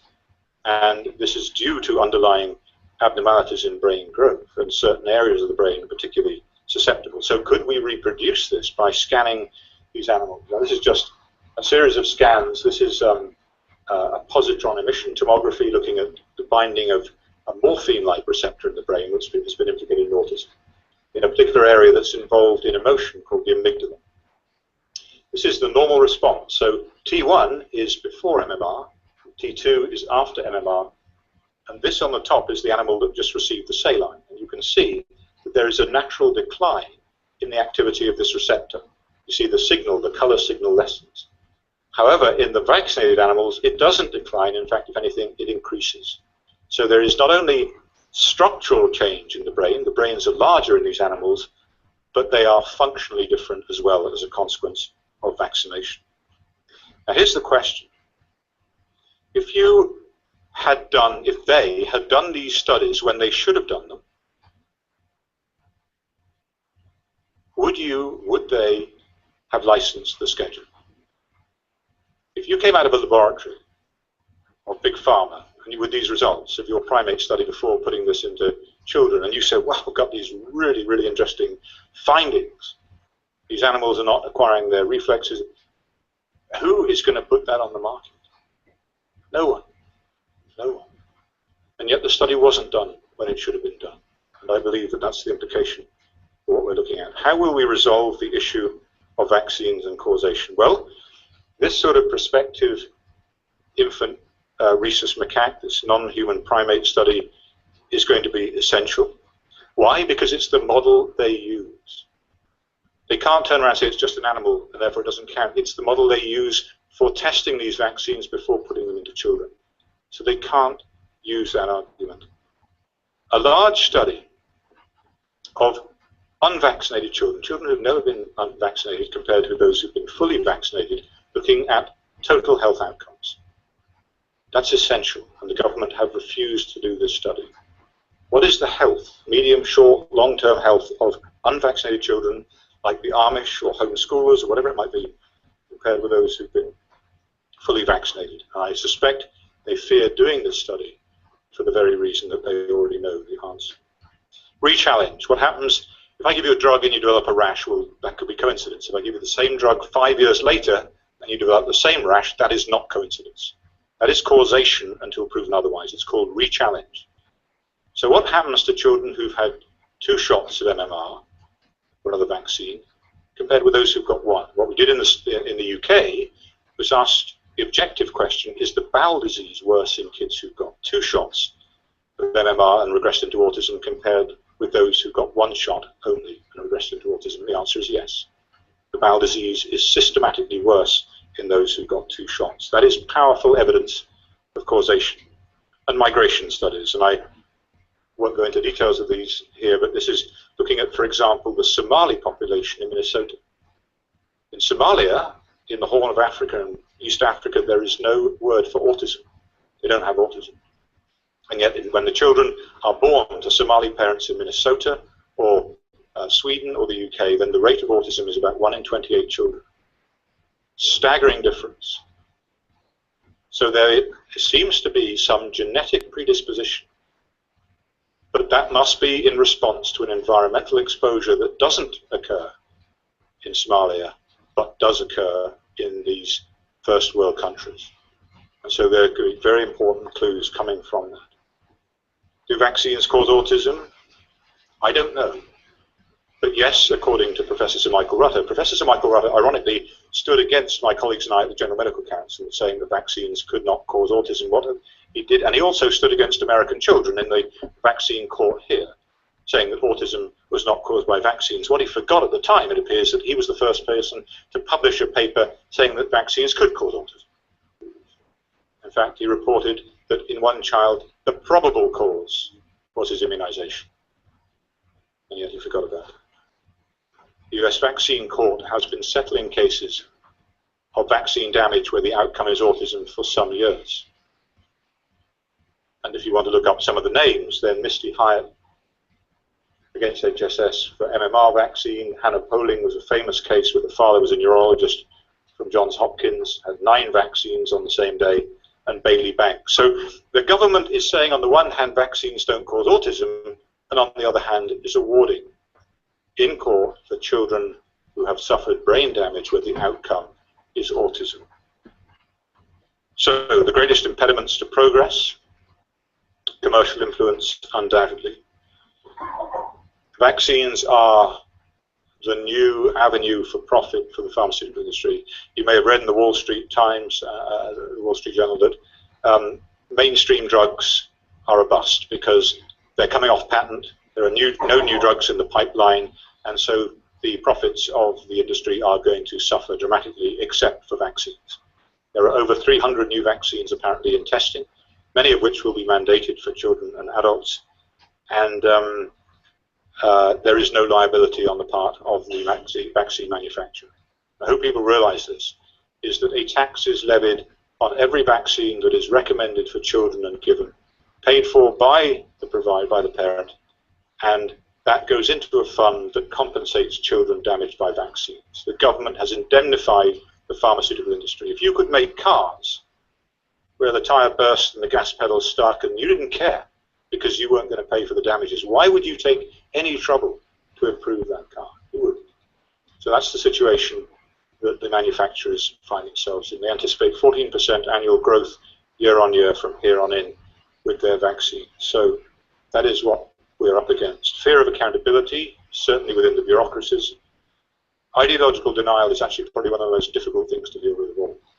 The fundamental belief that we as a medical profession could not have done this. Please don't even tell me we could have done this. We can't. It's a sort of cognitive dissonance that they live with. Media fraud, and Brian Deere is one example of that, which is perpetuated by an elaborate, deceitful and failing public relations campaign throughout the world in order to stop doctors and scientists doing their job. The public relations campaign has failed. It's failed. Last year, there was a poll from the University of Michigan. 25% of parents, American parents, thought vaccines caused autism. This year, it was over 50% in a different poll. Whatever the merits of those two polls, what they tell us is that the public relations campaign has failed. Why? Why? Because it's real. Because it's real. Matt Lauer said to me on television, you know, why hasn't this gone away? I said, because it's real. It's real. And Matt Lauer didn't vaccinate his children on schedule. You might want to know that. It's failed. Not because of me, not because of a scare that I created, because it's real. Because there are so many damaged children. We are looking at an unprecedented level of chronic immune and inflammatory diseases, which for most of us in this room were vanishingly rare or absent altogether when we were at school. For one of the most vaccinated populations in the world, with one of the apparently highest standards of living, why are so many children so sick? That's the question. It's not going to go away. It's absolutely not going to go away. And therefore, the best thing the government can do is get on and address it as quickly as possible. So that is part of my job. I'm not going to go away. I'm too pig-headed to go away. The issue is too important.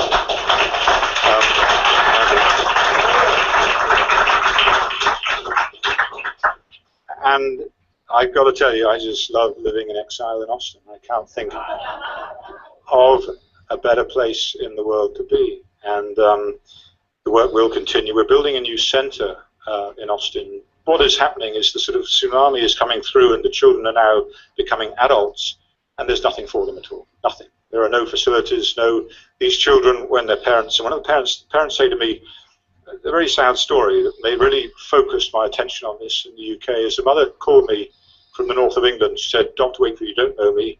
I'm an elderly mother, my husband is infirm, and I have a child with severe autism. When I die, I'm taking him with me.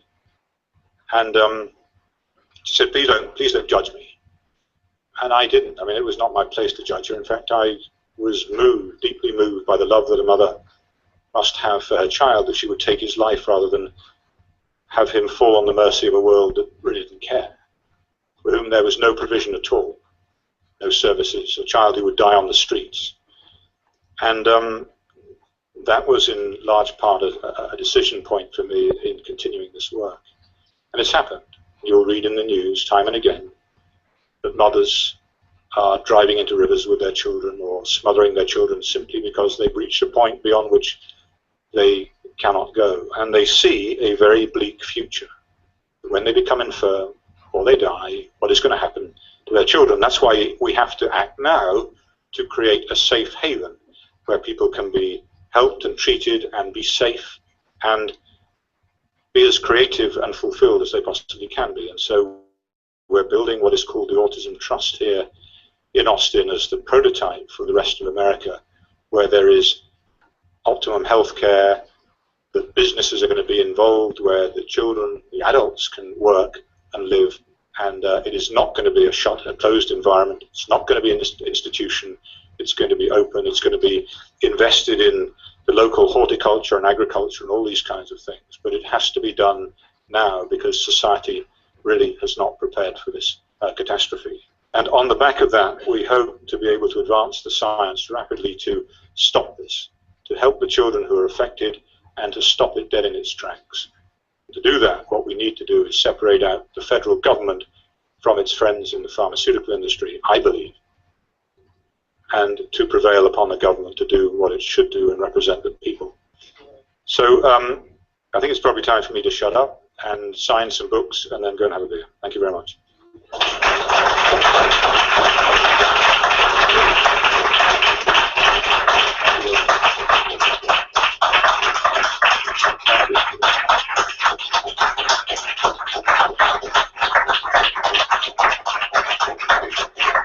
much.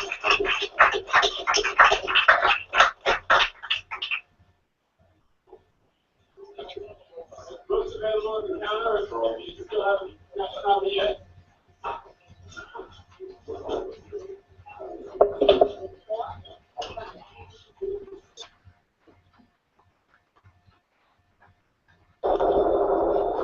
All right, welcome back to the Alex Jones Show. This is Mike Adams, the editor of naturalnews.com, filling in for Alex today. And in studio joining me now for the rest of this hour is none other than Dr. Andrew Wakefield with some breaking news on the U.S. Vaccine Court and its recent decision tying vaccines to autism without any question whatsoever. So he'll be breaking that down for us in some detail. Also, we're going to get Dr. Wakefield's take on some of the possible implications of the recent executive orders focused on mental health and psychiatry. And I've even got a copy of the Psychiatry Bible, so to speak, here with me. And we're going to cover oppositional defiance disorder, ODD, which is actually in the psychiatry manual, even though people said I made that up. I didn't make it up, and I'm going to show it to you in the book as we continue here. Plus, we're going to be taking your calls. So if you've got a question for Dr. Wakefield, I'd like to take your call. Go ahead and call. It's 888, isn't it? No, 800. I'm sorry. 800-259-9231 if you've got a question on psychiatry or Dr. Wakefield. If you called earlier for Paul Watson's guest or Representative Toth, we're going to have to drop you and take new calls on psychiatry and questions for Dr. Wakefield. So go ahead and clear the board, guys, and let new people call back in. And I apologize if you were on hold, but, you know, things are moving very quickly. So, Dr. Wakefield, welcome to the Alex Jones Show. It's good to have you in studio again. Mike, it's great to be back. Thank you. Well, a lot has been happening since the last time we spoke right here in the same spot. You've got the British Medical Journal still has not retracted their slanderous statements about you and your research.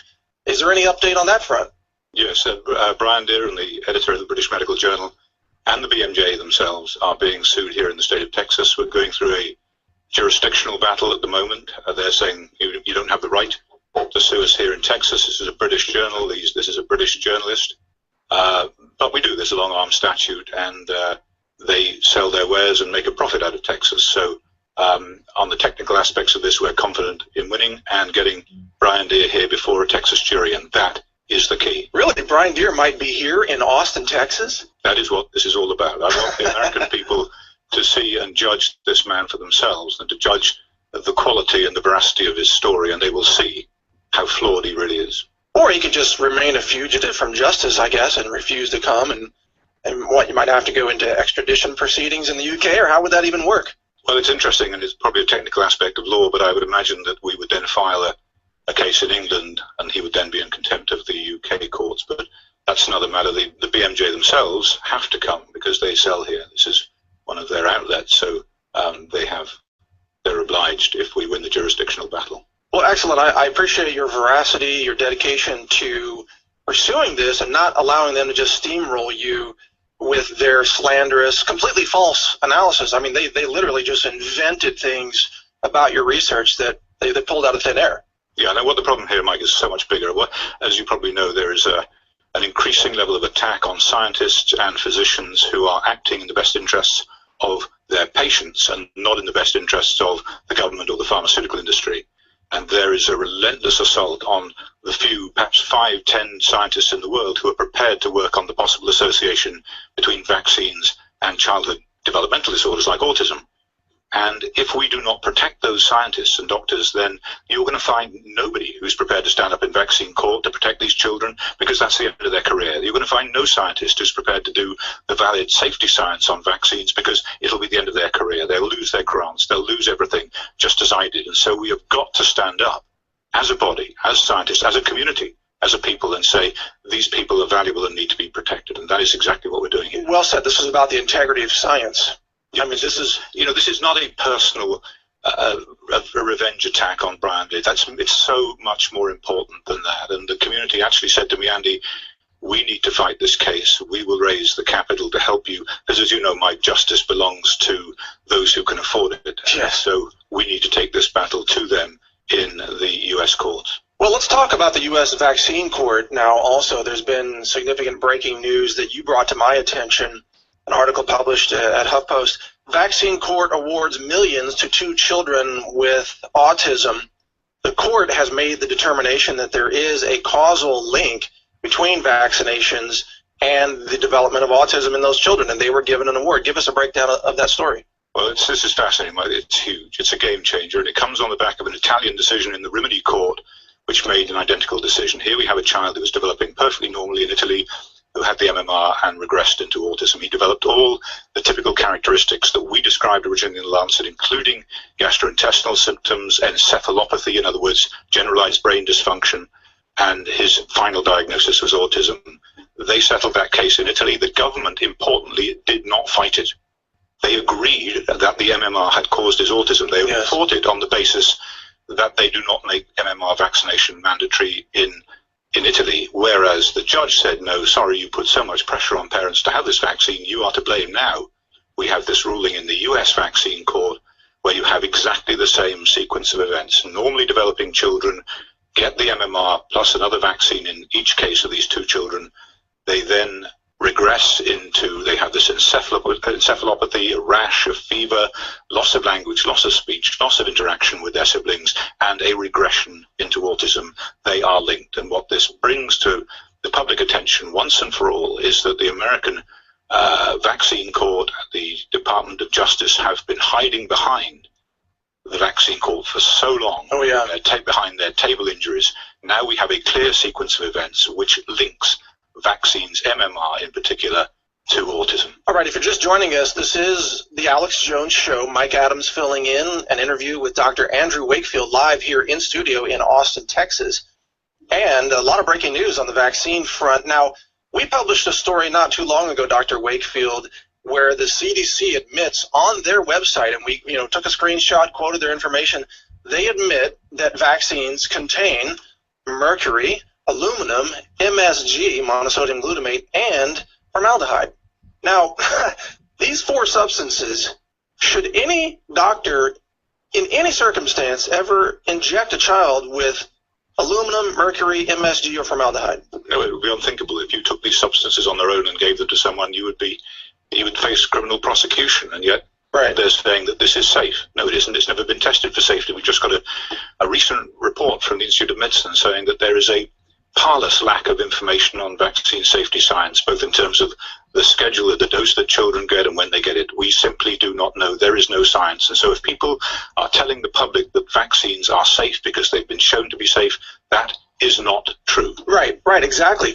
But it brings up the question, why won't the CDC, the FDA, and the pro-vaccine doctors out there, why won't they say, let's make a clean vaccine? Let's make clean vaccines with no mercury, no thimerosal, no MSG, no formaldehyde, nothing. Like just single-dose vials, right? So they don't need a preservative because they're not used for multiple doses. Why won't they do that? There are two parts to this answer, Mike, in my opinion, and one of them is accountability. If you make a change, then it's a tacit admission that there was a problem with the vaccine that you had before. So they'd rather keep harming children rather than fix the problem. That seems to be the case. And the other problem, Mike, is that they don't want the public to lose confidence. The vaccine schedule, the vaccine policy of any country depends upon the compliance of the populace. In other words, people having enough confidence in the vaccine regulators to say, yes, we'll take your word for it. And if that goes, then it's to try to cross the board. You know, people will lose confidence in vaccines right across the board, and we will have problems. Well, they are losing confidence in vaccines. No, Mike, they've lost it. They've lost it. 89% of American parents in a recent study from University of Michigan said the vaccine safety science was their #1 medical research priority. 89% of parents. Wow. So the majority of parents have major concerns. They do not believe the CDC. They do not believe what their pediatrician is telling them. They're saying in their communities, on their streets, in their schools. So many children who are being damaged by these vaccines, with all of the sort of spearhead of all this, that they do not believe what they're being told. And it's obvious that they damage children. I mean, I remember even Donald Trump said on the air a couple of months ago that his employees had perfectly healthy children, took them in to the pediatrician, they got vaccinated. The next morning, lights are out, the child's autistic. And it happens to people over and over and over again. There is a temporal correlation between getting the vaccine and getting autism. And how can the scientific community even call itself scientific if it dismisses all of this powerful evidence? It is extraordinary to me. Clinically, it is so obvious. My job as a physician and a scientist is to look for patterns in disease, patterns in clinical presentation, and the pattern here is so common, so similar, and it's exactly as you heard in these court settlements. Normal child, vaccine, prolonged fever, rash, debilitation. The child goes downhill, their immune system goes to pieces, all right, and they are never the same again. Hold that thought, Dr. Wakefield. We're going to continue after this break. This is the Alex Jones Show, and an interview with Dr. Andrew Wakefield. We'll be right back after this break with more, plus your calls. So don't go away. I'll be right back.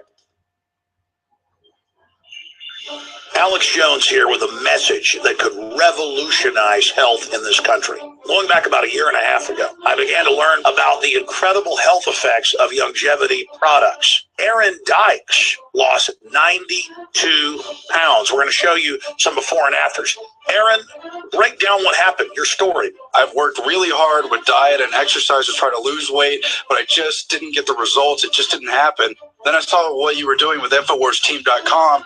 I wasn't even trying to lose weight, but I got it because I wanted to feel better energy. I wanted that nutrition. Didn't even understand how that could kickstart my own weight loss goals, but the products did that for me. I found myself suddenly losing weight, more energetic, wanting to exercise, wanting to eat the right foods. And they don't even advertise it as weight loss. I want to challenge our radio listeners to go to InfoWarsTeam.com, sign up as a distributor, and get wholesale pricing discounts at InfoWarsTeam.com.